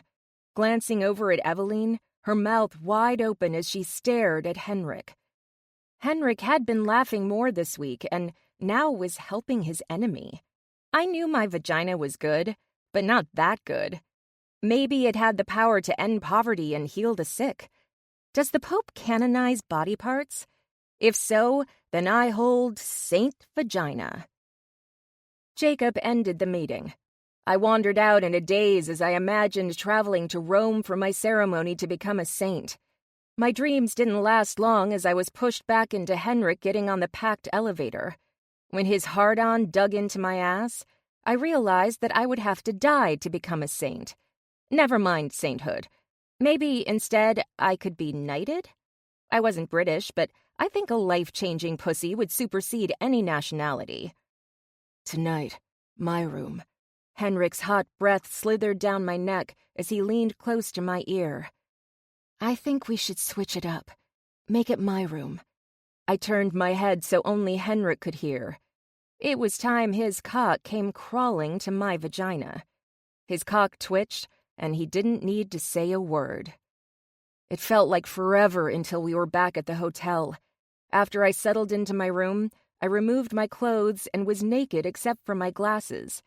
The reaction I got from Henrik when it came to my glasses made me realize several months ago how badly I could tease him.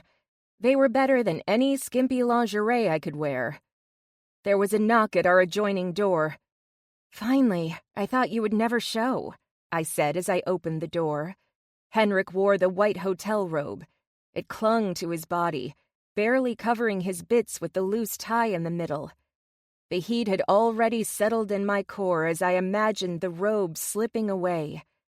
I hoped my excitement wasn't dripping down my thigh as I turned and strolled over to my blue floral-covered bed. I crossed my legs as I settled on the edge. Biting my lip, I stared at my fingers as they played with a loose thread on the quilt. There was much I hid from this man. I didn't dare tell him I wanted everything he was willing to give, or that I got off on how his nose flared and eyes turned midnight blue when he discovered how slick he made me. It may seem silly to some, but I thought of it as my gift to him that I hoped he leisurely unwrapped. Henrik stepped in front of me, his massive frame, full of scars and ink that told more tales than I would ever know, shadowed me like a boulder. Big, hard, and rough enough that I would feel his touch for an eternity. He had removed his robe somewhere back by the door. His thick cock pointed and begged for a taste. That's what I wanted tonight, to slide his cock in my mouth. He's tasted me almost every night, but when I trailed kisses down his stomach, getting nearer, he stopped me. Doesn't he understand when he does that, he only made me want to suck him even more? Stick your finger inside your wet pussy. I licked my lips, keeping my eye on the prize as I took one finger and pushed it between my thighs. Spreading my legs farther apart, I glanced up to find out if he noticed. Could Henrik see how my knuckles and fingers glistened from the wetness my body wept for him? Henrik gazed between my thighs, his cock ridged, but he clasped his hands behind his back as if bored. Was he already losing interest? What I was doing to myself began to feel good, causing my hips to gyrate in rhythm. But this wasn't enough for me, and I wondered if the small amount I showed Henrik appeared pathetic in his eyes. Stop. Morgana, stop touching yourself. Henrik's voice rumbled. Slightly breathless, I hoped Henrik didn't want to stop. I prevented a laugh that was bubbling to the surface because I naively believed my naked body, my silly little glasses, would melt this solid, hardened man in front of me. Let me see your hand. He took the wrist I offered. My hand trembled as he inspected my glistening fingers. Henrik lifted his leg so his foot was on the edge of the bed beside me. I wanted to rub my cheek over his thigh dotted with dark hair, kiss and lick and suck on every meaty part of his body like a lioness taking her share. I thought I would get my chance when he guided my hand toward his balls, but when I tried to grasp them, he made a grunt and shook his head. My hand slid back until he directed my finger to his ass, more specifically, to his puckered little hole.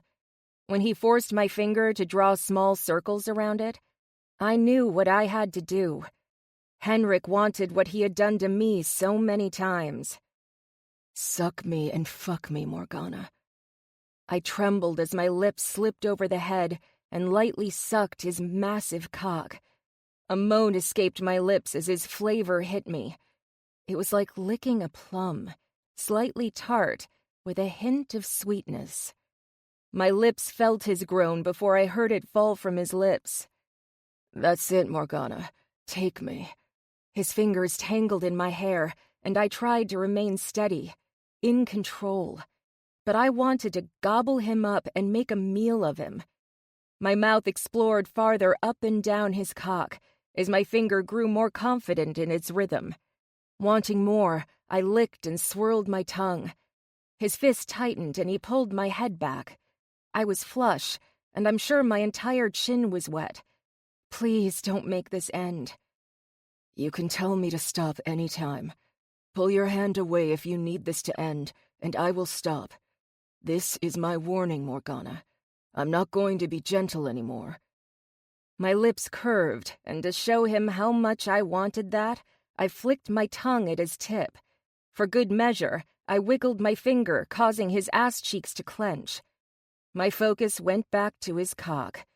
I took him deep as my tongue swirled around him. He said things, words that made me smile, and a few that made me wet. "You want more, Morgana? You love knowing you do this to me? I bet you drool thinking about my cock." The typical guy thoughts, but coming from Henrik, they were an illicit song. His hand guided me as he pushed deeper. Tears streamed down my face as Henrik's cock filled my mouth and he bucked in and out. When his cock thickened, I tried to hold back a cough and relax my throat, but I was new to all this. Maybe he liked that because within seconds he was filling my mouth. His warm cum overflowed, dripping down my chin and falling into my lap.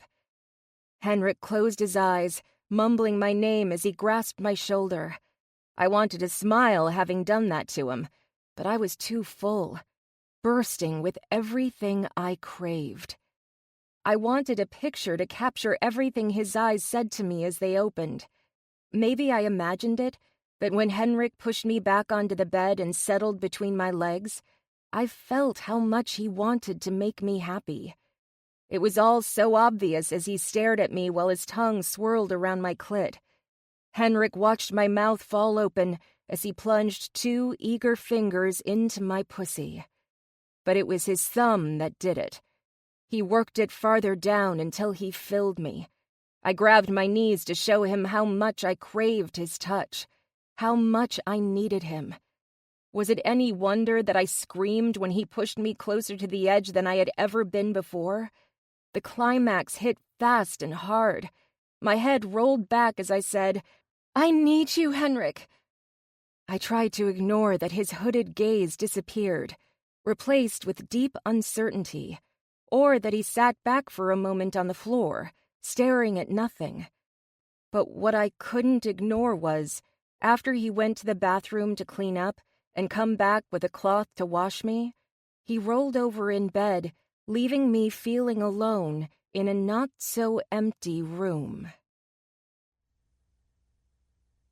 21. Payne's Rule. Don't get romantically involved with coworkers or clients. April was beautiful. Flowers bloomed, birds sang a sweeter song. But as I observed the fat snowflakes that drifted over the Chicago street below, I understood that April could be bitter and challenging. Our welcome back to Chicago a few days ago had been icy at best. I should clarify that. My attitude toward Morgana had been glacial. I feigned being sick to avoid speaking with her on the plane ride home. Now I was back to ignoring Morgana and littering her desk with pink notes. As much as I replayed in my mind our last night in London, you would think I was jacking off to it, but the captain had remained at ease. Each time I relived hearing her moan how she needed me, something rough clawed at my chest. "It's been eating away at me since we got back," Morgana said as she sat across my desk from me. I didn't hear her come in. My back turned to watch the falling snow and revel in my misery. But there she was in the reflection, her eyes directly hitting mine. She worried her bottom lip, and I knew why. Morgana came home with Payne, the man I had been for a long time, and wondered if that was all I would ever be. That maybe deep down, in the cracks and cuts of my soul, I was my mother. She didn't care about my sister and me. At times, I wondered if she even loved my dad. He loved her. I saw it in his eyes, the way he looked at her, made excuses for her. Let her drive drunk that night. "Is this about London?" I asked. I turned to find her on the edge of the seat. Morgana's back so straight, I would have thought her spine was a metal rod. "Yes. Things we talked about on that trip. It's a little confusing, but I think—" "Look, Morgana, maybe it is best if we have personal discussions outside of work. I know we don't have a great track record of staying strictly on business here, but I think we should now." I thought I smiled, but perhaps it was a grimace. As Morgana's head tilted and brow creased, I knew my face was the opposite of happy. "No, Henrik, I don't mean us. Sure, we had some great sex, especially in London. I'm sure you are worn out from the trip, and perhaps we could get back to the sex stuff this weekend. But I am talking about the issue with the laws in the UK and Europe. The whole reason for the trip. I have been pondering it, and I believe I have come up with a solution." I just stared, past the point of being comfortable for her or me. She wasn't upset that I'd been ignoring her. Morgana assumed I was tired. Maybe I saw something in her eyes, heard something in her voice that last night in London that wasn't there. That should be a relief. So why had my frown deepened, and that clawing ache in my chest was back? Maybe I saw something there in London in her eyes that I wanted to see. "What was your idea?" "It came to me a week ago in London, while we were watching that movie in your room, and I was eating my dinner cake." That had me smiling. Morgana and cake, a match made in heaven. She was adorable. "Okay, what is it?" "It was a lemon cake with strawberry frosting." "Oh, you mean the idea?" I shook my head and laughed. "No, the movie." "What was the movie?" The sighed as her lips flattened. "Don't be silly. This is a serious matter." I had fallen deep and discovered no giggle tumbling from her lips, or seductive curve of her mouth would rattle me from my spot deep inside her heart. Morgana made everything wonderful. My hands flew in the air. "Yes, it is a serious matter. Knowing what movie you were watching while you came up with your idea to help save the company explains a lot." A sensual laugh released from her throat, thick and rough. I didn't think she meant to make my cock twitch, but it happened. "Remember, we were watching Airplane? Well, I was watching it while you were licking frosting off my tits. I didn't get to see the end. You made sure of that," she said with a smirk. "I remember the frosting. Delicious." The movie, while a classic, couldn't hold my attention when Frosting and Beauty were in the room. She brought her hand to her chest, covering what had my current focus. "You are silly. No wonder your nickname in college was Goof." "What? I never told you that." Her laughter died as her eyes darted around the room. One of your friends told me. I swore I wouldn't say anything. Please don't make me say who it was." What else did she know about me? Tiffany had been hanging out with her, Beckman, and Morgana's roommate Aria lately. I was happy Tiffany had found some friends, maybe not with Beckman, but with the other ladies. But if she was going to spill everything about me, then I had to talk to her. "Fine, you're off the hook for now, but that's because I want to hear your idea." Her chest rose and fell as she let her hand drift, releasing a heavy breath. "I discussed it a bit with Eveline on Monday night to get her take on it. I was surprised when she told me to discuss it with you, that you had a good head for how to move forward with it." She sighed, possibly getting up the nerve to tell me. "The idea I had was about local distributors. The law states we can't build our facility or keep the facility we already built there. So why don't we use the ones already there?" "Okay, sounds interesting. Buy an already used warehouse. I think the laws are against that, too. She shook her head, tussling her long hair, which made it difficult for me to keep my head in the game. No, we partner with already established smaller distributors throughout Great Britain and Europe. They house and ship out our products, thereby boosting their profit, and we have distribution overseas. It's a win for everyone.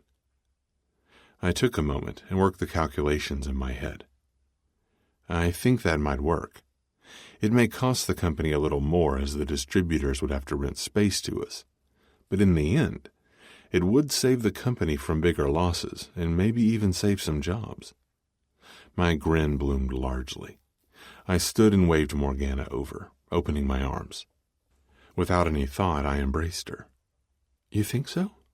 she said. I heard the wobble in her voice, the uncertainty.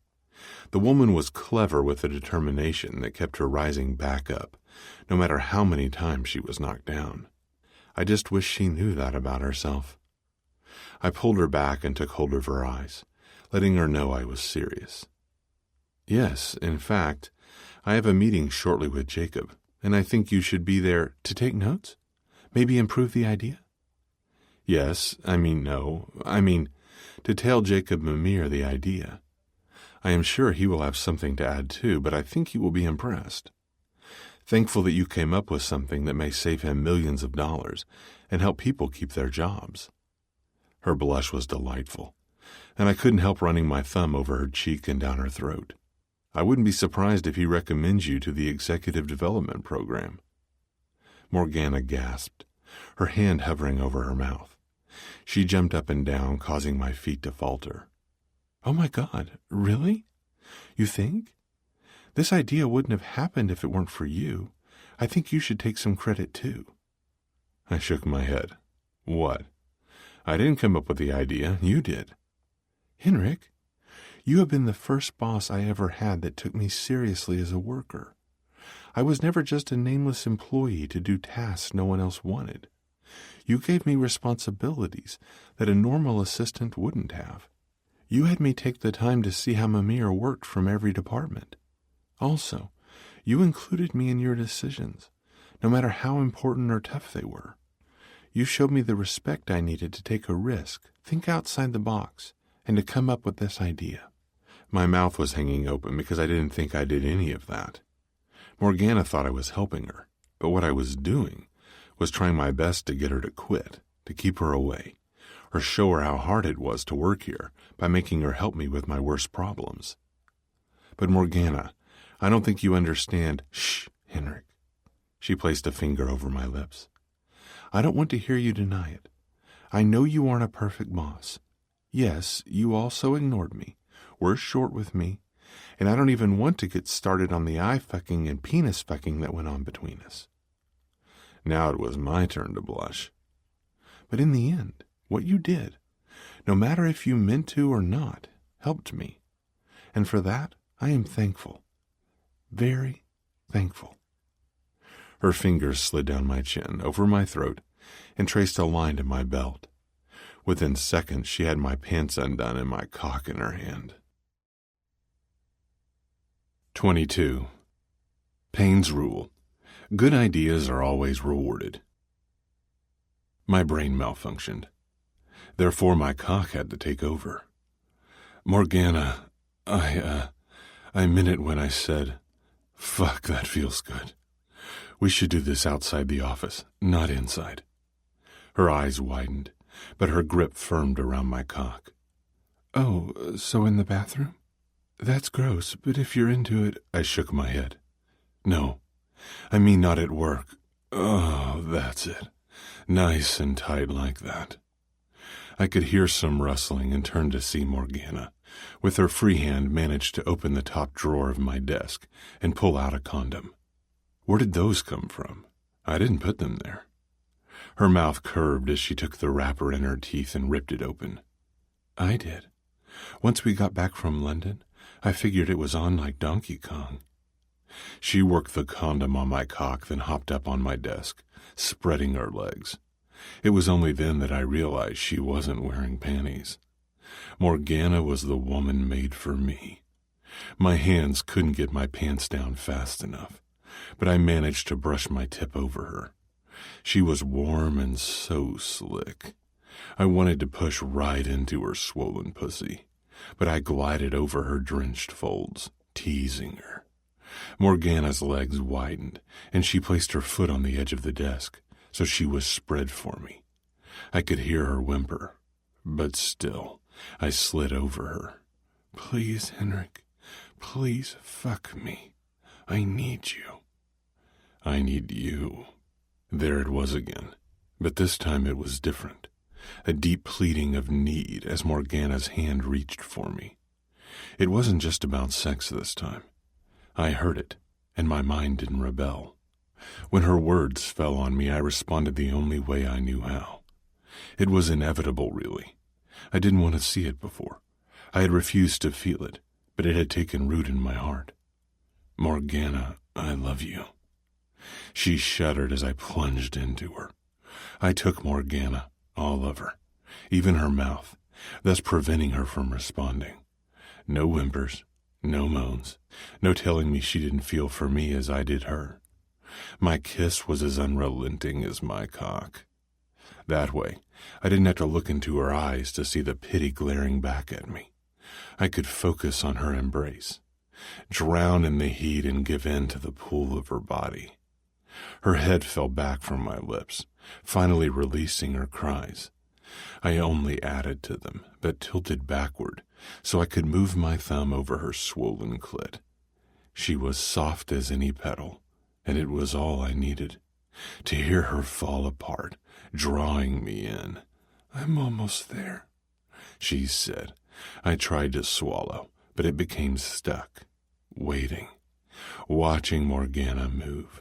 Her plump lips, flushed chest, and her inability to catch my gaze. It all depended on her.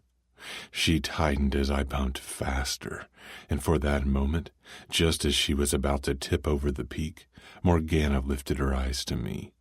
So much heat in her fire, but there was something soft, aching, as if she was grateful for all this. At that moment, I wanted to be everything to her. Telling her how I felt even if she didn't love me back, making her wilt from my touch, helping her succeed, and giving her happiness was worth anything she threw at me.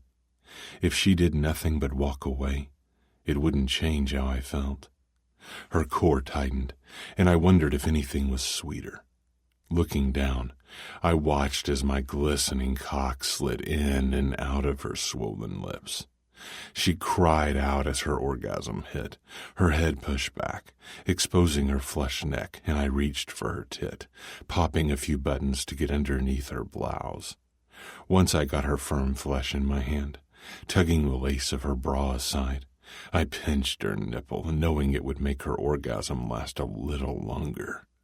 It did, and my balls drew in, hearing her cry my name. The ache in my belly felt incredible. I hit that peak with her, and we were lost, tumbling over the edge together. That was why I didn't hear it. The door opening, throats clearing. "What the hell?" A loud male voice reverberated through the room, and we both looked over to see Jacob Mimir, Edgar Mimir, and Eveline Beckman standing there with shocked looks on their faces. Well, Beckman was rolling her eyes, but the men were flabbergasted. They quickly turned and left the room, shutting the door behind them. How could this happen again? Morgana's voice rose to an octave higher than necessary, so close to my ear. I stood and pulled away, removed the condom and disposed of it. My legs were weak from sex, and I tumbled back into my chair. Morgana's eyes reminded me of a sad little puppy. Her fiery hair tangled and glasses askew, but she still looked so hopeful and beautiful. "Maybe it won't be that bad. Perhaps Eveline could speak to them," she said. "Just because she helped you last time, despite what I told her, doesn't mean she will help you, especially me, this time. Face it, Morgana, we are fucked." A million thoughts raced through my head. Updating my resume, calling headhunters, Of all the questions I had, the one that stood out was why Morgana hadn't said a word about the L-bomb I dropped. What do you mean, despite what you told her? Crap.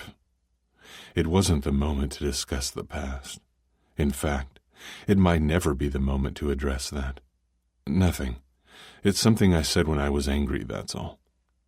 She crossed her arms over her chest, and the sad puppy had turned into a fierce wolf. I wish she hadn't done that. Her stance only plumped her tits, and I couldn't help but stare at them. My eyes weren't helping. If I asked Eveline what you said, she would say it was nothing too. I slumped over, placing my elbows on my knees and hiding my head in my hands. No matter how I scratched and scratched at my scalp, I couldn't seem to erase this ugly day, except for the magnificent sex part, which I didn't want to be rubbed away from my memory. I told her, I mentioned that if she hired you, then she needed to fire you. I stood to face Morgana. Her mouth fell, the lines softening in surprise and even worse, hurt. I was angry at you. I thought you meant it when you said you used me to get my job. When Beckman explained the Monday after she caught us, we worked on a plan to get you back. There was a sweet little line running up and down the middle of her forehead as the nasty realization of what I just said took root. But you didn't know Eveline wasn't going to fire me, or you would have told me. You knew my email and my phone number. Why didn't you say anything? The relaxing glow of fantastic sex died and turned into nausea. I was going to tell Morgana, eventually, except it would be many years later when we could laugh at it, not just a few weeks after her return. I wanted to tell you. I called you so many times. When? When were these phone calls? Because I didn't get any messages. I never heard your voice on the other end of my phone. I raised my head, straightening to my full height. My eyes narrowed as I steeled myself.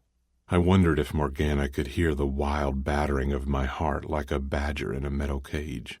Could she see the blood in my veins rushing in every direction, trying desperately to find a flow? I created this chaos. I had to own up to it, straighten it out. I hung up before you answered. It wasn't easy to... Her hands raised to stop me, preventing me from falling down the side of that jagged mountain of mistakes I willingly made. Wasn't easy?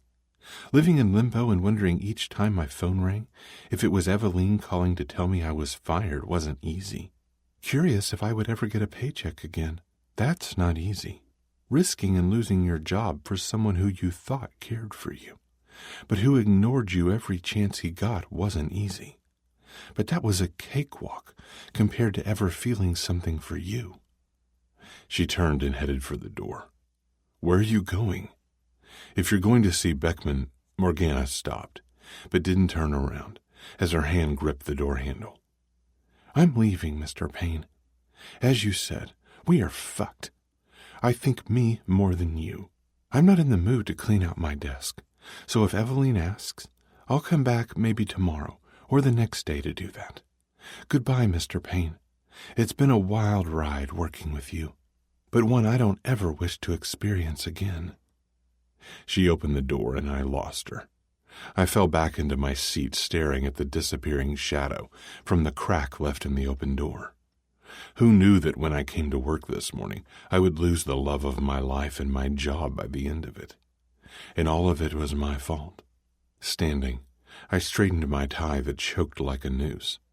I began the slow progression out of my office towards Jacob's office at the other end of the floor. The moments of the day, the week, and the many months since I first met Morgana fluttered around my head in no order. But one scene stood out. A moment so like this one that I laughed, chuckling as I headed toward my doom. But it wasn't what happened to us in that small burst of time that caught my attention, but what Morgana said to me. The quote from my favorite movie. The instant I realized that Morgana was more than an assistant, more than a woman I wanted to fuck. She was somebody I wanted to know. Somebody I wanted to caress and make laugh and be near. Now I knew what I had to do. Despite what was about to happen, I smiled, and it was easy. I had made things so difficult since I met her, even before, and now everything fell into place. I knocked on Jacob's door and heard him calling for me to enter as the movie quote in Morgana's voice floated through my ears. H.I., you're young, and you got your health. What you want with a job? 23. Morgana's problem. Her goodbye. I waited for the inevitable. With fear bubbling up against the back of my throat, I stood my ground. You're dying, aren't you? Oh, God, my baby girl is leaving us. I knew this would happen one day. I just thought I would have gone before you.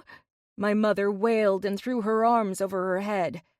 Despite the dramatic pause, only a novice would have spoken now. Since I had witnessed my mom's theatrics my whole life, I stood silently, waiting for her cry once again. I didn't have to wait long. Why, God, you are young, and look at your figure. What man is going to want to squeeze your ample breasts when you're dead? Perverts, that's who. You are only going to attract perverts now, Morgana. My baby girl fated to be groped by the depraved. She heaved and then collapsed into her chair, giving me the signal to continue talking. I forced my eyes not to roll back in my head as I heard gasps and a few no's tossed around the small dining room. Pushing my mom's arms away from me and catching my breath, I saw my father's firm lip begin to tremble. My brother was uncharacteristically sobbing with his head in his hands, while his girlfriend of the month, Diane, with her tight, short blonde curls, appeared petrified. I turned to Arya, who was aware of my mother's antics, and I thought she might have my back, but she just shook her head violently. Even Grandma had a tear rolling from her eye. Mom, why on earth do you think I am dying? You gathered all of us here. Allow yourself a moment of stillness, where time slows and the world feels gentle for just a breath.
on a Thursday night no less, and it isn't anyone's birthday, so I just assumed.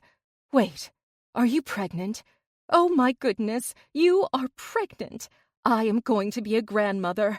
Who's the father? Oh, it doesn't matter. We can raise the child together. I will support you, Morgana. My mom was jumping up and down as she smiled through her tears. My father's lip had stopped trembling and was now a firm line. His jaw ticked as he ground out the words, "Yes, Morgana. Who is the father?" My brother looked at my dad and then back at me, clenching his jaw and banging his fist on the table, causing Orly to start barking. Eventually, the dog grumbled and fell back to sleep, curled up next to the fireplace. Arya was beaming.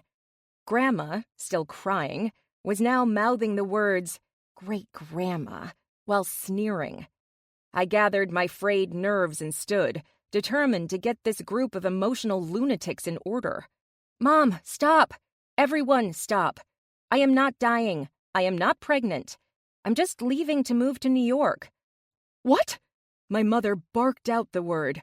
Bracing for what I would find, I gazed into the mirror on the opposite wall in front of me to see daggers coming from her eyes. I was never one of those kids who couldn't wait to get away from home. A healthy dose of love from my parents always surrounded me. There wasn't a time I didn't feel welcome when I grew up and moved out. But living in another city would be exciting, career-changing, and a welcome break from my terrible love life. Those were the reasons I was putting my heart on the line, and perhaps even my life, to stand here and explain to my mother that I was moving. I was her baby girl. It was assumed that I would only ever live a short car ride away. Also, my mother hated planes. There was an audible sigh of relief from the table, but not from Arya. The frown on her face I expected, but no less heartbreaking. I placed one hand on my mom's shoulder and one on Arya's. "Look, it's only for 6 weeks. I found out yesterday that I got into the executive development program at Mimir. The program is in New York, so I need to live there to train. That's why I asked everyone to come to dinner, not because anyone is dying or pregnant, but because I am not going to be in Chicago for a while." When I left Henrik in his office after being caught by the Mimir brothers and Eveline on Tuesday, I went home and ate my weight in cake. My phone rang off the hook, and I could see that both Henrik and Eveline were doing their best to reach me. Instead, I shut off my phone. The next morning, I went into the office to clear out my desk, only to find Eveline waiting for me. She explained that I had never been fired, but Henrik had. The Mimir brothers didn't want gossip to start, so they decided to keep me on. Seemed too good to be true. I cornered Eveline into telling me everything, especially when she explained I made the executive development program. It was hard to believe that having sex with your boss automatically got me into the program, especially when caught on a desk in my boss's office. Eveline reluctantly explained that before Henrik got fired, he laid out my plan to help save the company. Only, he claimed it as his own. That alone, she said, would have gotten him fired. I guess he had forgotten that I already told Eveline about the idea. Of course, she pounced on him. Not only did Henrik lie to me about never being fired in the first place, but then he tried to steal my idea to save himself. Once he got caught like the coward he was, he wanted to blame me. Told them I was tricking him by making promises to be with him. He painted me as some manipulator that had bigger plans, that if I would seduce him, then he thought I might try to manipulate others at the company.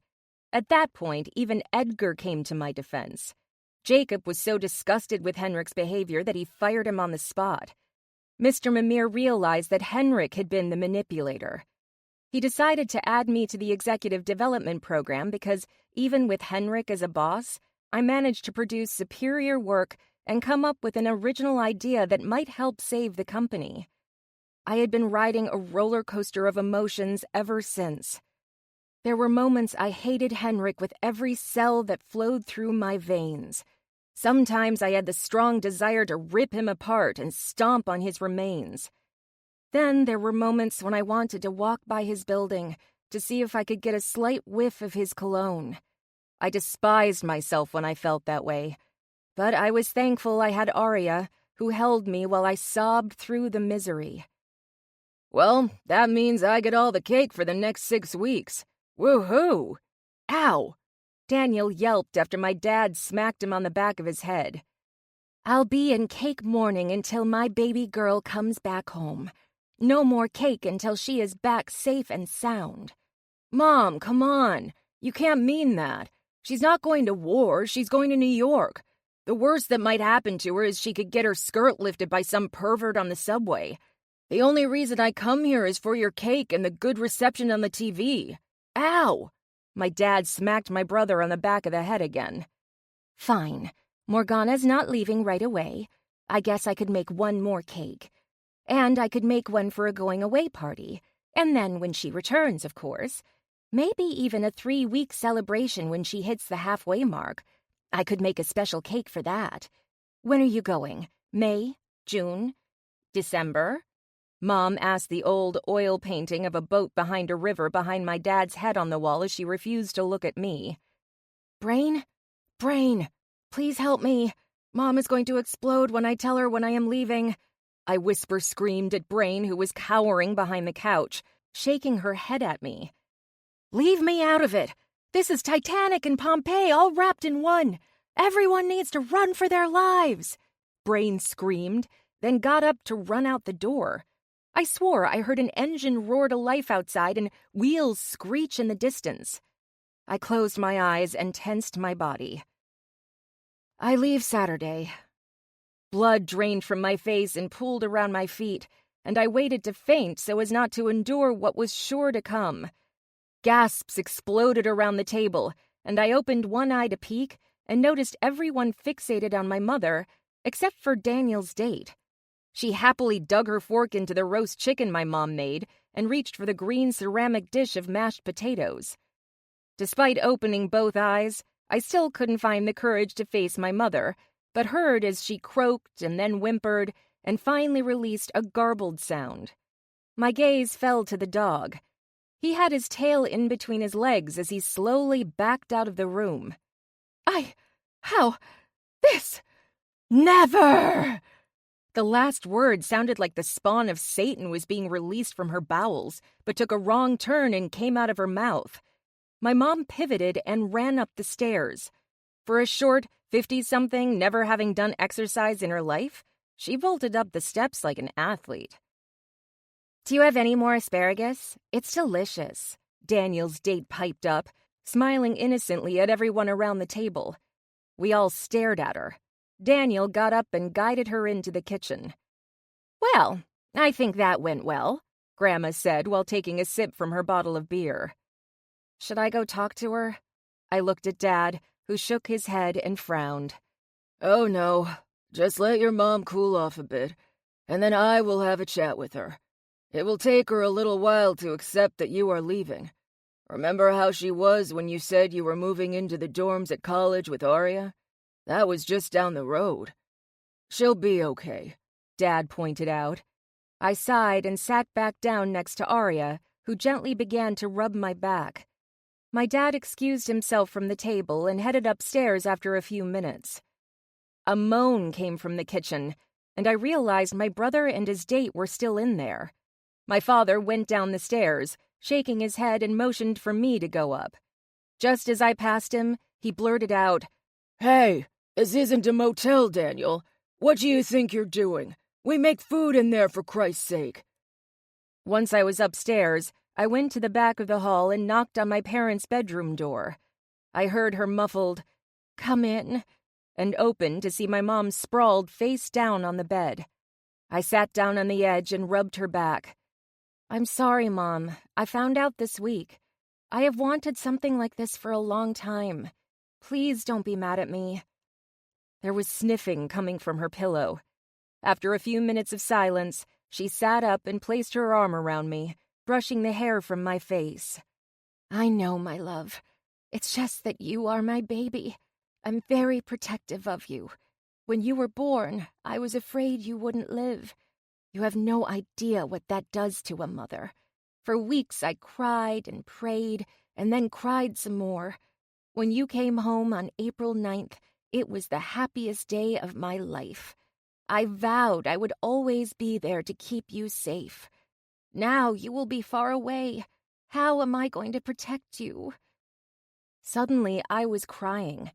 I wrapped my arms around my mom and squeezed her with all my might like when I was little. "I love you, Mom. I promise to call you all the time. If you're worried about me, you can always call me too. Also, I would love it if you and Dad visited." She looked at the ground as she sighed. "I guess I could consider leaving the state for you. I don't understand why anyone would want to go anywhere else when they have everything right here. Big city, great people, beautiful country, a big lake, and my wonderful family." She smiled and patted my cheek. "The earth looks different everywhere you go, Mom. Some people like to see the unique scenery and cultures and people. I guess. Well, at least I will have a good reason to travel now. To see my baby girl." Mom and I hugged and talked some more before we made our way back downstairs for cake. When I got to the bottom of the stairs, I saw Daniel's girlfriend crying as he closed the front door behind her. "Oh, Daniel, did Dad kick her out?"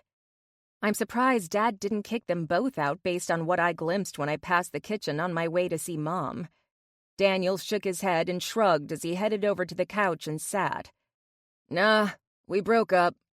I stopped mid-stride to the love seat next to the couch and stared at him. "But you were making out with her 20 minutes ago. Did something happen?" Daniel picked up the television remote and started channel surfing. "Yeah, she told me she wanted us to get matching tattoos." He barely glanced up to meet my eye before he continued. "Once a girl wants matching anything, the next thing I know, I'm married with 2.5 kids running around my feet. I can't have that. I'm too young." I grimaced. "You're 33. "Exactly.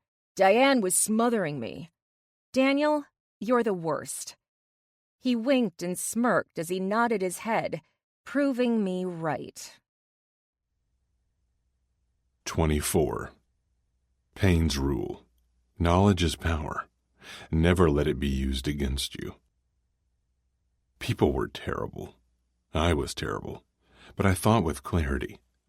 Nothing and no one could batter my heart. It was freeing. We're better off without her. I stopped to gather my thoughts and tried to remain upright. She was too good to be true.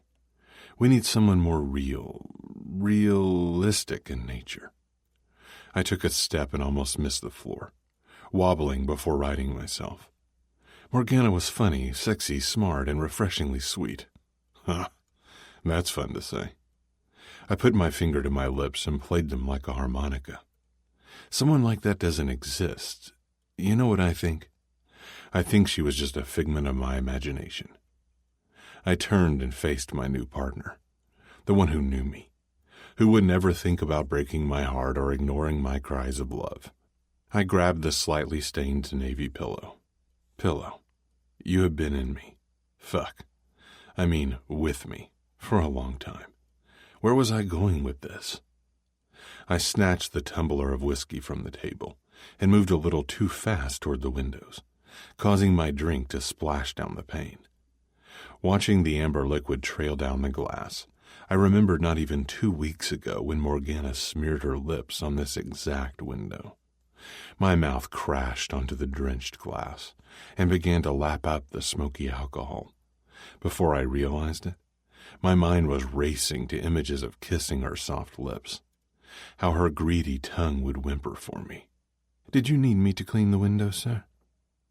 Winston's British cadence broke me from my fantasy, and I paused my make-out session with the window. I straightened, but stumbled slightly in the process. "Not right now, Winston, can't you see I'm in the middle of something?" I continued to gaze out the window at the unusually calm lake water below. "Very good, sir. Mr. Edgar Mimir is on his way up. Shall I show him in here when he arrives? Or do you need some more time with your something?" His tone was dry as usual, but I knew he was mocking me. "No, send him in. Did he say why he's coming?" "No, sir. He gave no excuse, just like yesterday and the day before that when you sent him away. Yes, well, I cleared my throat, still refusing to turn around. That will be all, Winston. Very good, sir. I will take the decanter with me for a refill and return it momentarily. I heard his hard-soled shoes brush over the rug before landing on the hardwood floor, the sound diminishing until there was silence.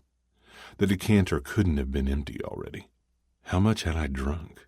Pillow, where was I? The sagging expression on Pillow on the beige couch did little to trigger my memory. Before I could rattle my fogged brain, I glanced over to notice Edgar stroll into the room. The slight upturn of his mouth, his steady stride, and the perfect golden wave to his hair made it seem like he had hopped right out of a Thor movie looking all Thorish. He probably had a mighty hammer at home that could destroy Payne. I wanted that hammer. Henrik, I see you're having a liquid lunch again. His godlike ass made itself comfortable on my leather couch. He almost disappeared into my decor with his matching cream-colored pants and brown cashmere sweater. I, on the other hand, did not consider color or smell when picking out my clothes. I'm more like Loki's urchin son with the stained gray t-shirt that I've been wearing for 3 days and ripped dark blue jeans. While I was aware torn jeans were fashionable, crotch rips, however, were not. Are you here to point out facts, or was there a reason for your visit? Last I checked, I didn't work for Mimir anymore. Winston returned, setting the full crystal decanter down on the mahogany coffee table. Without a word, he turned and exited the room, while I remained fixated on his silver ponytail that swung like a pendulum. Once he was gone, I decided to refill my glass. Why don't we have lunch? Edgar blurted out, just as I reached for the bottle. My head swiveled in his direction as I closed one eye, so that the 3 Edgars became one. Not hungry. I turned back to the whiskey. My hand cradled its neck as I saw another hand cover the top. Did I have 3 hands?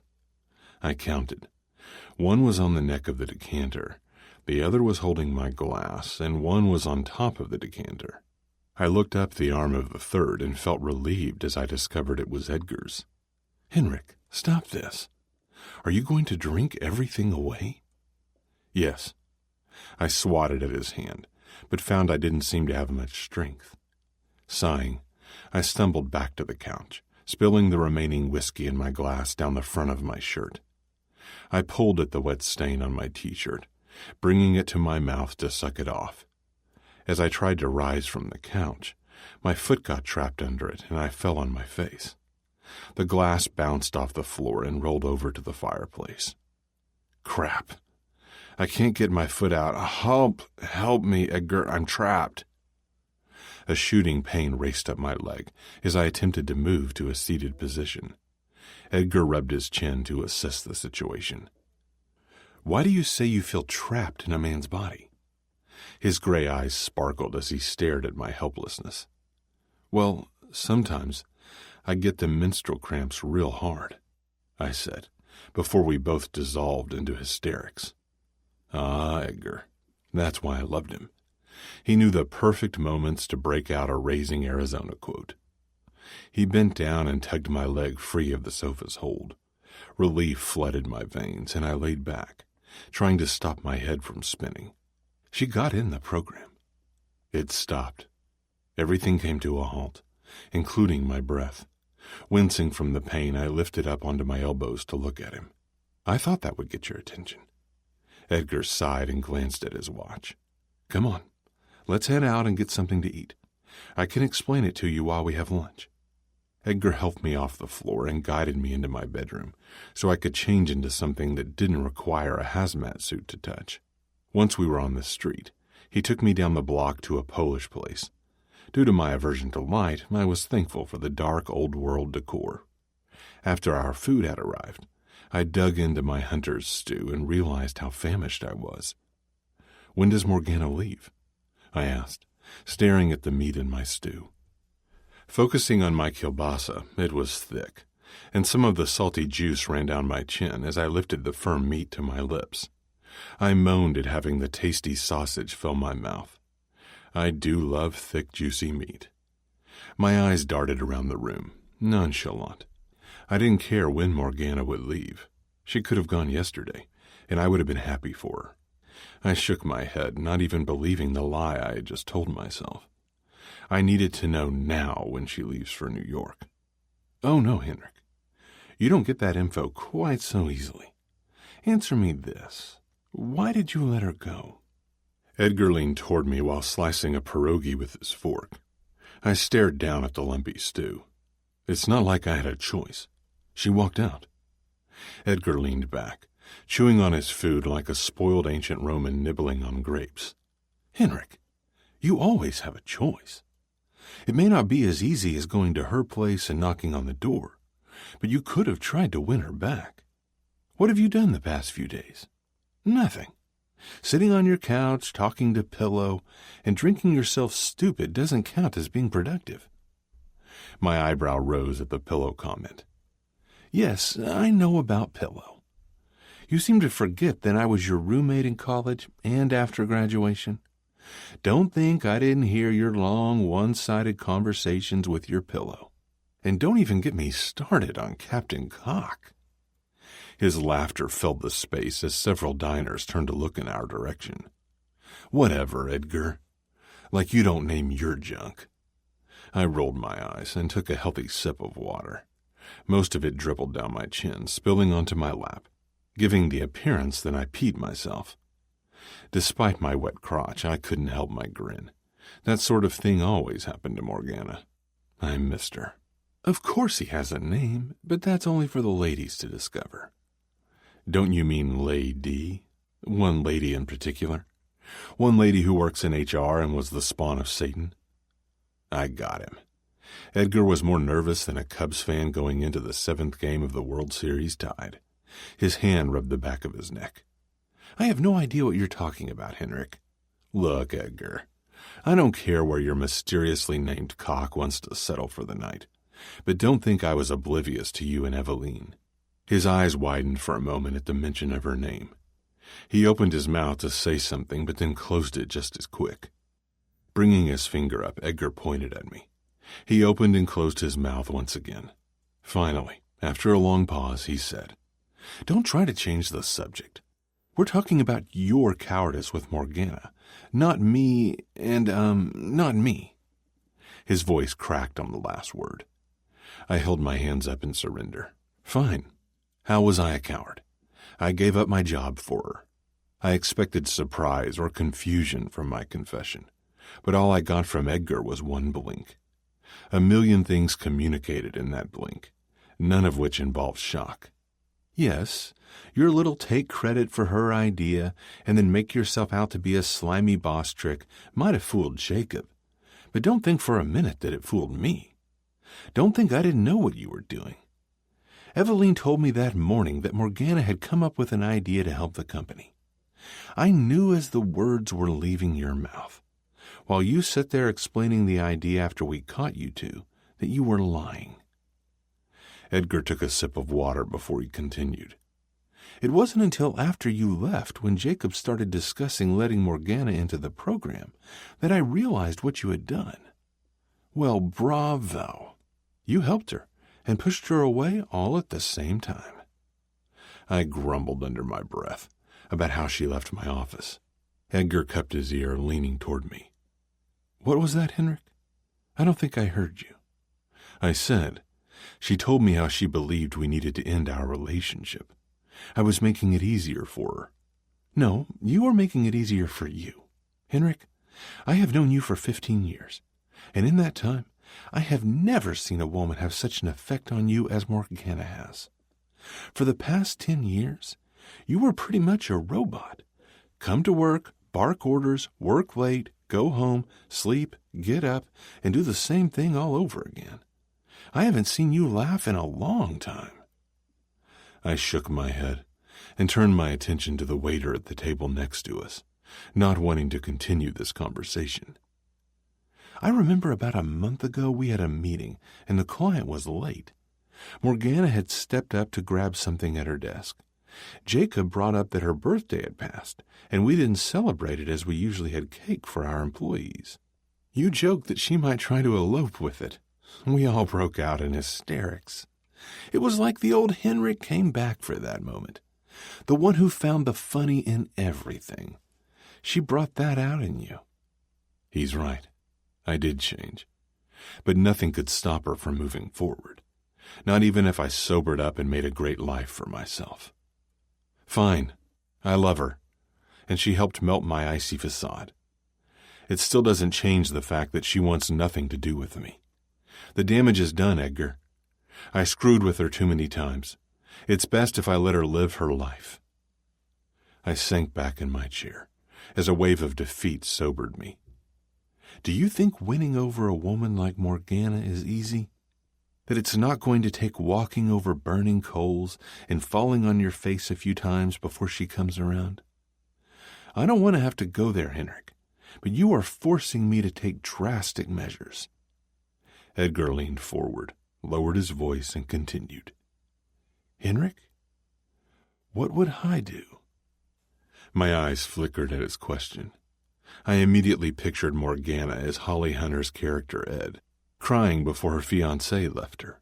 Instead of the fiancé causing the pain, it was me being a dick. He would go after her. You know I hate when you're right, Edgar. Edgar's gleaming white grin that ate up his face was sickening and heartwarming all at the same time. Yeah, but I give you the sexy tingles so you can't stay away. I nodded. Yeah, I'm all tingly for you, Edgar. Now would you finally tell me when she leaves? Tomorrow. 25. Payne's Rule. Look with your eyes, but react with your head. I left for New York the next day. The plane ride was short, no luggage, so in and out.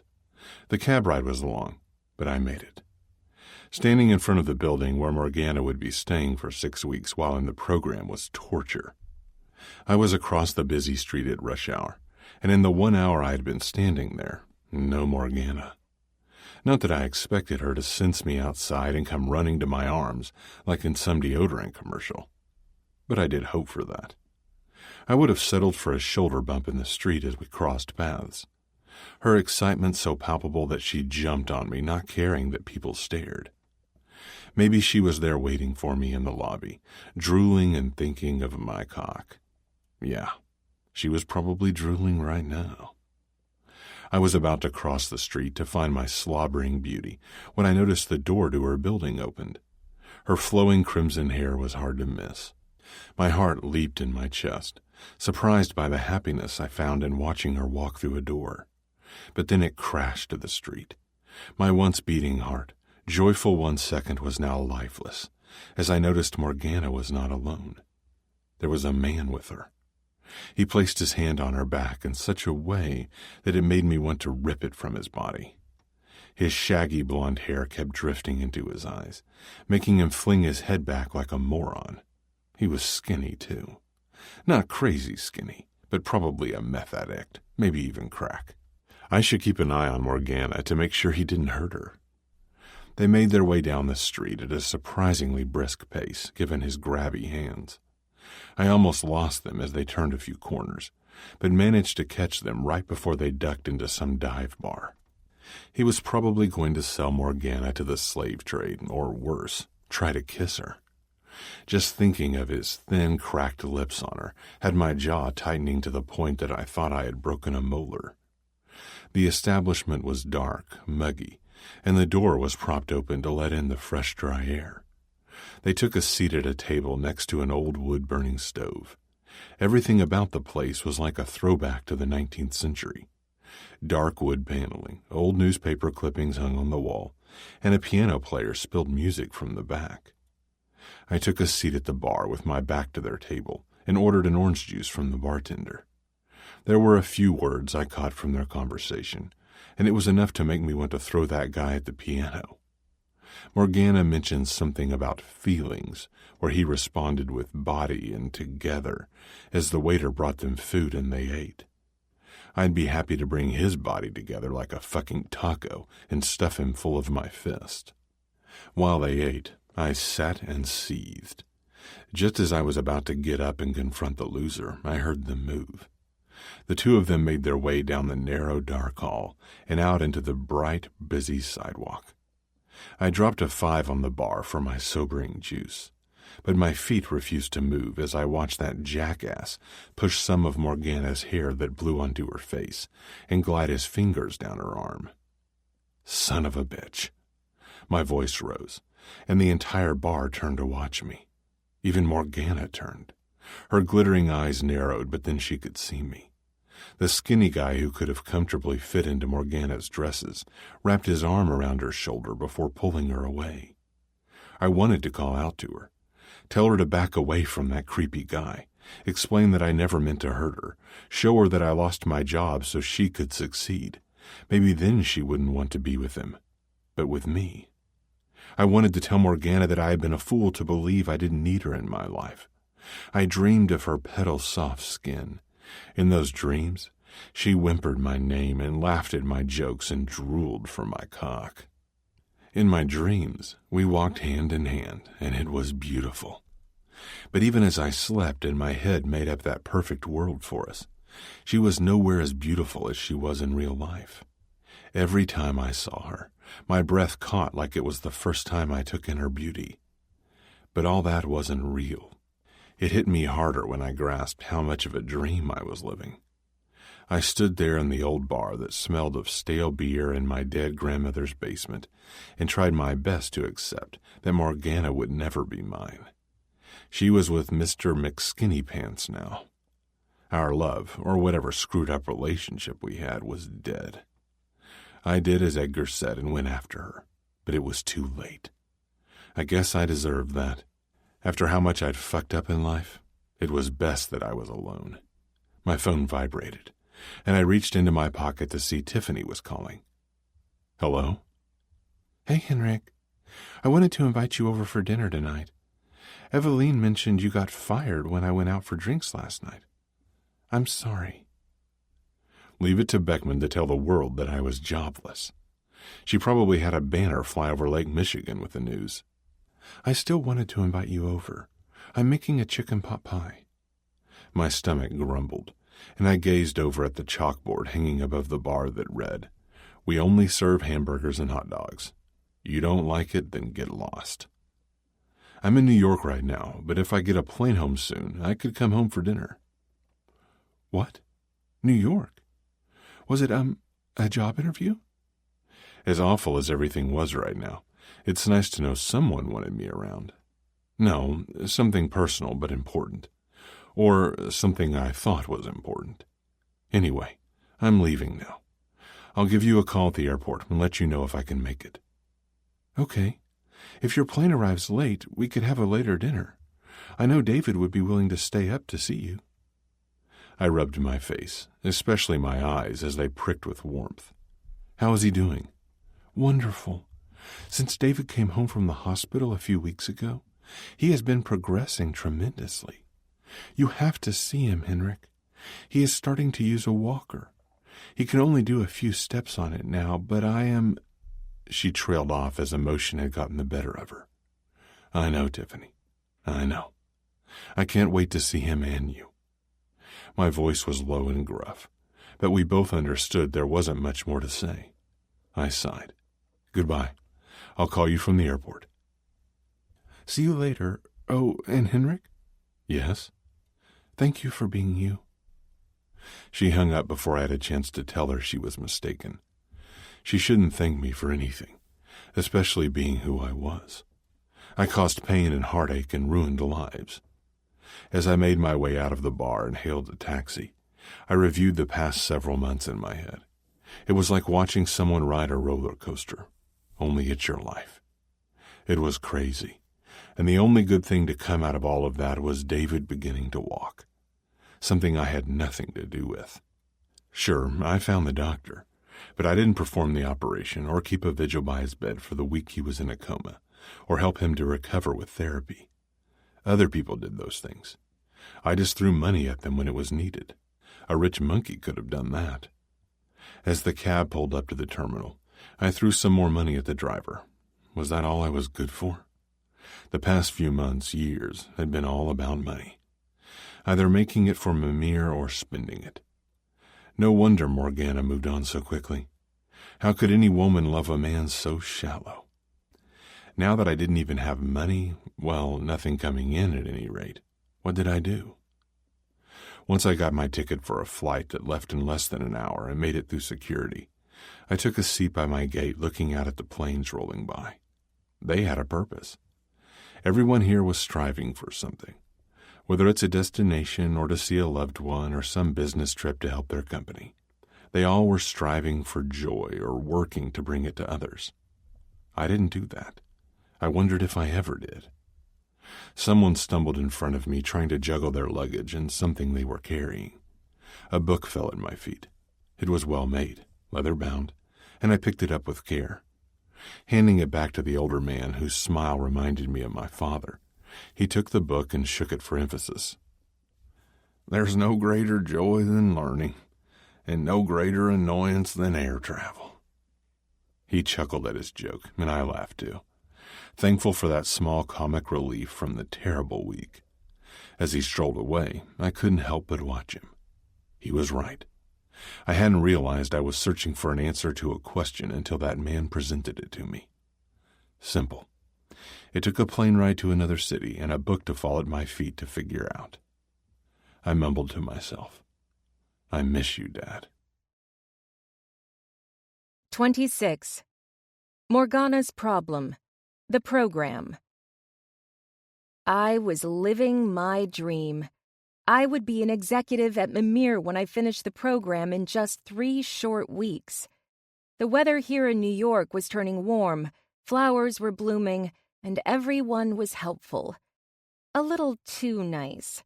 Jamie Novak, my roommate, liked to be extra friendly to me. He used his hands to show me how much he cared.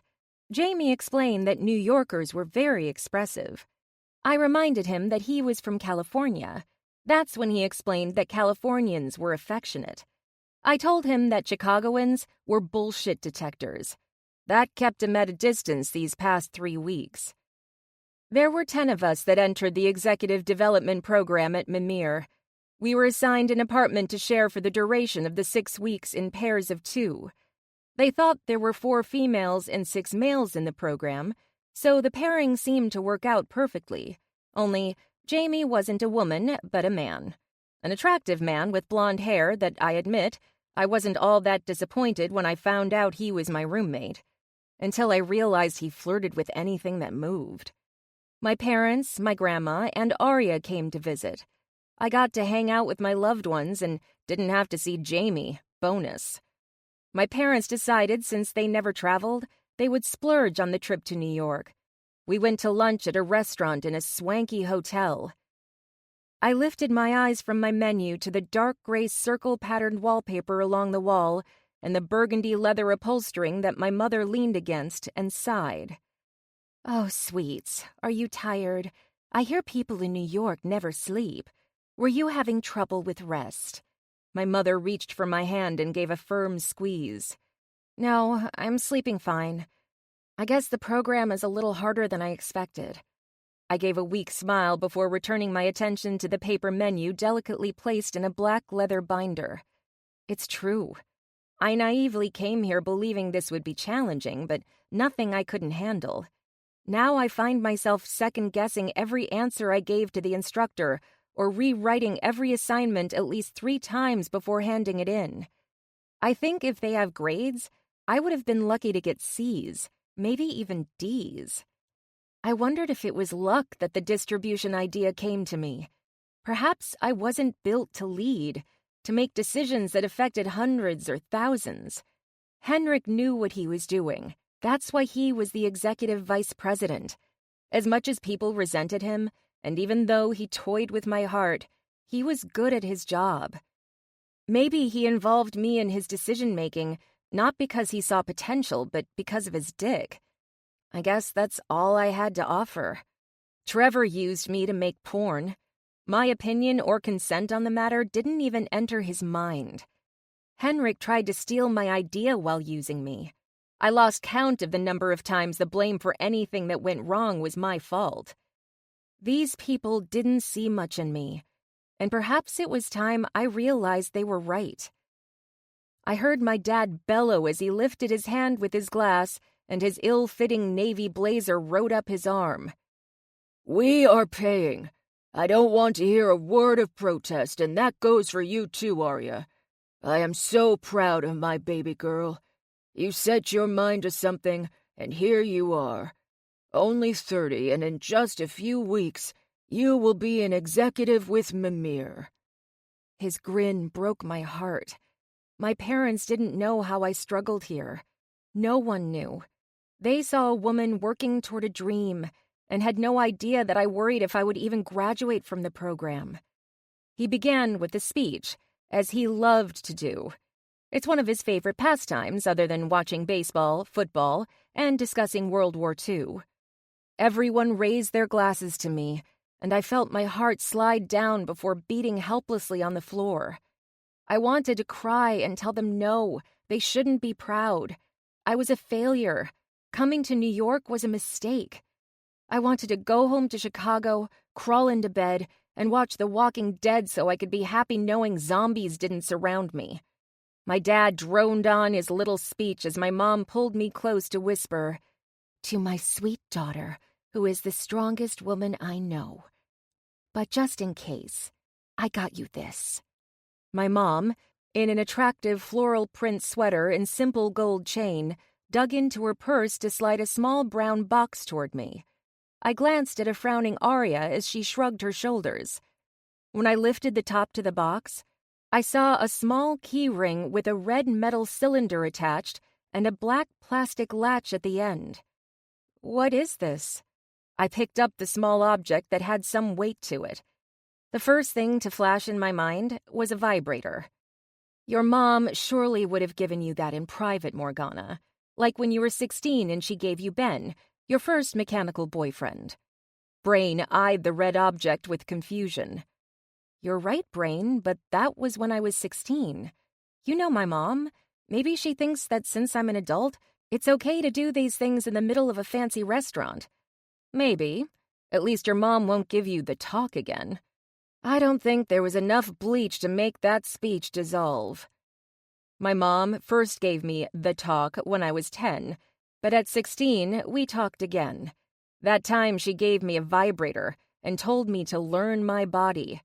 She explained that every woman was different, so if I ever expected a man to know what to do, I had to be able to show him what I liked. That conversation mortified me, of course. My eyes remained glued to the worn Barbie rug I had in my bedroom, while my face turned the color of the rug. I took the vibrator with shaky hands, and a few days later, my curiosity got the better of me. It was a bit of a mindfuck at first, but I haven't looked back since. It's pepper spray. You can never be too careful in a big city like New York, all alone. Mom patted my hand while taking a sip of her wine. I lived in Chicago for years, and you never gave me pepper spray. Why now? We lived right down the road. If you needed help, you could always call us. But here, we are a 2-hour flight away. How can we help when you need us? She was shaking her head at me like crazy was the new black. I was staring at her, trying my best to make sense of her logic. Yes, but... The waiter arrived, cutting off my question. We placed our order. I decided to leave the argument with my mother alone and accept her gift. Your roommate is hot. Arya leaned in and whispered rather loudly. I nodded. Jamie was very good-looking with his surfer waves and sleek runner's body, but Arya didn't know him like I did. Not interested. If you like Jamie, I am sure he would love to show you around New York. And by show you around New York, I mean his penis. That's okay. I am taking a break from the whole sleeping around thing. I just wanted to mention that I approve if you were interested in your roommate. Feel free to be shown around New York if you wish. The giggle from Arya was weird enough. Arya laughed heartily, sometimes snorted, but she never giggled. She sounded like a 12-year-old girl after talking about her crush. Is something going on, Arya? Do you have VD? She frowned and shook her head at me. I had never seen Arya swear off men. That was the only logical conclusion. No, I don't have a disease. There is a guy I like, and I want to only be with him. That's all. What? My voice was higher pitched than I wanted, causing my parents to turn in our direction. Oh, my God. Arya has a boyfriend. I never thought this day would come. How was I not aware of this? Is he a vampire or something, only coming out at night? Arya cringed at my joke. Wow, that is great news, Arya. Here's to Arya and her new love. My dad announced, rising and picking up his glass for another speech. He was stopped short by my grandmother, who grabbed his arm and pulled him back down. Love is overrated. The defeat was palpable in my grandma's tone as she folded her arms over her chest, which, I might add, was looking pleasantly plumped up today. Her very low-cut, plum-colored wrap dress made her appear much younger than her 82 years. Her blue hair was up in an elegant French twist, and long gold earrings dangled from her ears, accentuating her long neck. She was also eyeing every male in the room in the 25 and above age bracket as if they were a delectable dessert. Well, I think love is a beautiful thing, Arya. I am very happy for you. I hope you bring him to the welcome home dinner I am having in a few weeks when Morgana comes home. We would love to meet him. Arya appeared to be choking, yet she hadn't eaten anything. Her eyes grew wild as her hand clawed at her throat. I need to get some fresh air for a few minutes. I'll be right back. Arya stumbled up and raced toward the restrooms, her green swing dress shimmying as she went. After a few minutes, I excused myself and went to find Arya. Pushing open the door to the women's restroom, I called out to her, but there was no answer. Making my way down the white subway tiled wall, I looked upon the last dark wood stall door. The only door closed, and I heard movement behind there. Looking under the stall, I saw no feet but the sound of ragged breath giving her away. Come on, Arya. We won't talk about your boyfriend anymore if you don't want us to. Everyone was excited that you found someone. Just let us have our moment. I giggled as my hand gave a slight push to the door. My head hummed immediately, and for a second, I thought I imagined things. But as he moved off the toilet, I shuddered from my discovery. Hello, Morgana, Henrik said as he straightened and adjusted his blue and white polka dot tie. 27. Morgana's problem. The bathroom. I sneered at Henrik's seductive smile.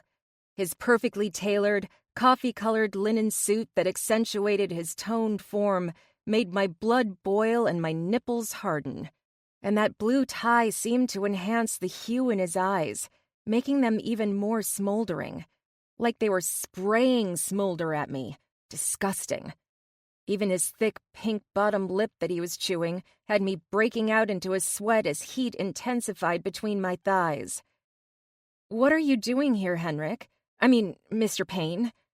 Despite his stimulating appearance, I managed to recall how much this man had hurt me. Brain, remember, I hate him. Oh yeah, Morgana. I will remind you any chance I get. All he is doing is wearing clothing. Don't let his sexy, body-hugging suit distract you. Everyone has to wear clothes to go outside. It's the law. Brain was swiftly cut off by my heart. But remember what's under that shirt, that tie, and those pants.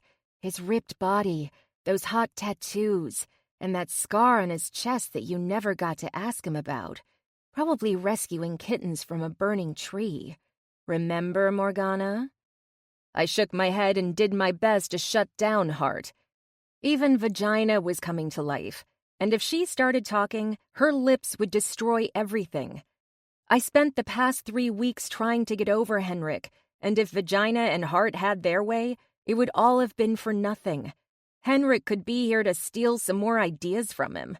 The joke's on him. I don't have good ideas anymore. I'm following you. He clasped his hands on either side of the top of the stall walls. Henrik seemed bigger than I remembered. His eyes were darker and more focused. Folding my arms with a breathy laugh, I stated, "That's not normal." I wanted to make sure you were okay here in New York. He smiled, and it was surprising. Whenever he grinned in the past, it felt a bit forced. Only a few times did I believe he was genuine. But this was soft, like I was talking to some doppelganger Henrik who's rich with happiness. You decided the best place to make sure I was all right was in a women's toilet stall at a restaurant? He shrugged. You used to hang out in the men's restroom back at Mimir, if I recall. My eyes widened. That was once. I waved my hands. Moving on. Be honest with me for once. Why are you here? He took a deep breath and pulled me into the stall. Henrik surrounded me as the door closed. The warm, spiced scent was so familiar now that I stayed wanting more, despite my misgivings when it came to Henrik. Even his extensive frame seemed to touch every part of me without ever coming in contact.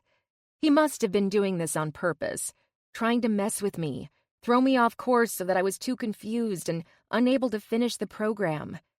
Even his hot breath as it trickled down my cheek to my neck was timed perfectly as to render me incapable of walking away. I want to tell you how proud I am that you got into the program. When I heard the news, well, I'm happy for you, Morgana. I gazed into those deep blue eyes for any hint of sarcasm and only found sincerity. There was an ease to Henrik's face, no hard lines or frustrated smiles. Henrik appeared cheerful, and for that moment, I wondered if his pleasure had nothing to do with me. Was he happier without me? The question should have explained everything. Perhaps he stole my idea, not to further his career, but to get away from me. Henrik wouldn't have to see me again if I didn't work outside his office door. He said those words of love before the door of his office opened in a moment of passion. Not because he meant them. No, it was his cock doing the talking.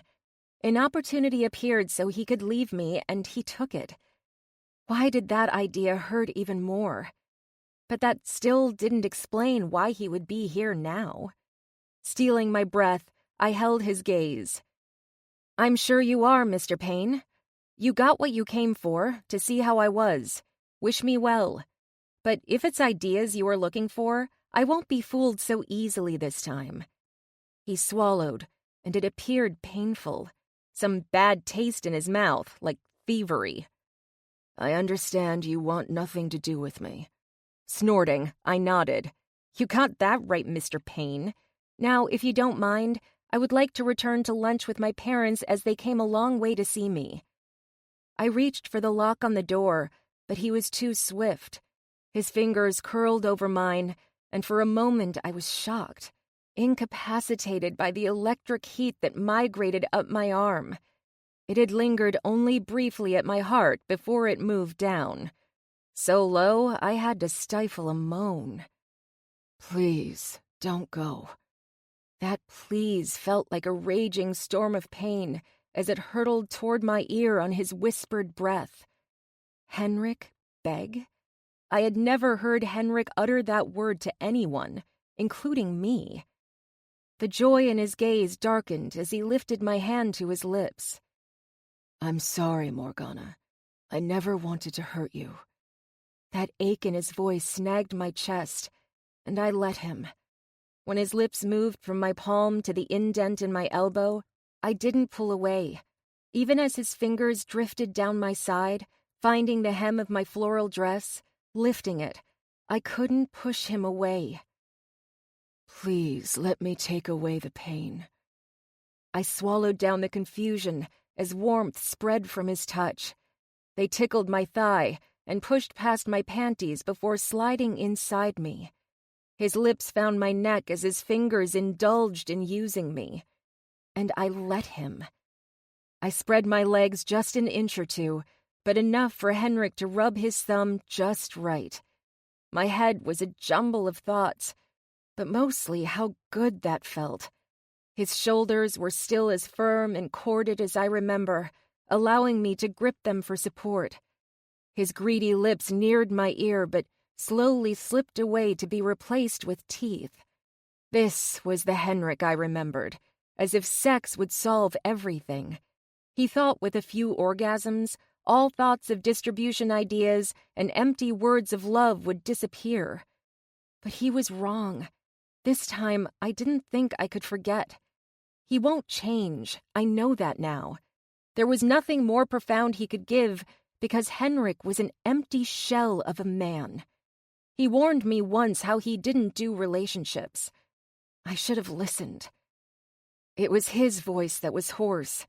Henrik's breath shuddered as my hand glided down his stomach before pressing against the hardness of his cock.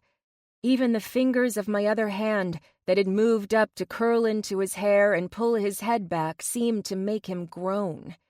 I wanted him to see me, watch what his fingers did to me as they worked my pussy.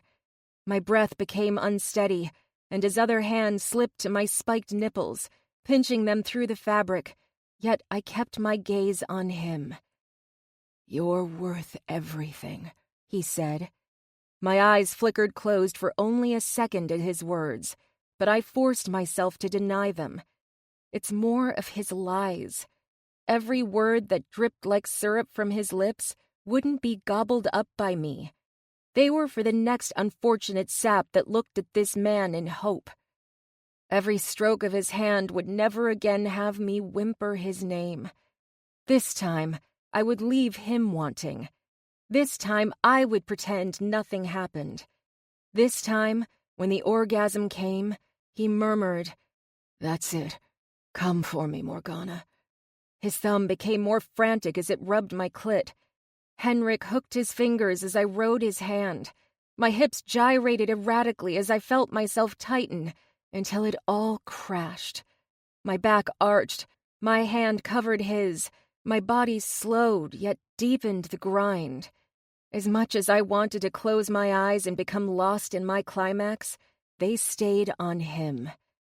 Relief and joy seemed to etch his features as if he was the one coming.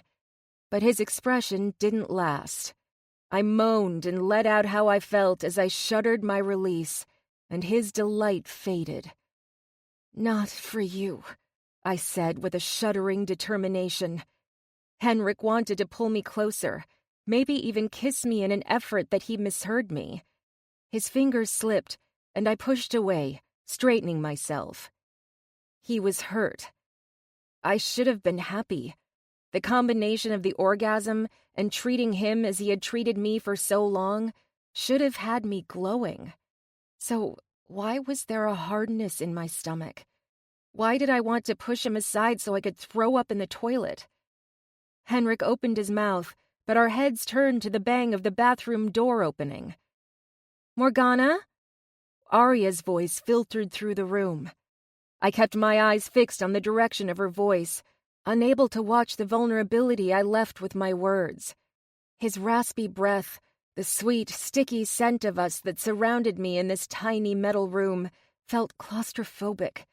I reached for the lock to open the stall door, and this time Henrik didn't stop me. "There you are, Morgana.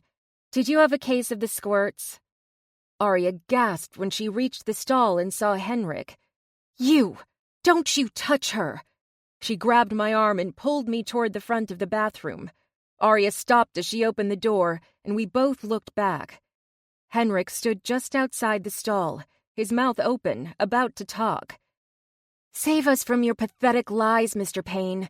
Your dark, sexy thing may have fooled Morgana, but I see who you are. Oh, by the way, I talked to my dad about what you did, and he thinks Morgana has a case against you. That's right, my dad, the lawyer, is ready to sue."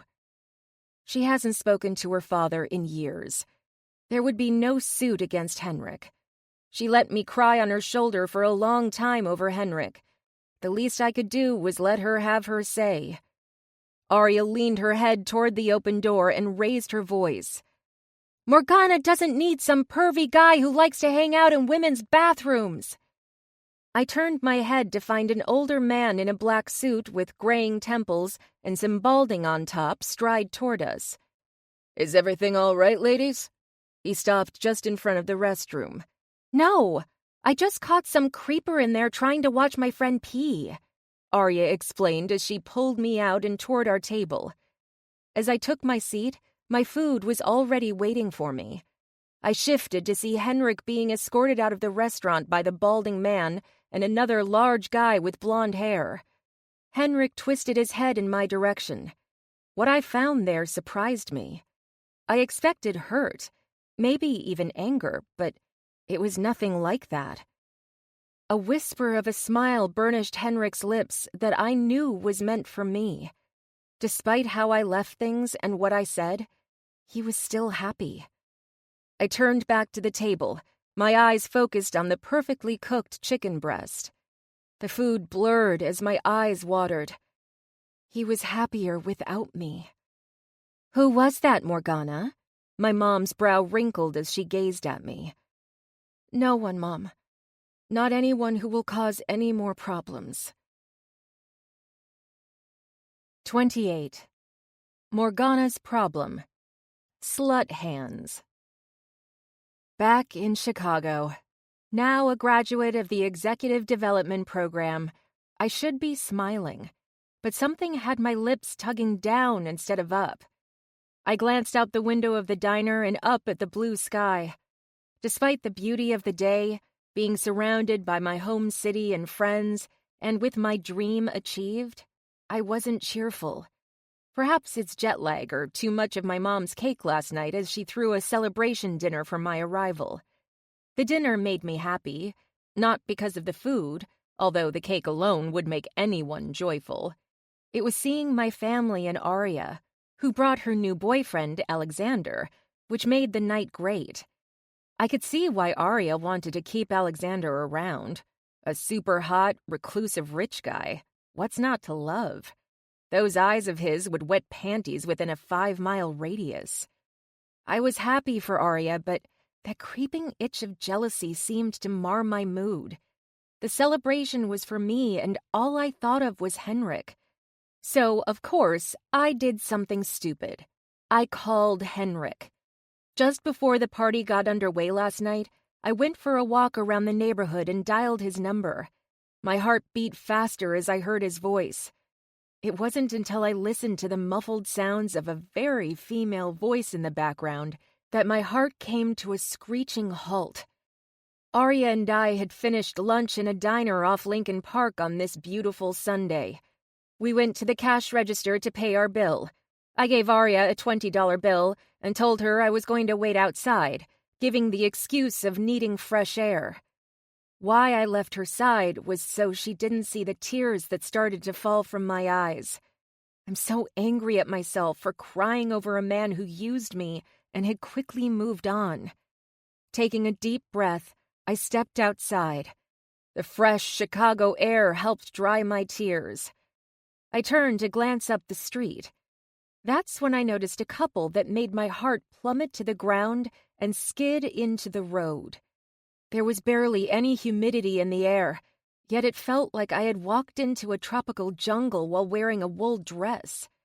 As they came closer, unaware I was staring at them, I took note of his dark gray suit pants, a light gray shirt, and red tie. The same red tie I pulled off Henrik's neck many times.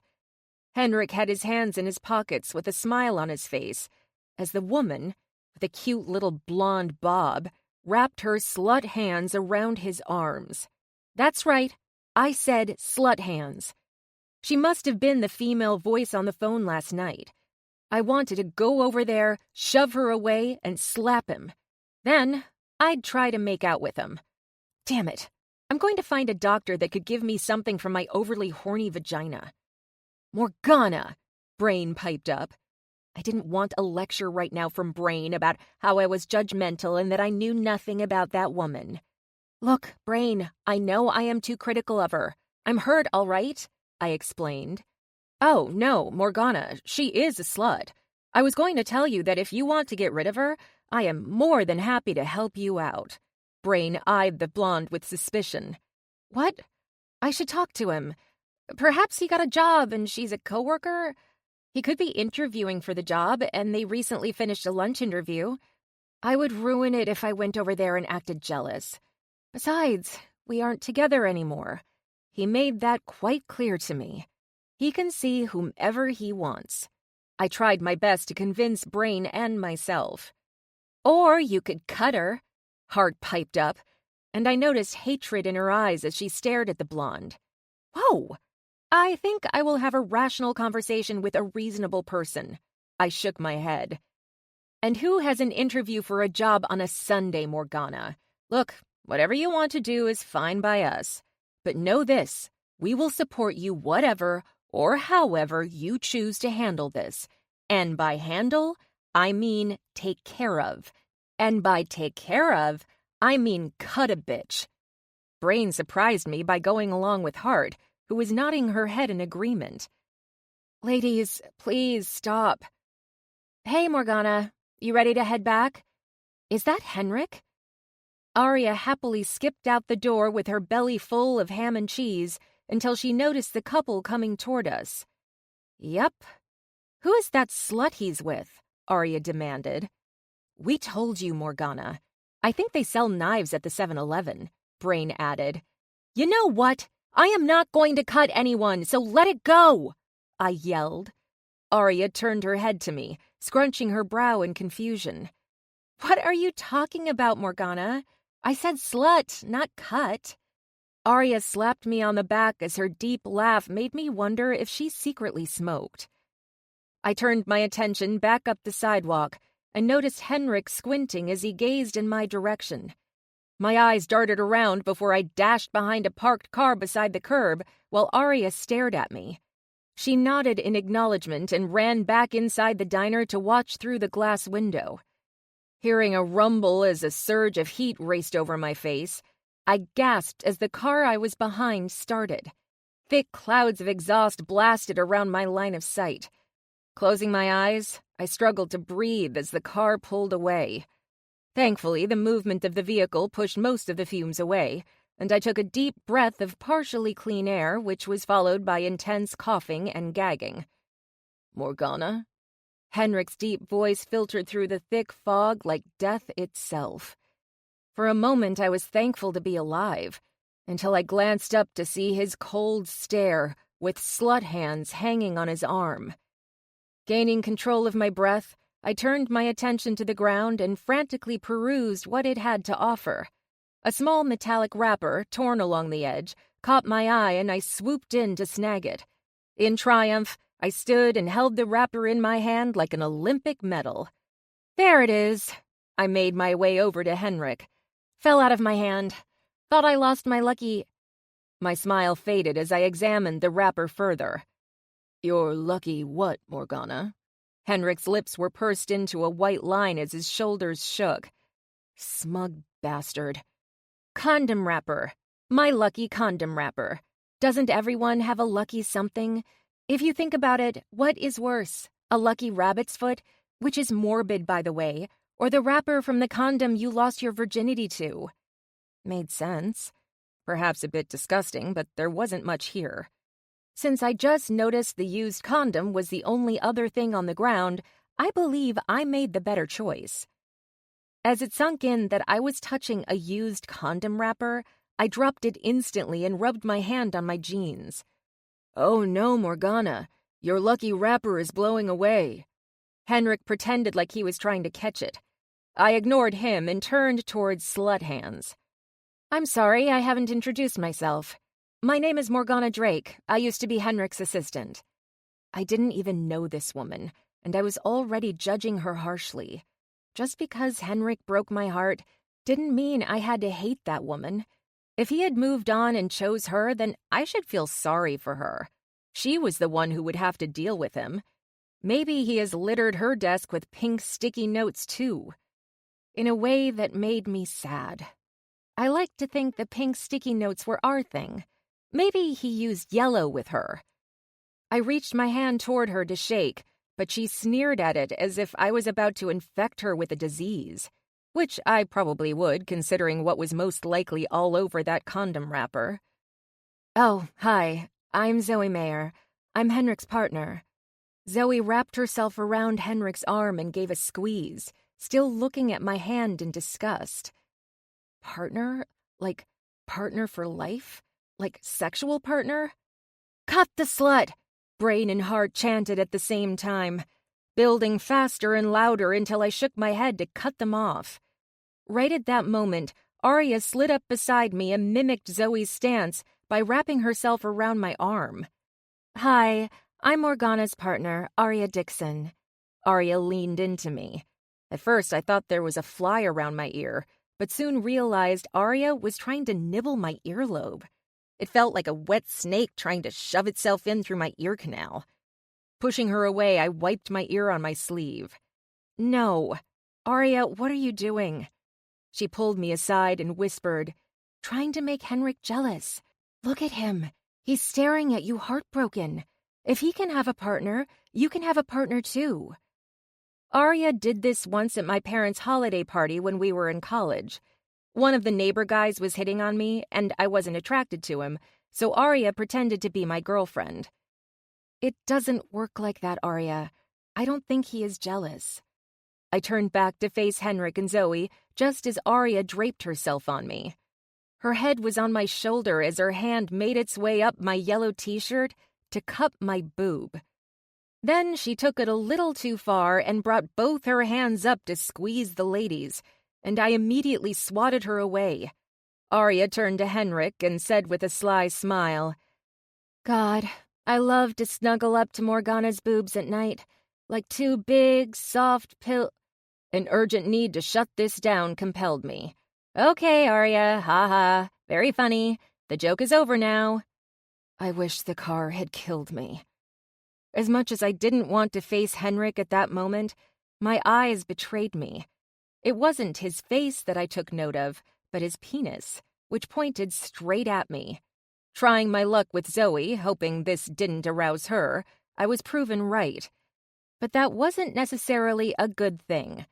Her eyes danced between Arya and me as if we both had a disease. Zoe waved her free hand at us and shook her head. I don't mean that type of partner. I meant business partner. Zoe's words only emphasized the dismissiveness of her actions. Zoe appeared as if she might throw up. Arya continued to squeeze my boobs, but now with honking sound effects. Despite my frown, I felt utter relief. Henrik wasn't with Zoe. He was single. Zoe brought her wrist up and looked at it as if there was a watch there. Oh, geez, would you look at the time? It's late, and I have to get back to the office. Thanks, Henrik, for a great lunch, and we will talk more about your aerial ideas. It was, interesting meeting you both.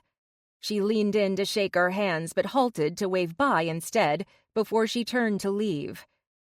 I think that was the most awkward end to a business meeting I have ever had, Henrik said, his eyes focused on me. Oh, I don't know. I think the one where you had sex with me and then tried to steal my idea after we were caught was pretty freaking awkward.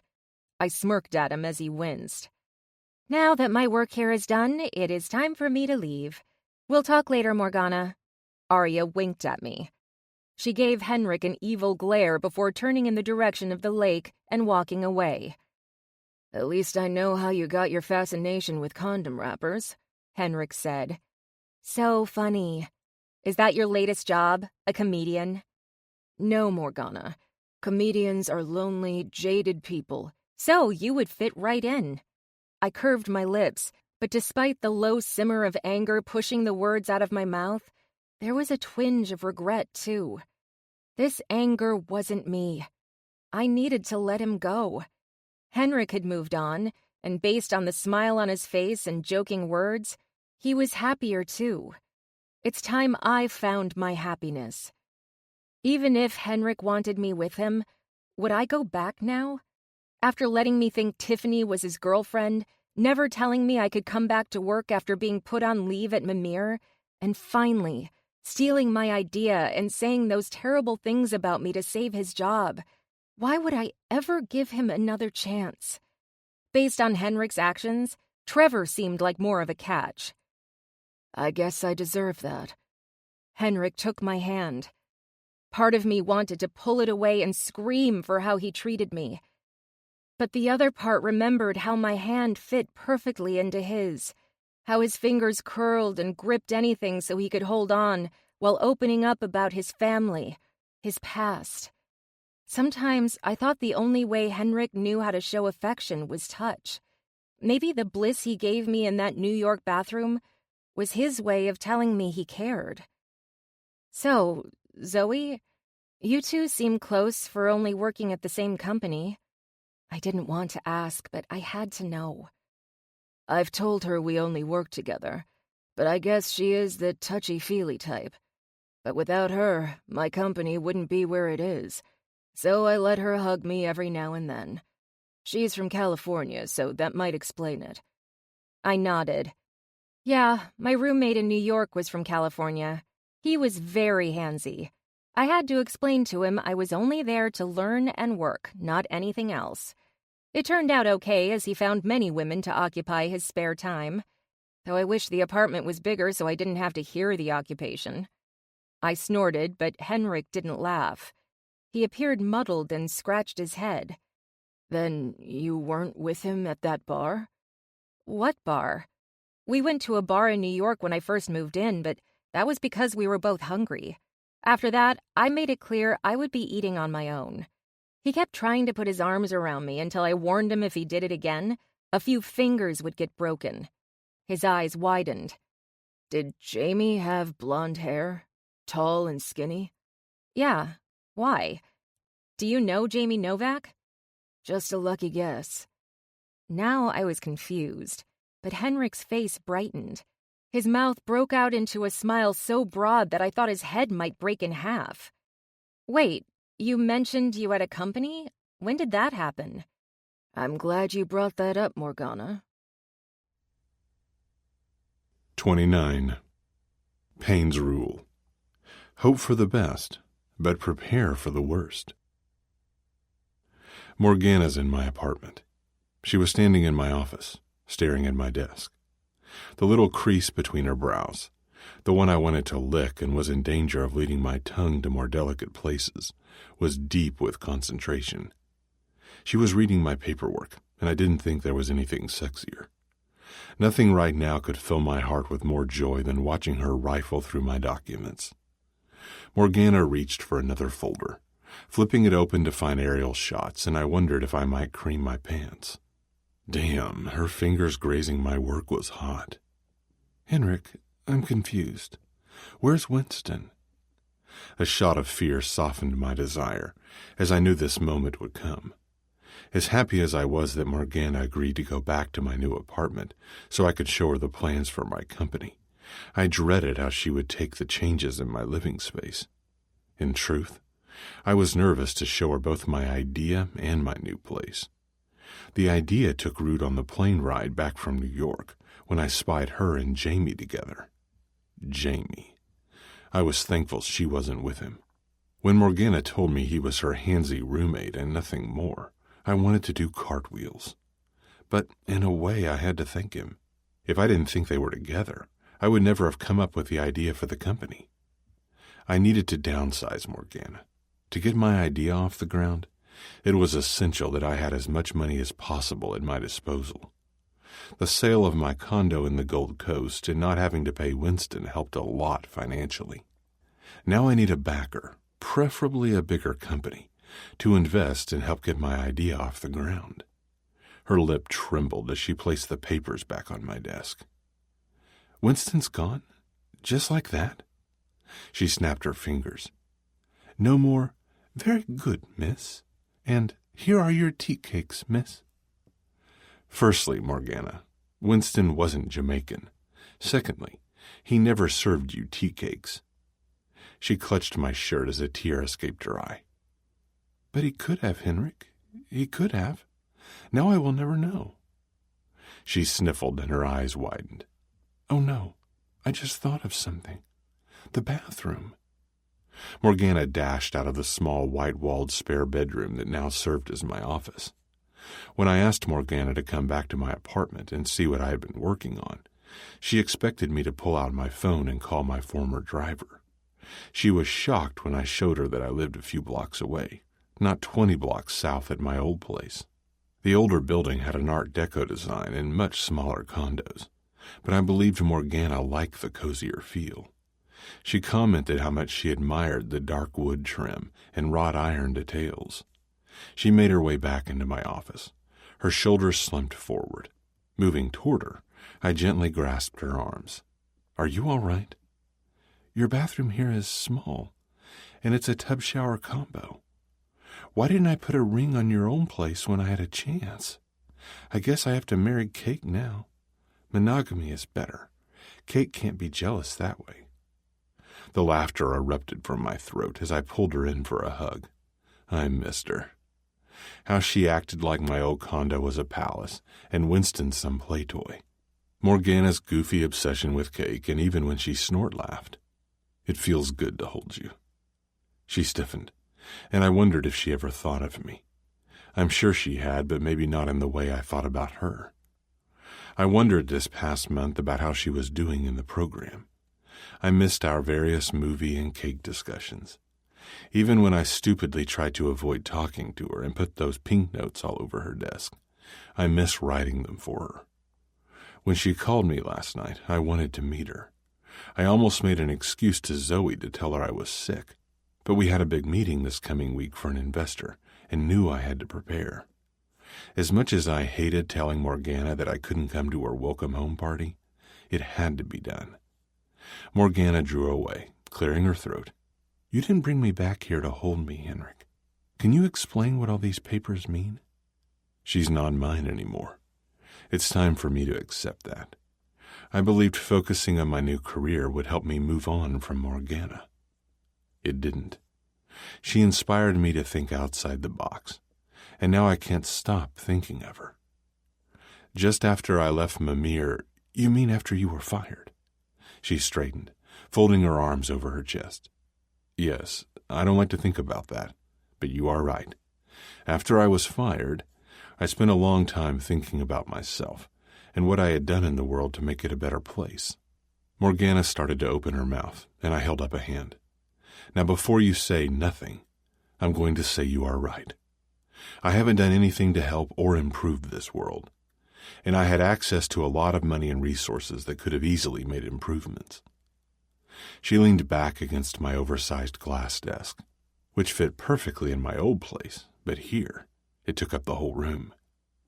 "I wasn't going to say you haven't done anything to make it better. I know at least one thing you did that helped the lives of a little boy and his mother." "Sometimes I forget you are friends with Tiffany. But if it weren't for me, her son would never have needed my help. Tiffany would still have a loving husband to throw her arms around. I didn't help them. I ruined their lives, and had been trying to pick up the pieces ever since." My jaw tightened, and I couldn't watch her pity. Those hazel eyes of Morgana seemed to cut me open and hemorrhaged everything I kept locked away. Even this idea, this new company, our Payne Works, was for my father. The company would help third-world countries with their engineering and infrastructure. We could get the supplies they need at a much lower cost and gather investors to finance the technical schools, which would train their people to work on the buildings, roads, and bridges. I turned back to face her before I continued. Even my father's love of learning played into it, as it would work with education professionals to help teach the workers and locals to help build and run these projects. "Henrik, that sounds wonderful. Your father would have been proud." Hearing it from her didn't make it bleed less. Would. Such an awful cutting word. I would have helped. She would have loved you. He would have lived. All referencing something missed. Something gone that could never come back. Maybe he would. Maybe even my cold-hearted mother, who only seemed to love me for how I could further her career, would have been proud. Maybe my sister would have grown into a beautiful woman and helped me with my idea. It's all speculation, because none of that happened. They're dead, Morgana, along with David's father, and I killed them. I didn't do relationships. That was why. I was an awful person who should stay alone. Why did I think I could ever be with someone as good as Morgana? She deserved better. My fingernails were like serrated knives cutting at my scalp as I tried to keep my anger, my frustration, focused on me. I stole your idea. Why should anyone be proud of me? Oh, and that idea of yours helped me come up with the whole distribution part of my company. Let the locals do the work. It would give them more jobs. So you see, I can't be trusted. Tears were streaming down the sides of her face. She reached for me, but I pulled away. I'm sorry for what I did to you, Morgana. Every time I think I might have a chance at happiness, I'm reminded why I can't. Why I don't deserve happiness. I'm the pain in the ass. I think it's best I stay that way. She shook her head. You weren't, Henrik. I think you made some mistakes in the past, maybe out of fear, but your heart always sought out good. That's why you are in Tiffany and David's lives. That's why you came up with the idea for your company. Not because you owe it to them, but because you see someone in need, and you do what you can to help. I tried to disagree, but she stopped me. Don't say it, Henrik. Don't tell me you owe Tiffany and her son. I may not understand the whole story there, but I can't believe, after knowing Tiffany these past few months, that she would allow a man in her life who destroyed her family. She may be a nice woman, at times too sweet for her own good, but she is a fierce mother. There is no way she would let a terrible man near her son. She's right. Tiffany would do anything to help David and keep him safe. Morgana gingerly stepped forward. Her hand reached for my cheek, and when it was there, the warmth did not affect. She sighed as if she expected me to flee or swat her hand away. I did neither. I let her fingers cradle me and waited for the moment when she disappeared. Henrik, I can't say I forgive you for what you did, for telling Jacob Mimir that the distribution idea was yours, and then telling him I tricked you because I don't know why you did it. I can't assume you did it to save your job, but since you have yet to talk to me about it, I still don't know for sure. Her other hand joined to cut my chin. But based on the man I have come to know over the past 7 months, I am starting to doubt you did it to save your job. Maybe you don't want me. That's fine. I'm not happy about it, but I understand if you do not have feelings for me. I just wish you would talk to me. I think I deserve that much. I reached up to touch her hand. Closing my eyes, I reveled in the tender warmth that traveled down my neck and filled my chest. When I opened my eyes, she was there, soft and so beautiful. Everything that I knew about her, her imperfections and her intelligence, her clumsiness and her determination, her cake love and her sense of humor, those were all things that made her the most beautiful woman I had ever seen. It wasn't her fiery red hair or her plump lips or her hourglass shape or even her glasses that made me want to take her back to my bedroom and dive into her soul. It was her beauty. I had no idea I needed her soft caress, but something inside me couldn't stop wondering why. Why me? After everything I did to her, why is she here touching my cheek? You are right, Morgana. I should talk to you. Here's what I have to say. I did try to steal your idea to save my ass. It's best you go now so we never have to see each other again. Because I was a pain. Because people were better off without me. Because I didn't deserve happiness. 30. Morgana's problem. Letting go. I was a fool. Rays of the sun covered my back like a warm blanket as my heart pumped out ice. People pushed past me as I mashed my teeth staring at the building I left just moments ago. Henrik never loved me. For that 1 second, up there in his new apartment, I believed his lies weren't meant to hurt me, but to help. After he told me about his new company, I thought, How could a man who wanted to invest everything into helping so many people have been such an asshole? None of it made sense. Something had to be false. Then it hit me as Henrik was talking about the inspiration for his idea. Maybe he thought by stealing my idea that he would save his job and be able to keep me on, or something like that. Maybe this whole time he did this to help, and it ended badly, which wasn't that big of a surprise, as most things we were involved in ended terribly. My thoughts were a tangle of fire right now, and I needed to vent. It was time to call an emergency swim meet session. I took out my phone and reached out to Arya. It rang, but she didn't answer, so I left a message. Next, Eveline, who also was not there. Finally, after leaving Eveline a long-winded and slightly profane-filled message about Henrik and the need to meet, I called Tiffany. She answered. "Hello?" "Hi, Tiffany. It's me, Morgana." "Hey, Morgana. I hear congratulations are in order. You are a big executive now. We need to go out and celebrate." I switched the phone to the other ear and turned the corner to a quieter street so I could hear her. "How about instead of celebrating, we curse all men and build a big bonfire to dance naked around? After a lot of glasses of wine, of course." "Let me guess. You've spoken to Henrik?" "Yes. I also punched him in the stomach. That last one was when I was leaving his apartment." I heard laughter and some voices on the other end.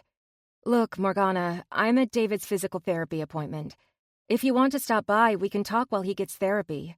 "Oh, I don't want to interrupt. You need to be there for him. I would only be in the way." I had never met David. I was a bit nervous about meeting her son for the first time.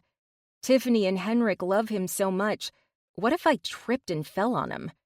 It's not like I haven't fallen at the worst times before. I just thought of something worse. What if David didn't like cake? No, he won't be in the way. David has gotten so strong since the surgery back in the winter. He's walking now. I could hear the joy in her voice. Now I'm bored most of the time when I come. The therapist doesn't need my help anymore. Mainly, I spend the session just surfing the internet. Last week, I bought a back massager from the Mimir site because I thought it would help with the tension in David's muscles. When the item was delivered, I realized it wasn't a back massager. "Please save me from making more purchasing errors," Tiffany said. I snorted and tried to cover my mouth before she heard me.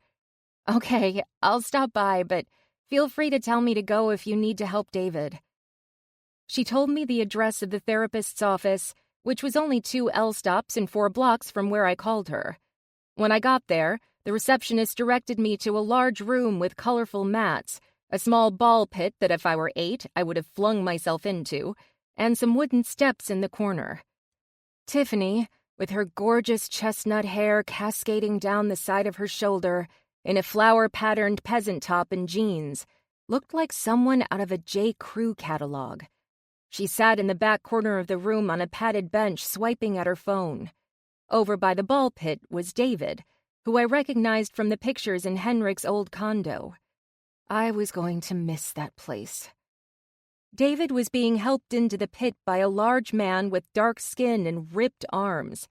They were so thick I had to stop myself from going over there and climbing them.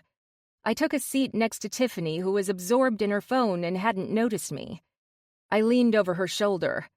"Oh, I wouldn't buy that, unless you need a vibrating, supersized butt plug." She straightened, knocking my chin in the process. Tiffany dropped the phone as her hands flew to her mouth. "Oh, Morgana, I'm sorry. Are you hurt?" I rubbed my chin and shook my head. "No, the pain was worth saving you from another embarrassing purchase." Her eyes widened as her hair whipped my face as she twisted. "My phone. Where did it go?" Grabbing it from the floor, she cradled it to her chest as she peered over at her son. I don't think he saw. I turned to see David's head bob out of the plastic balls as he lifted and threw a few at his therapist. No, I don't think David saw anything. Not David, Tim, his therapist. That would have been embarrassing. Tiffany gave a high-pitched laugh that ended in a hiccup. "I think you're good. Did you need a butt plug?" Her head shook rapidly, again causing vast swaths of hair to glide across my face. No. Oh, God, no. I don't even... I mean, I haven't, that thing with... And so there. I narrowed my eyes at her and leaned in. How long has it been since you had sex, Tiffany? Her eyes widened. What? That's not a proper question to be posed near children, Morgana. I turned and saw David and Tim were busy at the other end of the room. Tim was helping David climb the stairs. I don't think they can hear us, Tiffany. Anyway, enough talk about me. So, Henrik was a Payne again, huh? She placed her hand on my knee, creasing her brow in concern. Based on her avoidance of the subject, I think it's been a long while since she has had sex. It's not for me to pry, but I made a mental note to help her get laid. I explained to her that I ran into Henrik and Zoe on the street. Zoe. She likes to touch him. It's kind of weird. I have known Henrik for 10 years and I haven't touched him that much. Yes, exactly. Henrik tried to say it was because she's from California, but I think she wants to bang him. Tiffany nodded. You got that right. Henrik was nice so she could help him find investors. That isn't why I'm pissed at him. It's what he said. He seems to think he was the cause of his family's death, the death of your husband, and why David can't walk. That he caused the accident 10 years ago. The memory of how his eyes filled with distress as he put into words what he's been carrying around all these years caused my eyes to burn once more. The death of 4 people and the physical struggle of a little boy. No wonder his words always had a bite and his stare made people run. Henrik pushed himself at work because he believed he didn't deserve anything good, that he had to make up for what was lost.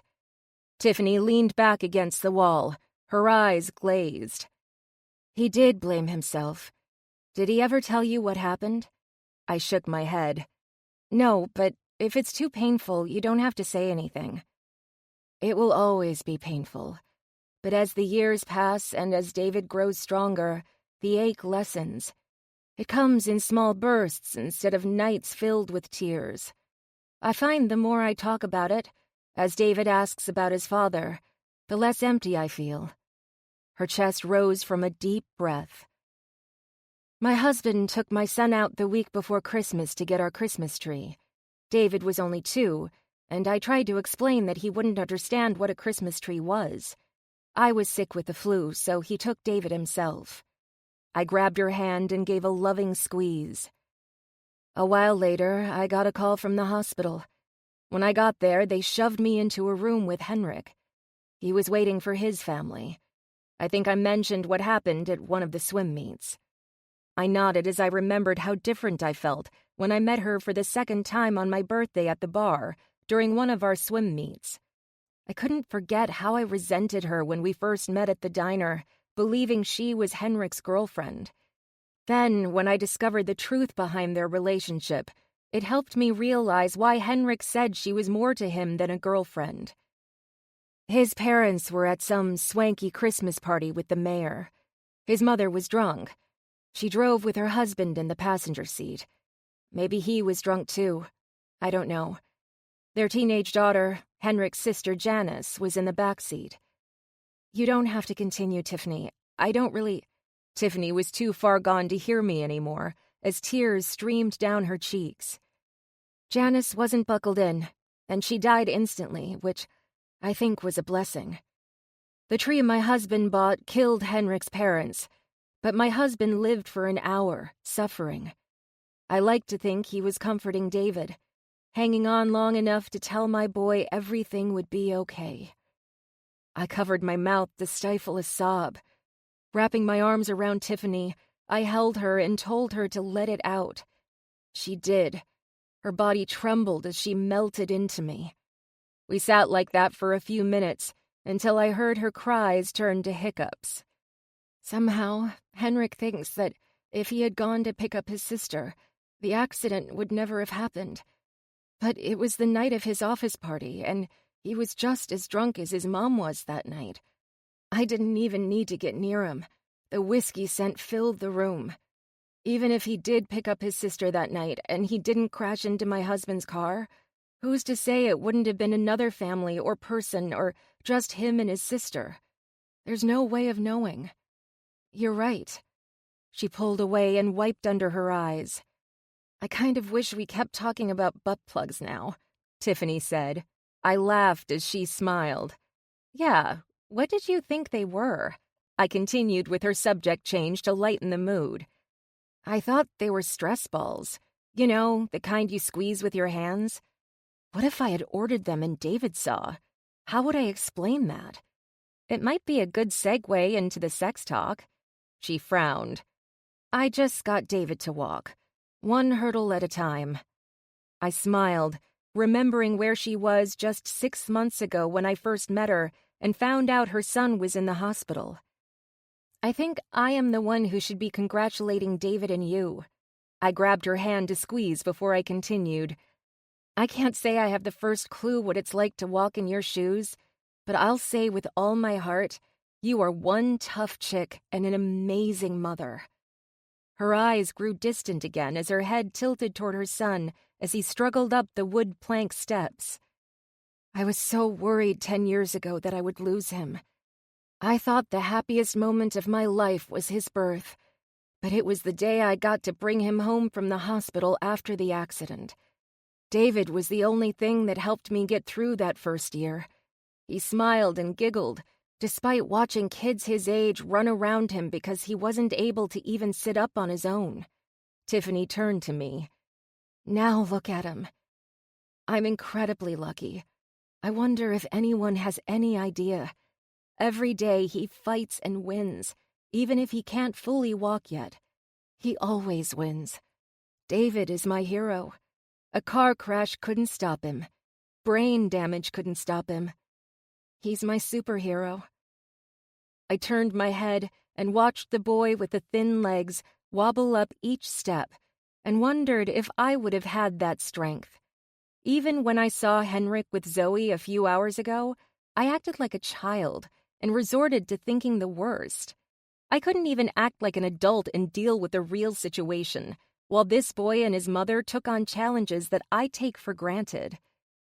Maybe I should be asking David for advice.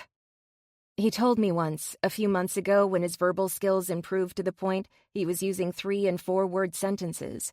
He said, "Mom, there's more. Always more." For the life of me, I didn't know what he meant. I tilted my head. I don't get it either. At dinner that night, I asked him what he meant, and he said, "Hurdles, problems, always more problems. I don't like problems. But you smile. Then I do more." He was telling me that my happiness was the reason he tried so hard and kept going. And my love for him was why I kept pushing him.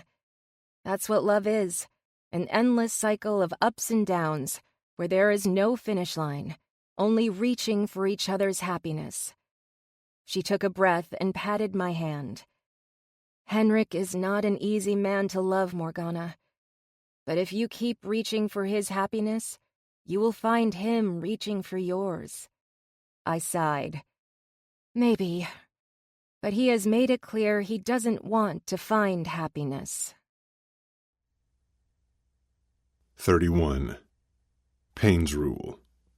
Always get rid of dead weight. Gray and dull. The sky overhead seemed to match how I felt. Even the damp chill in the air, not so unusual for a mid-June day in Chicago, seemed to mimic my heart. "You're in a mood." Zoe's tone dripped with annoyance.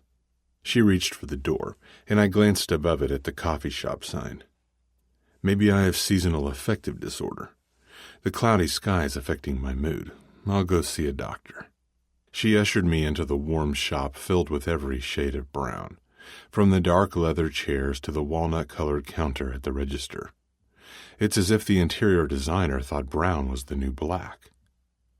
Considering it's been sunny for the past week, I doubt you have that disorder. Are you worried about getting an investor? We stood in line to place our order with only one person in front of us. Yeah, that must be it, I lied. It had been 3 days since I told Morgana I never wanted to see her again. 3 days since I lied to her. Might as well stick to what I was good at, since I didn't have a talent for the truth. Zoe grabbed my arm and squealed. "Then I've got some news for you. When we sit, I'll tell you." The person in front of us went to the pickup area, and we moved up to the front of the line to find a kid behind the counter. He seemed about David's age. "Welcome to Wake Up Joe's. What can I get for you?" I stared at him and wondered if it was bring your kid to work day. "I'll take a large coffee," I said. "And I'll have a medium caramel mocha skim latte, little man." The kid leaned over the counter towards Zoe and wiggled his eyebrows. "I'm not little where it counts, honey." "Ew," Zoe frowned. "Do your parents know you're here?" I asked, because this all seemed highly inappropriate. "My uncle runs this place. I help out from time to time. We can't all be rich." He smirked at me. "Whatever. Fill our orders. Here's a 10. Keep the change." I shuffled Zoe away. She mentioned she needed to use the ladies' room, so I went to find us a table. While I glanced around the room, something red caught my eye, and the red had glasses. Morgana. She didn't notice me, so I slipped into a seat directly behind her. As I peered around, I saw she wasn't alone at her table. There was a man, tall, with an athletic build. His eyes were small slits like he slept on a bed of weed. "Hey, April, I know you couldn't keep away from me for too long."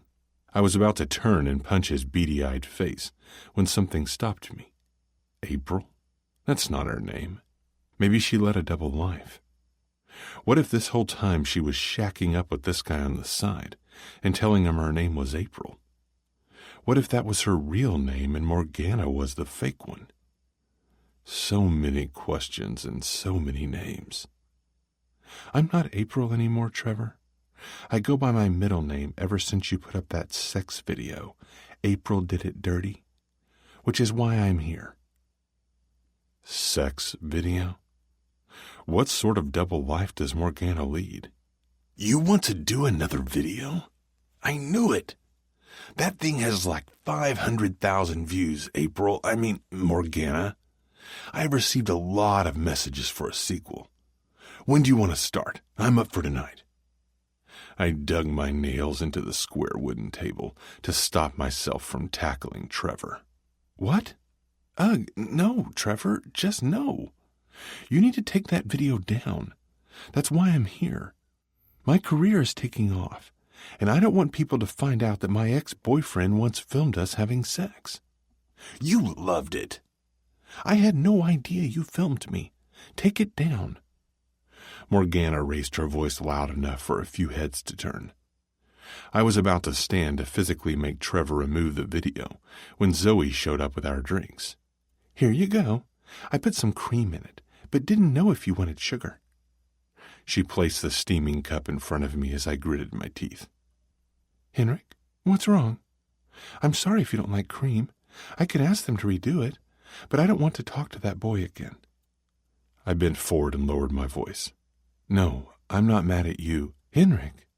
I looked up to see Morgana in front of me, and her hands on her waist. Based on her thinning lips and clenched jaw, I would guess she wasn't too happy to see me. "Hello, Morgana."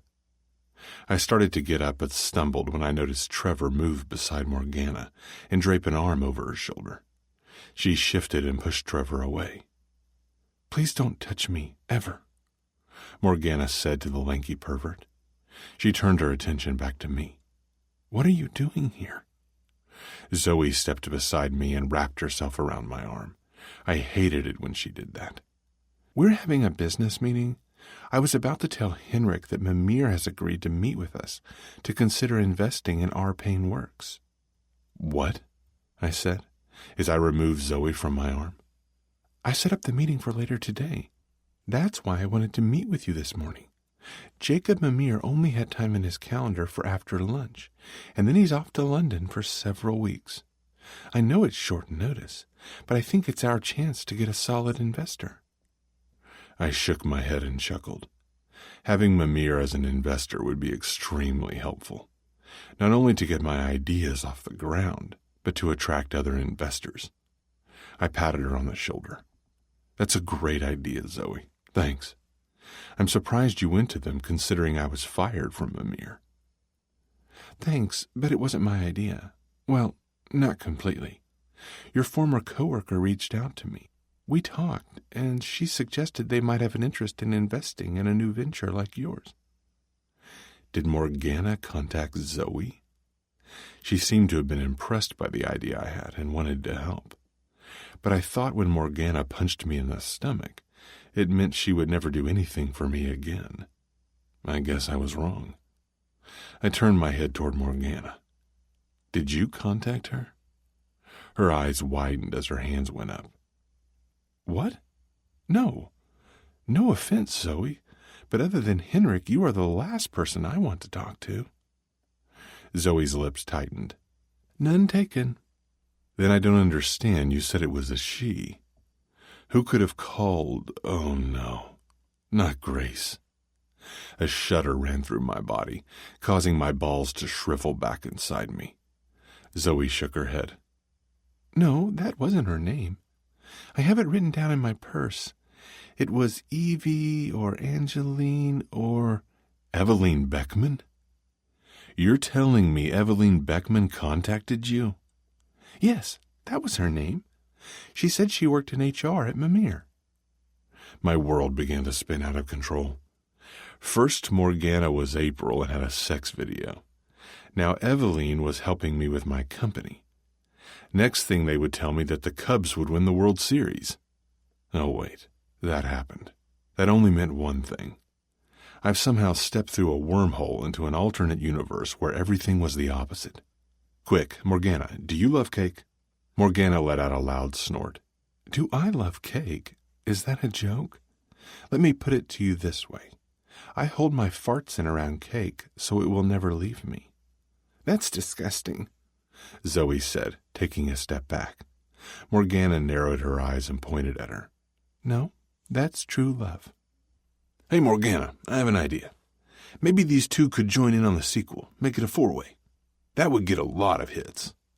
Trevor's eyes slid up and down Zoe while he licked his lips. Trevor, I told you no.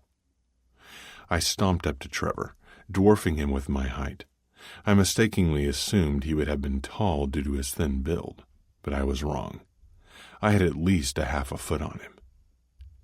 I believe the lady requested you to take down the video. It seems you will be too busy tonight to do anything but clear the internet of your sad little claim to fame. He folded his reedy arms. I don't have to do anything. That was when I smiled. I had hoped Trevor would be this stupid so that I could scare the daylights out of him. Leaning down, I lowered my voice. That's interesting you say that, since Morgana mentioned she had no idea she was being filmed. Therefore, she must not have signed a waiver. You know what a waiver is, Trevor, don't you? I stood tall as he shook his head no. How could someone be this dumb? What did Morgana see in this guy? It's a little piece of paper that says the other person in the video can't sue you and take all your money as they agree to be in the video. Yeah, if I recall, she did sign it. I stepped back to get a good view of Trevor. He was bouncing from one foot to the other as his eyes darted around the room. Morgana, did you sign a waiver or any paperwork for this video? I didn't take my eyes off Trevor as I asked Morgana.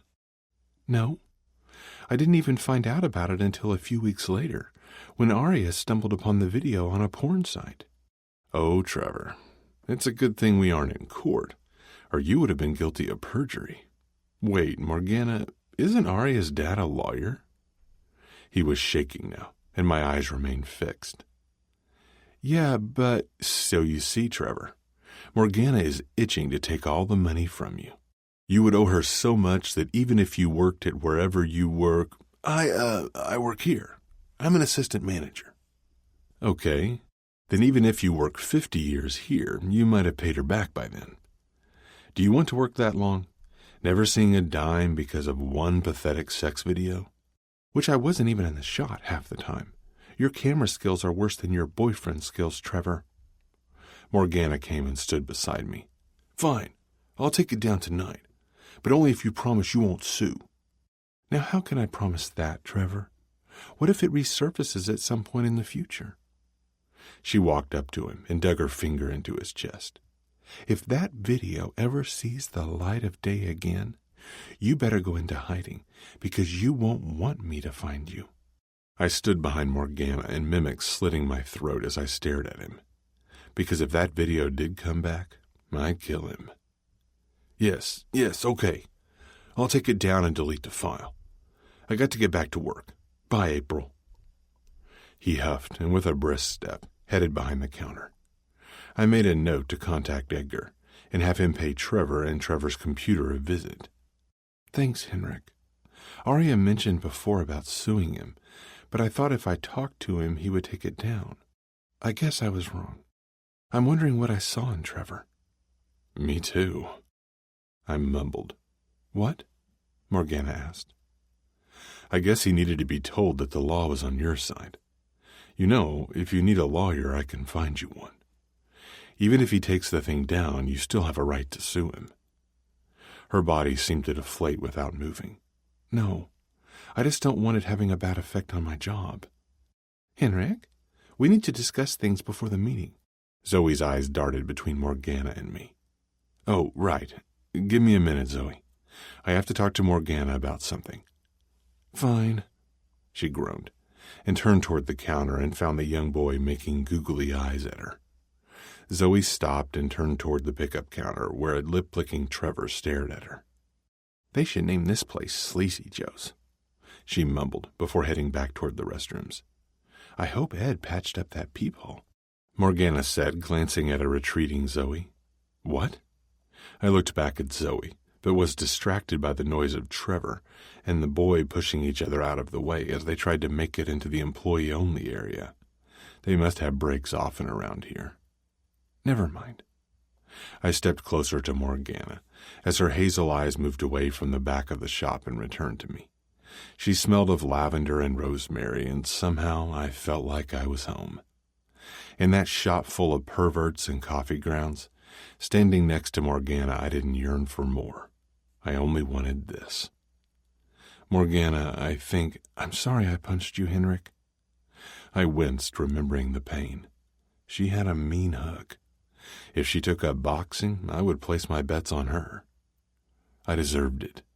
I'm surprised you hadn't punched me before then." We laughed, and I waved to the chairs for us to sit. There were things about my past, the accident that killed my parents and Tiffany's husband, that I don't know if I will ever get over. I know logically I was not to blame, but when something like that happens, there is always a what if in the back of a person's mind. She placed her hand on mine. It's warm, and I wanted to bring her fingers to my lips. I know my mother's drinking caused that crash. I know that if I had told my parents that I would get my sister from her friend's house, I wouldn't have drank that night at the office holiday party. Even if I did drink, I would have called a cab to get her. But I was a selfish young 20-something. I believed that since I got rich from helping create a big company, I didn't have to look after my family. I didn't have to be there for them. I rubbed my thumb over her palm. I was stupid. Even that didn't stop me. Their deaths. I kept drinking after that. It wasn't until an accident a few months later that involved a tree in my car did I realize how utterly selfish I had been, even have a scar across my torso to remind me. "Henrik, I'm so sorry, but their deaths are not your fault." I closed my eyes, took a breath, and opened them once more. "I'm trying, Morgana. I am. There are days that I believe that, and with our Payne works, I seem to understand it more and more. Doing something good instead of doing work for a paycheck has me believing I might not be so bad after all." I glanced over at her as a tear escaped her eye. My thumb grabbed it before it fell into her coffee. "Thank you for helping me see that I was not just a pain, Morgana." "You're welcome, Henrik." I sighed.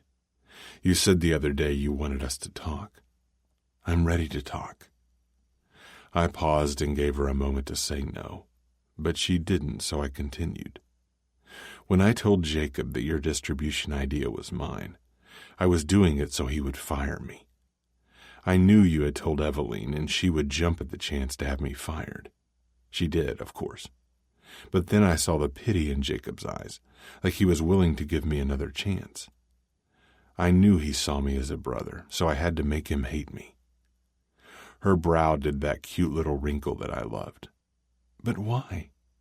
Why did you have to be fired, and why did you want him to hate you? Because I was done with that job. I loved Mimir and what it had done for me, but it was time to move on. Besides, I knew there would always be a conflict between us if we worked together. I don't know if Jacob would ever believe anything I told him when it came to you, so I had to leave and you needed to stay. The only way he would fire me was if he hated me. I said those awful things about you, told him you were tricking me. She cocked her eye at me. You could have just quit. I nodded. Yeah, I could have. But you know me, Morgana. I'd rather people hate me than feel sorry for me. Jacob and maybe even Edgar would have taken pity on me if I walked away. They would constantly try to contact me, and at that point I wanted to be left alone. I lost you, and nothing else seemed to matter. A moment of silence had passed before she nodded. Morgana, I would very much like to see you again. I didn't mean what I said the other day. Henrik? Zoe was standing next to the table. Morgana took her hands away, placing them firmly on the counter as she rose. Don't let me keep you. I have to get back to my job. I got your old office, Henrik. Now I get to brood in that big black leather chair and throw pink sticky notes around. Morgana winked with a sad smile and grabbed her purse. I stood and walked with her toward the door. Morgana, what I was saying before Zoe came back was, she placed her hand on my arm and gave a friendly squeeze. It was nice to see you, Henrik. I'm sure we will see each other again sometime. Before I could say anything, she was out the door. That was it. I pushed Morgana away one too many times, and she finally had enough. Wasn't this what I wanted for so long? To have sex with her and never see her again? It looks like I got my wish. 32. Payne's Rule. Sometimes the devil can be your best ally. Something felt off. Everything looked the same. The conference room had the same black leather swivel chairs, with one long oblong table filling the room. Jacob and Edgar were their usual happy, relaxed selves. Jacob even threw in a silly joke that everyone laughed at like clockwork. I gazed around the room while Zoe went over the points of our mission, and I couldn't help but sense something unusual. My eyes wandered, and I was so distracted that I almost didn't see it. Satan herself. Eveline Beckman. She was nearly invisible in her frumpy burgundy pantsuit, seeming to blend in with the carpeting. Beckman wasn't paying attention to Zoe. Her eyes bore into mine as a wrinkle appeared on her brow. She looked like she was trying to figure something out, or maybe it was age lines. What do you say, Henrik? Jacob's voice zapped me out of Beckman's voodoo gaze. What? Giving Miss Mayer a tour of the building. I have a feeling we are going to see a lot more of you two once we invest in your venture. Jacob had forgiven me for what I said about Morgana and how I tried to steal her idea. I had no idea why, as I never explained to him that I did it so he would fire me. I hoped he would consider Morgana for the executive development program. I guess our history together helped him look past my indiscretions. Please, Mr. Mimir, call me Zoe. Only if you call me Jacob. Now, how about that tour? Everyone got up, but I remained seated and kept my eyes on Beckman. Do you mind if I sit this one out, Jacob, as I already know the building? Besides, I have a question for Miss Beckman. Beckman stopped mid-rise from her seat and stared over at me. Of course, Henrik. You two behave yourselves while I'm gone. Jacob chuckled, and I heard him mention to Zoe that Beckman and I had a history of not playing nicely together as they left the room. He stated it much better than I would. Beckman. Payne. I guess I should thank you for this meeting. I hear you contacted Zoe about Mimir being interested in a new venture to invest in. You're welcome. I find it interesting that not only were they interested in the exact type of venture as our Payne works, but that you somehow knew to contact Zoe about it. It's called Google, Payne.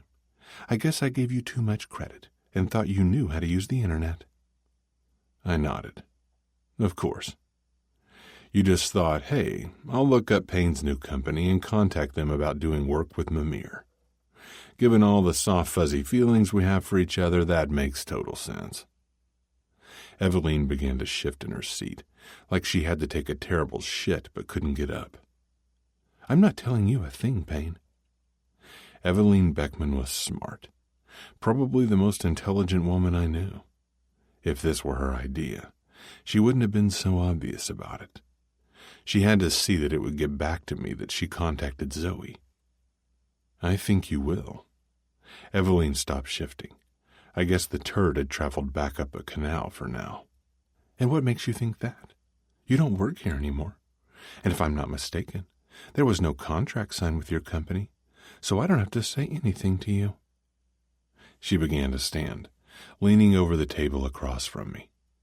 I have been waiting for this day for years. Maybe that's why I contacted Zoe. To get you in here so I could finally tell you what I think about you. Henrik Payne, you are the biggest piece of You are Blue Eyes. She faltered. Her eyes widened, and her mouth opened and closed a few times before finally finding words. Of course I have blue eyes. Don't tell me you have gone blind as well as dumb. The bitter act began to break.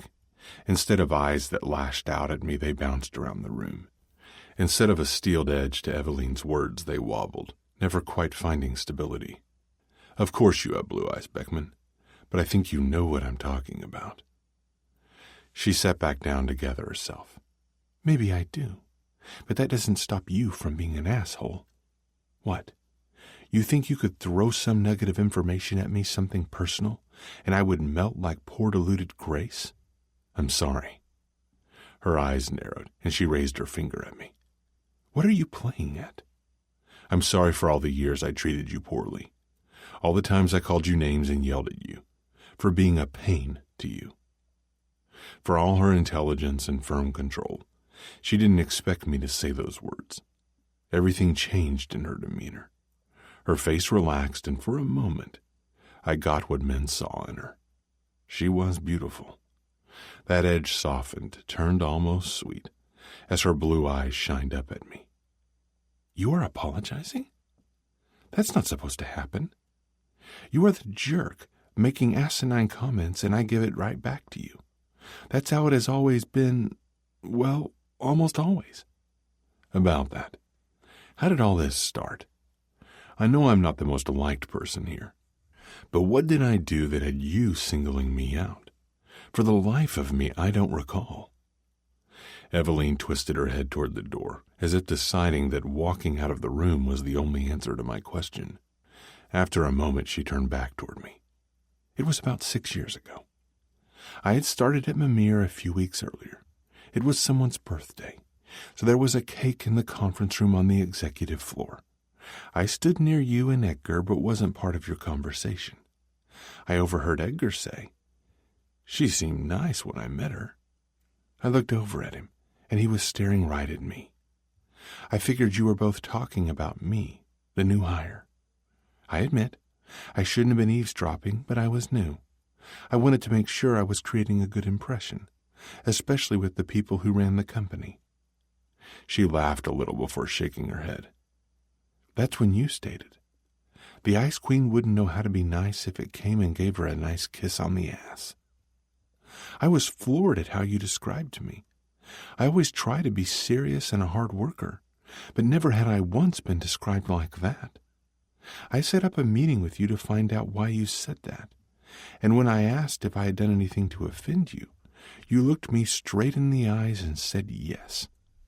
You described the tremendous amounts of errors in the HR paperwork, and complained about the delays in various HR meetings.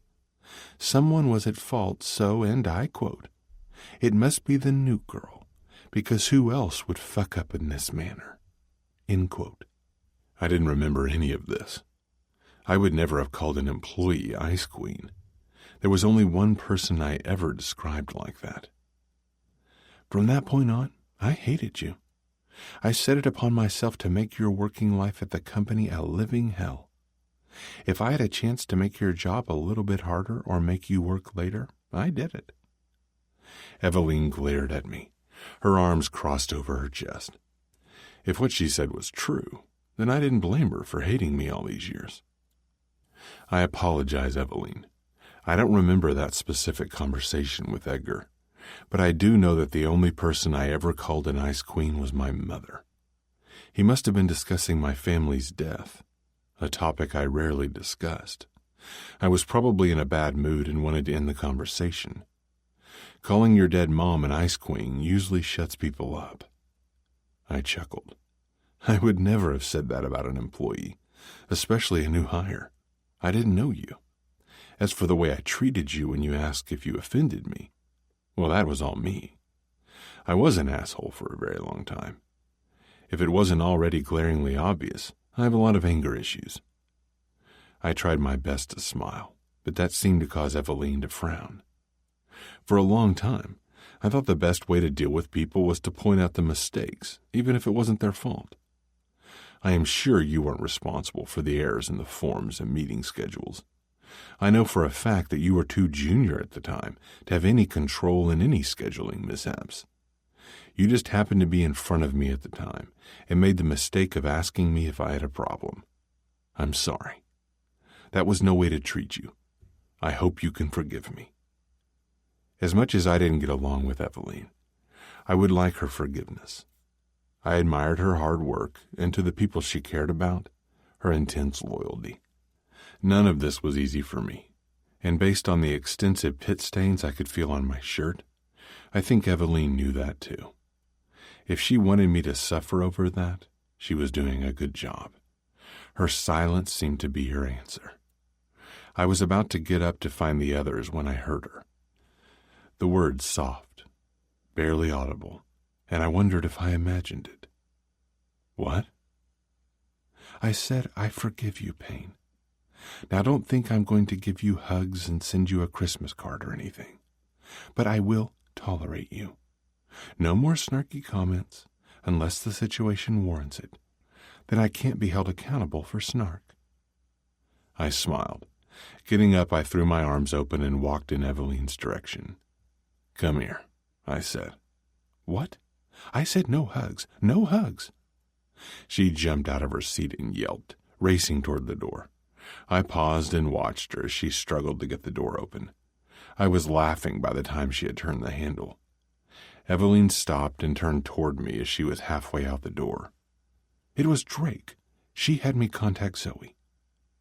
My laughter faded as the door closed behind her. 33. Morgana's problem. Cake.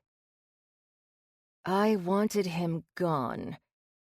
I'm just saying, we are both new execs here and should stick together. Bond. Maybe over dinner. Jamie's tongue flicked over his teeth. His leg was propped up on my desk next to me, giving me a perfect eye-to-crotch view. My fingers slipped over to the phone's intercom to buzz my assistant, Lexi, but she wasn't there. I noticed the time. 11:02 a.m. The Brooks bomb.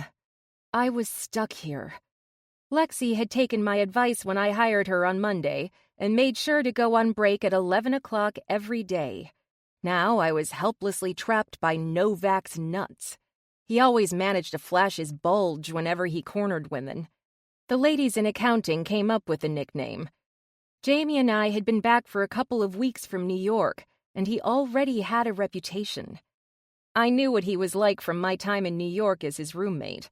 Unfortunately for Jamie, I warned the ladies and a few men here of how he operated. I have a meeting. He leaned back, undeterred. You have a meeting at dinner? I haven't even told you when we should get together. Let me check my calendar. I reached over to pick up a blank pad of paper. Yep, dinner meetings all week. And the weekend. Being an executive is a lot of work, Jamie. Don't I know it? He bent over, flicking at a strand of my hair and curling it behind my ear. There was a buzzing sound, and I glanced around from my phone lying on the desk. Jamie pulled his out of his pocket and held it up. It's me. Crap. I've got to go, Morgana, but think about it. I give good dinner.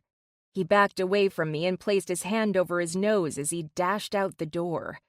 Close the door, I yelled after him, but he left it ajar. I groaned as I got up to close it. My tired legs made me wonder if I should have just wheeled myself over in my chair. It may be lazy, but since I haven't been sleeping well these past few days, I didn't like using body parts if it wasn't necessary. I returned to my desk. My phone buzzed. Lifting it, I saw a text from Aria. The road trip has commenced. We'll miss you. Meet us in Vegas on Saturday. I smiled. Eveline and Tiffany were going to Los Angeles with Aria. She and Alexander got into some fight, and she was flying to L.A. to make up with him. Alexander ran away to L.A. or went there for some wealthy shut-ins conference. I didn't remember everything she told me, but he won't speak to her. Then there was going to be a road trip back. Aria was a little vague on the details. I promised I would fly out on the weekend. Vegas, baby. I'll be there, but must head back on Sunday for work. We'll miss you. Have a good trip. Now that I thought about it, Vegas might be a good distraction. I could try to find Tiffany a man, especially for one night. Focusing on making her happy would be an excellent way to keep my mind off Henrik. Seeing him at Wake Up Joe's threw me. Not just being there next to him, but how he defended me and helped me with Trevor. I wanted to hug him and curl up into his body, but I knew what would happen if I did. We would go to his place and have sex, and then at some point he would walk away, making up some new rule as to why we couldn't be together. I don't think my heart could take that anymore. I loved him and was so proud that he was doing something he cared about that helped so many, but I also cared about my heart too. Aw, thanks, Morgana. I love you too. But I love Henrik as well. I was willing to risk a little heartache for some more time with him. Hart sighed wistfully while glancing out the window. Me too, Morgana. I would have put up with a lot of aching for more time with Henrik's cock. Vagina added her 2 cents. You know, Morgana, his idea for his company was a smart investment, not just as a business venture for Mimir, but how it helps people too. I never thought I would say this, but I was starting to like him. Brain caused everyone, even Vagina, to stare at her.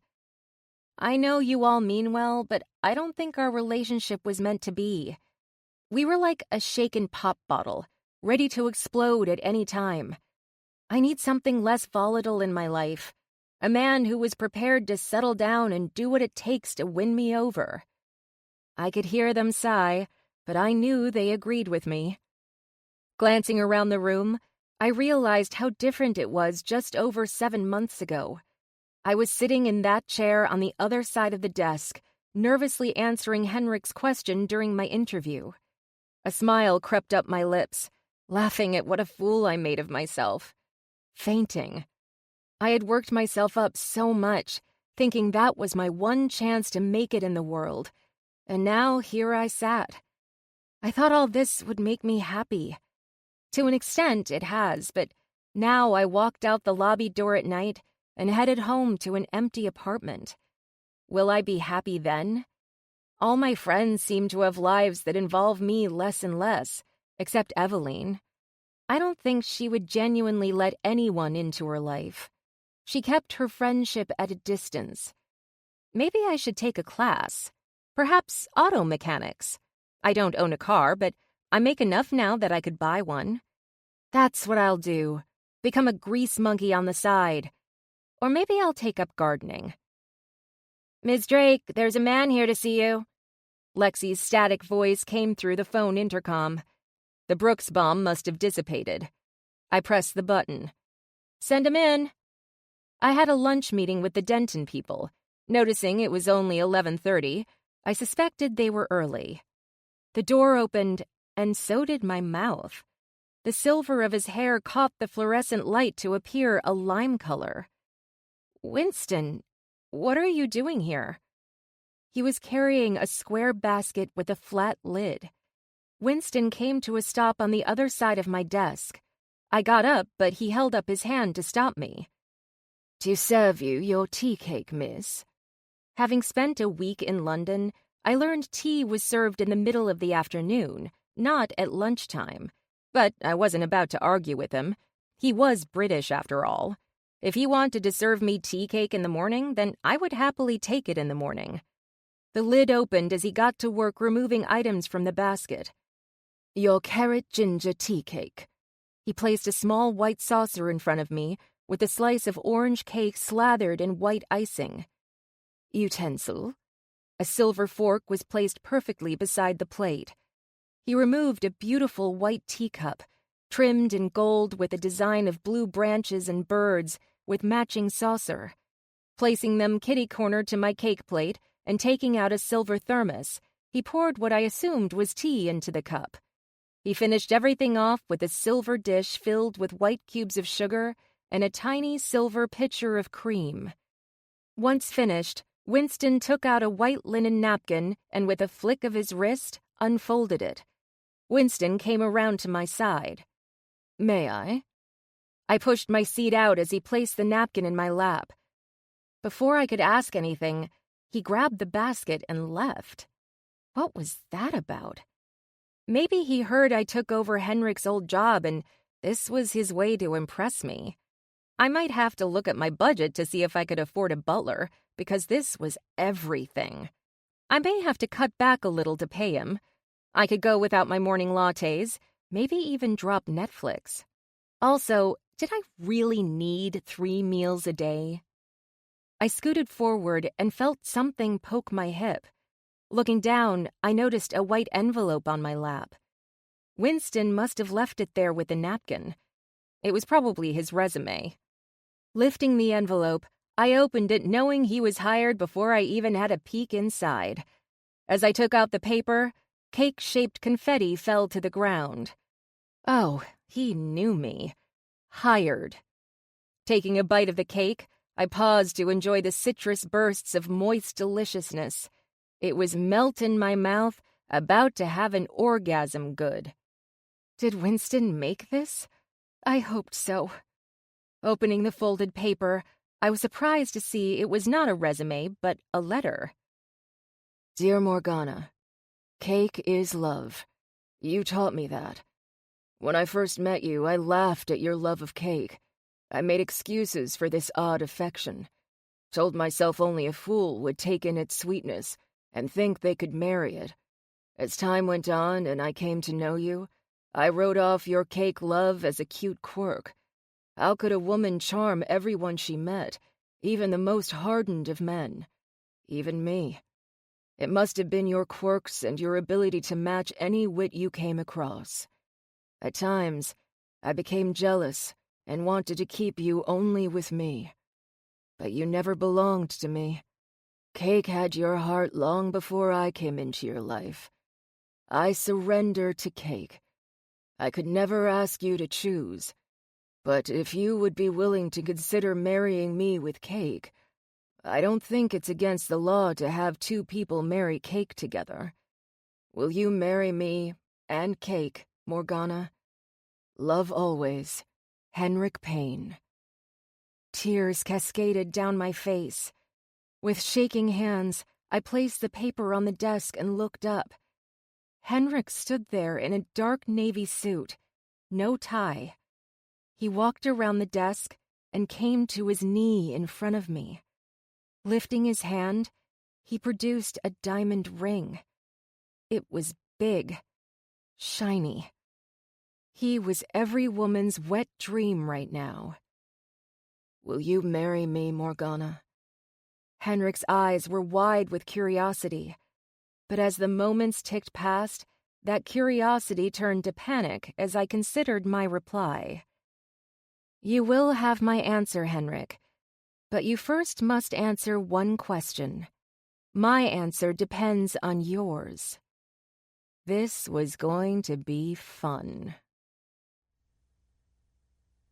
34. Payne's Rule. Be prepared for any question. What a nightmare. Morgana at her desk, towering over me, licking crumbs of cake off her plump lips, while I sat at her feet, waiting to hear my fate. My face hurt from frowning so much. I thought Morgana would have loved Winston serving her tea cake, her dream. Maybe I'm not her dream. If I answered Morgana's question wrong, she had an excuse to say no. This was my punishment for all the times I fucked with her. What is your question? Morgana stood, taking off her blazer and unfastening the top buttons of her white blouse with black polka dots before sitting back down. It's getting a little warm in here, Henrik. I watched with a mix of longing and alarm as her fingers slowly slid over the edge of her top, where she released the buttons. The wispy fabric slipped to reveal red lace, and I swallowed. The hardening between my thighs was stealing the much-needed blood supply my brain required right now. Closing my eyes, I did my best to concentrate. A Trevor and Jamie sandwich. That did it. Captain Cock was limp as a soggy piece of bread. When I opened my eyes, panic shadowed my brief respite from the good captain. Morgana slid back in her chair, clasping her hands over her stomach. Her ease seemed to intensify my uncertainty. Now for the question. I placed my hand on the desk and began to rise when I felt a pain in my shoulder. The sharp heel of Morgana's red shoe ground into my shoulder, reminding me of where I belonged. Keeping her foot on me, she leaned forward. I haven't asked my question yet. Yes. I nodded and remained seated. What kind of cake will be served at our wedding? She blinked once. I blinked twice. Did cake mean something else, like, was it code for something? Perhaps she wanted Winston to serve her at the wedding. Cake? Yes, Henrik, cake. She reached back and picked up the letter. I believe you mentioned I would be marrying not only you, but cake as well. I need to know what kind I will say I do to. How did I even begin to answer this? If she had a favorite cake, I would describe it, but she loved all cake. Every type of cake. Chocolate. I had to say something. Morgana did love chocolate. Maybe that was it. Chocolate was the key. It's rich and could make a tasty cake. It was a decent answer. I felt confident. Smiling, I nodded my head in approval. Chocolate, okay. That's all you have to say about it? You didn't want to think about it a little bit more? It seems like a quick and easy answer for such a long commitment. Remember, my answer depends on yours. You want me to say yes to just chocolate cake? That was the wrong answer. Shit. Before you go spouting off random cake flavors, let me take you down memory lane. My head bobbed so fast I was afraid it might fall off. Any hint she could give me would help.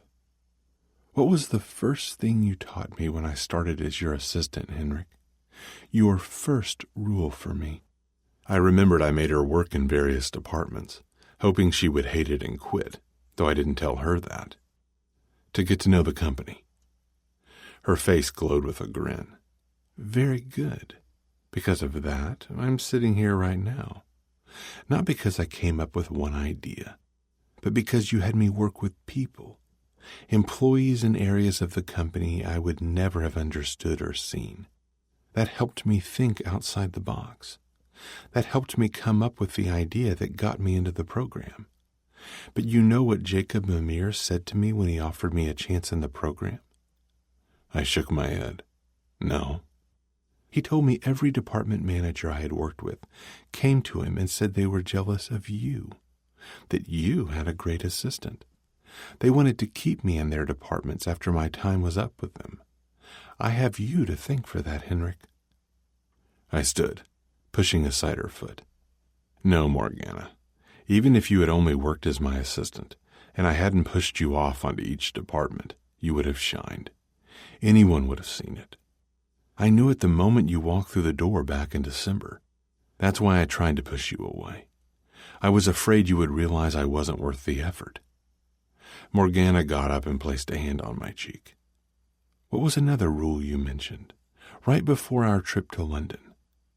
I furrowed my brow, a bit confused. "I don't remember." "Good. It was stupid anyway. The no kissing before sex rule." My immature rule had me groaning. Slipping my hands around her waist, I pulled her into me. That's what I needed, to feel Morgana, be near and wrapped inside her. My mouth fell to hers because it was necessary to taste her, and Morgana seemed to agree. At least, that's what I believed her moan implied.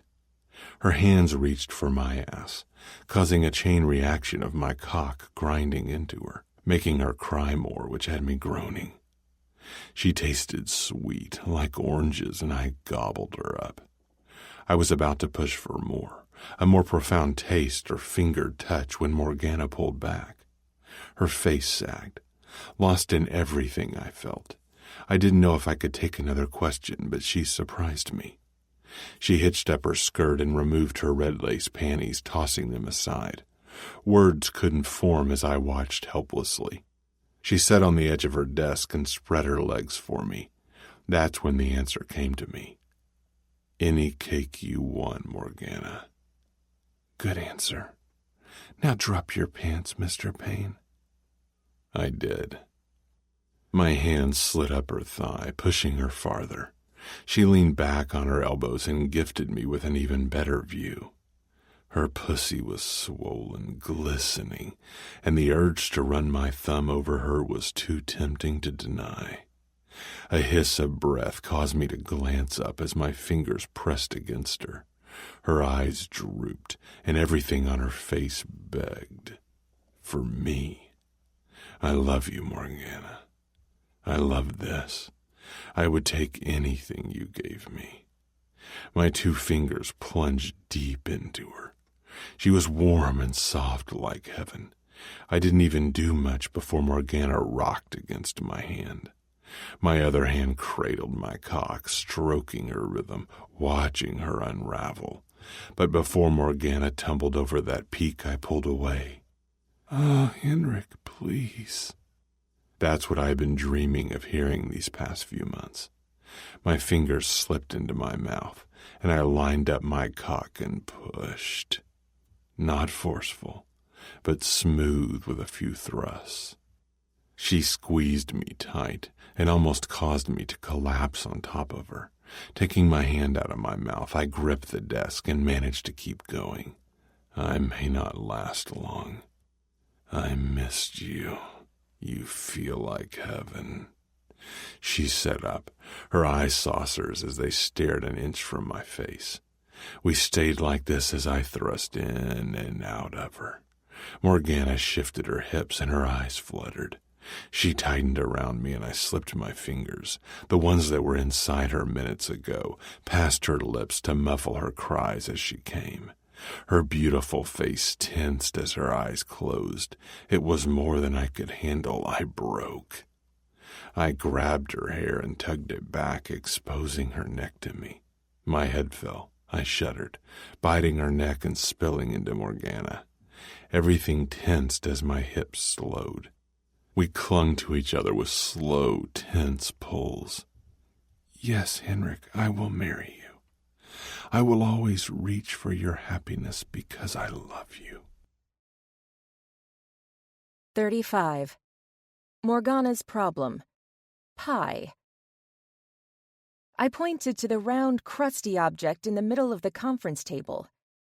"It's pie." "Cherry." Jacob Mimir smiled, puffing out his chest and gazing around the room as if he won first prize at some country fair. "Oh, did you make it?" "No, bought it at that new grocery store by my house. Thought it would go nice with the party." The party that was currently going on around us, my engagement party. Since Henrik and I told everyone last week we were engaged, Jacob insisted on an office engagement party. Jacob forgave Henrik for trying to steal my idea when I came back from Wake Up Joe's last week.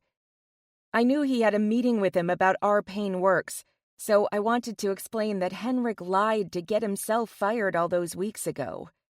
Jacob didn't understand why Henrik didn't quit, but Edgar mentioned Henrik liked to brood.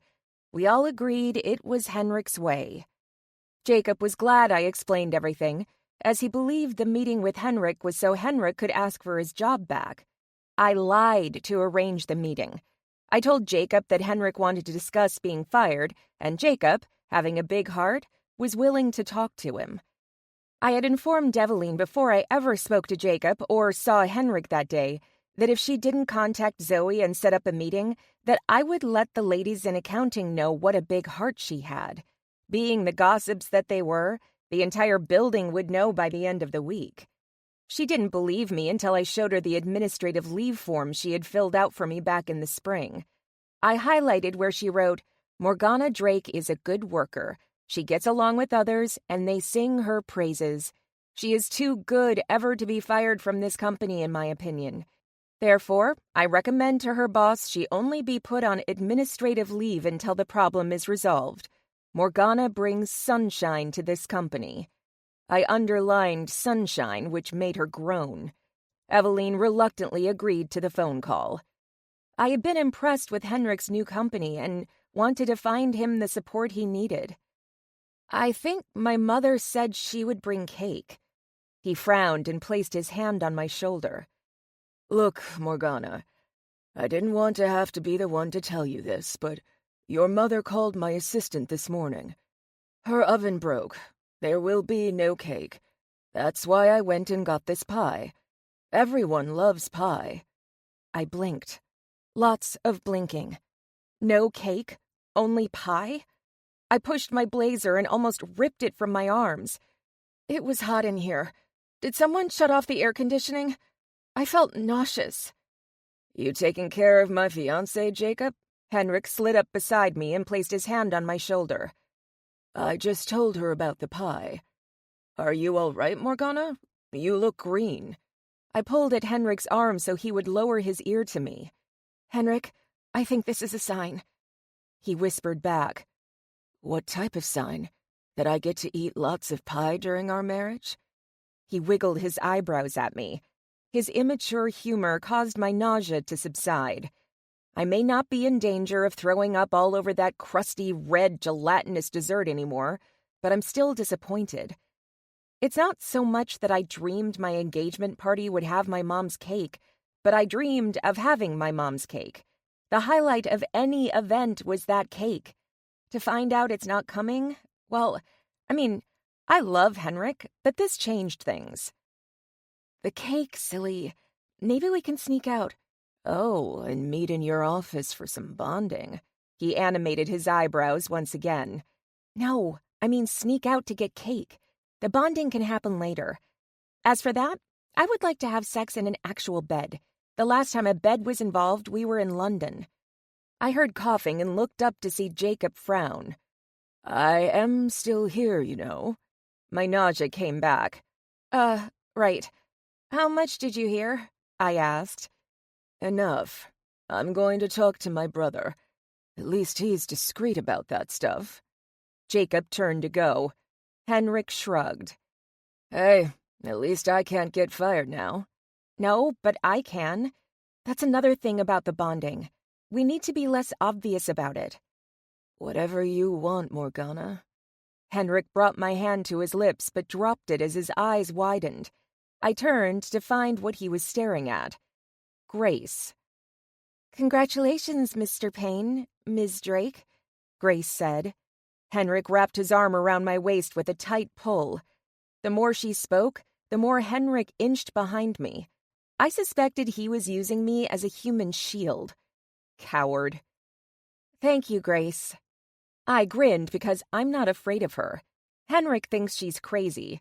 Even Eveline has mentioned she has a few screws loose, but I liked Grace. She was shy and maybe a little awkward, but Grace had been nothing but sweet to me. "Here, I got you both something." She reached into her purse and produced a small envelope. "Oh, Grace, you didn't have to do that. That is so nice. Isn't that nice of her, Henrik?" I wrestled out of his firm hold and gave him a tight smile. His eyes weren't on Grace or me, but on the envelope Grace was passing over. Yes, so nice, Grace. Here, let me take that. We will open it later, at home. Or maybe in a bomb-proof box. Henrik mumbled the last part, but I heard it. Grace's eyes dimmed, and she reminded me of a lost puppy. Everyone here avoided her, and I thought all she wanted was to fit in. Oh, okay. You probably have a lot of cards to open. You're busy with all the engagement stuff. She seemed to half smile and half frown, which I didn't even think was possible. No, we will open it now. You went to all this trouble to get us the card. I want to see it. I began to tear the seal when Henrik's hand grabbed mine. Fine, but let me do it. He took it and ever so slowly tore open the seal. Henrik lifted the card out and peered into the envelope. No glitter? Oh, well, when I put it in your holiday card, you didn't like it. Henrik nodded before taking a deep breath and looked at the card. There was a cartoon drawing of a piece of poop on the front. Maybe Henrik was right to think she was crazy. What if there was crap smeared all inside the card like she was calling me a piece of shit? She hated me. All this time she had been luring me to believe she was misunderstood and sweet, perhaps a little too innocent. The whole time, she had been planning to take her revenge in the form of a poop card. Eveline and Henrik were right about her. Henrik began to open the card. I tried to reach to stop him, but I was too late. No, Henrik, I hope you two marry the shit out of each other. Congratulations. Henrik's monotone voice had my heart filling with joy. Henrik and I made eye contact. Relief was communicated through our glance, followed by euphoria, and finally, it all tumbled into laughter. It's just a card, I said between my fits of laughter. Yes, a picture of poop and nothing more, Henrik added, flipping the card over. I'm glad you two like it. My boyfriend, Trey, picked it out. Boyfriend? Henrik and I announced at the same time. Yeah, that's him over there. We met a month ago when he first started in IT. He's so nice. I glanced past Grace's shoulder to find a tall man with caramel hair dusting his shoulders waving at us. My jaw dropped, not for the fact that Grace had a boyfriend, but at his arms. They were cut. The man was built like a truck. If I weren't with Henrik, I would have been jealous of Grace. As I looked up at Henrik, I saw relief followed by a little bit of hurt. I think having Grace like him made him believe that, despite how much of a pain he could be, there were people who liked him no matter what. Well, now he had me for that. As Grace waved goodbye to talk to her man, I reached up on my tippy toes and kissed Henrik's cheek. Grace may not be after you anymore, Henrik, but you still have me. He hugged me and leaned in to whisper, It's like crazy women surround me. I pulled out of his grasp and playfully swatted at his arm. Congratulations, Drake, Payne. Eveline broke our playful fight. I told you I'm surrounded, Henrik whispered before straightening. Thank you, Eveline. She frowned and grabbed her stomach. You don't look so good, Beckman, Henrik said. Gee, thanks, Payne. I take that as a compliment coming from you. Glancing over at the conference table, I noticed small holes in the pie and some plastic forks scattered around it. Also, a box of saltine crackers. Where are the plates? I asked. We were out of plates. Eveline half sat on the table. Where did the crackers come from? Me, she added. My party was a bunch of people standing around a table, eating pie directly from the pie plate, and having plain crackers. This party was pathetic. So, how was Vegas? Henrik asked. I narrowed my eyes at him. He wasn't happy I left this past weekend to go to Vegas to help Arya, but she was my friend, and I promised I would be there for her. Besides, it's Vegas. Who wouldn't go if given a chance? Now he couldn't stop asking about it. I think he believed I secretly married some guy while drunk. He has watched one too many comedies. It didn't help things by answering every question he had about the trip with, "Whatever happens in Vegas stays in Vegas." Terrible. I was sick the entire time. I spent the trip in a bathroom. I ended up leaving with Drake and Blackburn on Sunday. I brought the crackers. It's the only thing I can hold down at the moment. Henrik frowned. "Maybe you shouldn't be here, Beckman. Go home and recover before you infect us all." She glanced around the room and her eyes flashed for a moment. Eveline turned to us. "You're right. I'm going to leave. Congrats, Drake. Payne." She nodded and moved to the wall, slinking along until she was out the door. I found Edgar in her line of sight, but he didn't notice Eveline. I'd preferably not get involved in that hot mess. It's obvious they have a thing for each other, but I'm still recovering from my mess with Henrik. It's going to take time before I can help her. I realized the party wasn't about my mom's cake, but the people here to help me celebrate it. They were happy for Henrik and me. Some of them even went out of their way to get something. Pathetic things, but it's the thought that counts. I decided to pick up a fork and dig in. Enjoy the party for what it was and not what I wanted it to be. I had Henrik beside me who I loved. I worked for a company that I was proud of and woke up every day looking forward to work. Even as goofy as my friends were, I wouldn't want any other people in my life. This was a party about love, not cake. It's time I stopped being selfish. As I grabbed the fork, the lights went out. Now a power outage? Could this party get any worse? A glow of flickering light came from the door as the room grew quiet. The glow was moving closer before it stopped just a few feet from me. The lights came back on, and I found my mom standing in front of me holding her beautiful cake. "Surprise, Morgana," she said as tears fell helplessly from my eyes. "Oh, Mom, this is the best gift ever." I looked over to see everyone smiling with understanding, even Henrik. They knew. The oven wasn't broken. It was all a trick. The best ruse anyone could play on me. "You all got me." They cheered, and there was even some clapping. I pulled Henrik close. "This was funny, but the next time you mess with my cake, there might be bloodshed." His laughter died as he took in my expression. That's when I kissed him before pushing him out of the way so I could grab some cake. Luckily, my mom brought paper plates, but I would have used my hands if need be. Once I had a few pieces, I looked around and noticed Henrik was missing. Asking around, Edgar said he mentioned using the restroom. I got an idea in my head. Smirking, I slipped away and headed over to the men's restroom before sneaking inside. Glancing under the stalls, I saw Henrik's shoes in the last one. "Is there room in there for another?" That sounded sexier in my head. "Morgana, what are you doing here?" he asked, zipping up his pants as I opened the stall door. "I thought maybe we could make your fantasy come true." I pushed myself inside before shutting the door, trapping us in the stall. "I didn't have a fantasy of having sex in a public bathroom, except for an airplane bathroom, but that's the extent."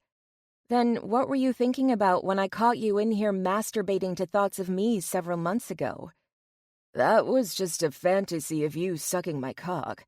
It didn't involve a specific location, just drooling all over my cock." That made sense.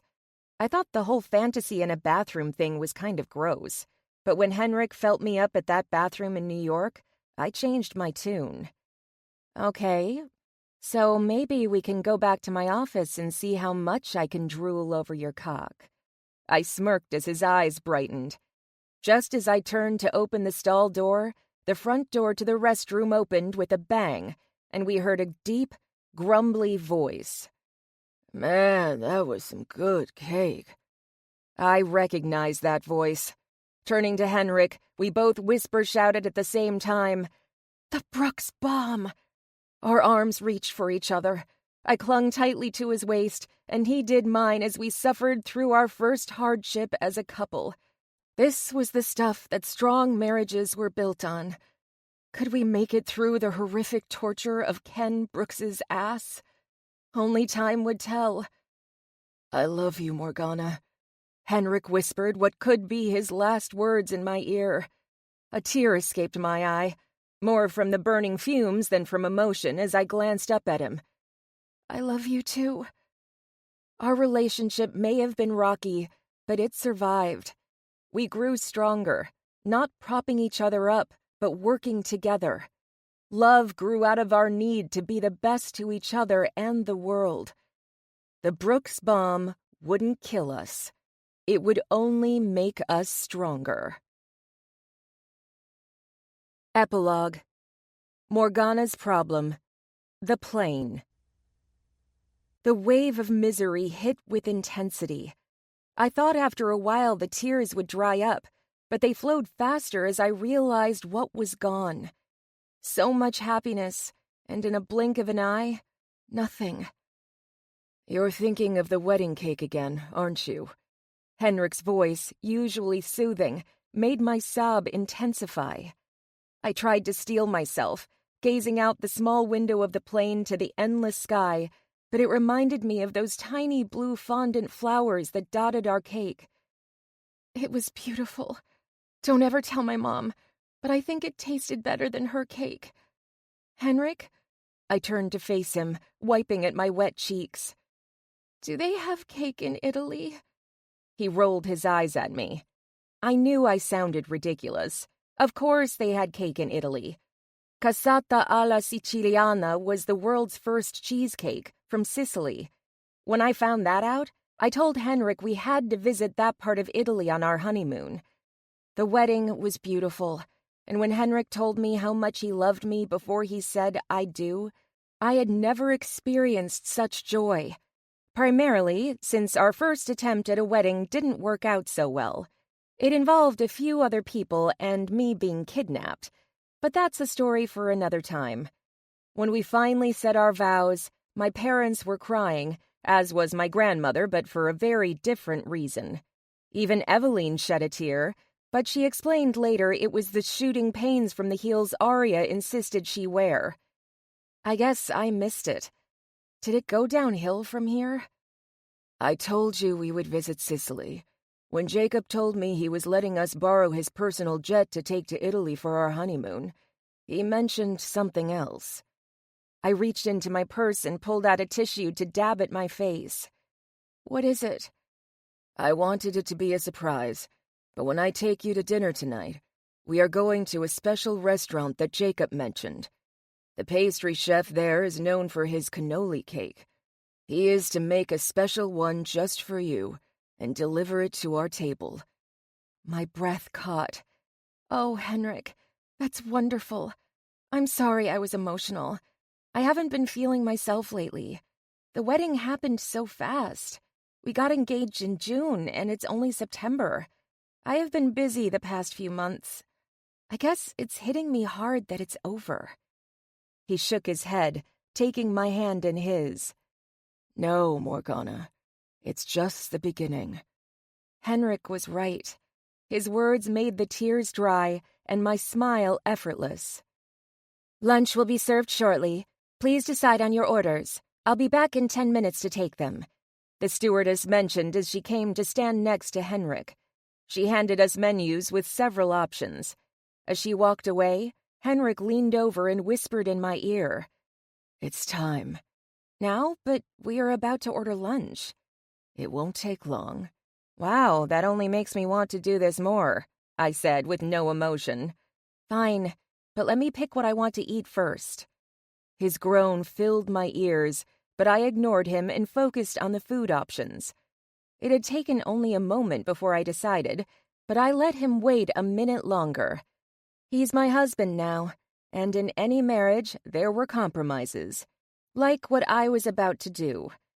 He brought it up last night as we were packing, and based on what happened last time we attempted it, I wanted to say no. Henrik appeared eager, like a child making his Christmas list, so I reluctantly agreed. "Okay, Henrik, let's join the Mile High Club." "Yes." He fist-pumped the air and got up, looking around the plane as we made our way up the dark blue carpeted aisle. Opening the lavatory door, Henrik quickly ushered me inside. Wow, this was tiny. The bathroom in coach on a commercial airline was more significant than this. Henrik squeezed inside. We were having trouble breathing until we maneuvered ourselves so I was standing in front of the toilet and he was in front of the sink. How are we going to make this happen? I gazed around the tight space. Henrik furrowed his brow and ran his fingers through his hair. I read up on all of this, even small spaces. I have to sit on the toilet while you sit on me. He pointed to the tiny metal toilet bowl next to me. I frowned as I noticed there was no lid on the seat. Oh, gross. Are you sure you want to do this? It's your butt on that seat, not mine. Henrik already had his jeans and briefs pulled down to his ankles as he started stroking himself. Okay then, I guess this was a go. I wore a dark green tennis skirt for the flight due to our plan, so I removed my pink lace panties and was ready for action. I placed my undies on the tiny counter before I squeezed by Henrik so he could sit on the toilet. None of this was turning me on, so I had to lick my fingers and rub myself before I settled back on him. He moaned as he filled me. Henrik grabbed my hips to help me move up and down on his cock. The scent of sterilizing cleaner and airplane fuel filled the air around us. His hand snagged and pulled at my beige polo shirt before finding my boob. Once his fingers playfully twisted my nipple, I slowly warmed to this idea. Sweet cakes, you feel so good, he panted into my ear. The more he moved into me, pinched me, and moaned in pleasure, the wetter I became. Maybe this wasn't as bad as I thought it was going to be. We might even have to try this again on the way home. I smiled at the thought as I heard the toilet flush. Did you hit something? I turned my head back to see his face. No. Flush. A few thrusts. Flush. Crap. It's one of those automatic flush toilets. There's cool air hitting my balls every time it happens. A snort came out of my mouth before I could stop it. Don't laugh, Morgana, or we are going to be here a long time. Now focus. I have dreamed about this since I was a teenager. He dug his fingers into my hips, abandoning my boobs, pushing me up and down, faster and faster, as random flushes went off. There was a knock at the door. Yes? My voice cracked as Henry stilled. Madam, I need to take your lunch order, and I can't seem to locate your husband. I panicked. My husband said he was going to take a stroll. Henrik groaned behind me. Where? There is nowhere to go here. I'll look for him in the back. I needed to know if you wish to have fish or chicken. Chicken for the both of us. All right. I heard her walk away and breathed a heavy sigh. Taking a stroll? This isn't a cruise ship, Henrik Whisper yelled at me as he began thrusting again. Henrik, I think it's time to give up on this dream of yours. Or maybe on the way back from the honeymoon we can try again. Give me one more second. He sounded like he was holding his breath as he slammed hard into me. I'm coming. He stilled me on top of him, and I was thankful it was over. I had no idea why people wanted to do this. Henrik took some tissues and handed them to me so I could clean myself upon standing. He wiped up and got dressed. I reached for my panties and accidentally knocked them off the counter and into the toilet, which then automatically flushed. Oh, crap. Now what am I going to do? Holding his hand over his mouth, Henrik did a lousy job at covering his laughter. The Mile High Club was his idea, and I had to suffer the consequences. I glared at him, but he drew me in for a hug and kissed the top of my head. Well, you could walk around without any undies on in that sexy skirt. I wouldn't mind that at all. You and most of the Italian men when we got off the plane. I watched as my words sank in. Henrik grimaced and took off his jeans and briefs. He handed me his briefs and then put back on his jeans. What am I supposed to do with these? Wear them until we can get to the hotel room. We are husband and wife now. We share things. I frowned as I put them on. I wouldn't mind putting on Henrik's underwear if they weren't used. Also, they are big and baggy on me, poking out from under my skirt. We both took turns washing our hands before we left the lavatory. Once we made it back to our seat, I took the briefs off and placed them flat on the seat, like a towel. We eventually had lunch as the stewardess gave us a questioning eye. I removed the metal lid from my dish and saw a tiny piece of our wedding cake next to the chicken. I looked up at Henrik, who took the cake and brought the blue frosted confection to my lips. I had a bite and smiled at him. I love you, sweet cakes. Thank you for being my wife. This concludes Rules of Payne by Elizabeth Lynx, narrated by Samantha Cook and Tor Tom. Copyright 2017 by Elizabeth Lynx. This unabridged audiobook is published by arrangement with Elizabeth Lynx and was produced in the year 2019 by Tantor Media Incorporated, a division of Recorded Books, which holds the copyright thereto. Please visit tantor.com for more information on our growing library of unabridged audiobooks.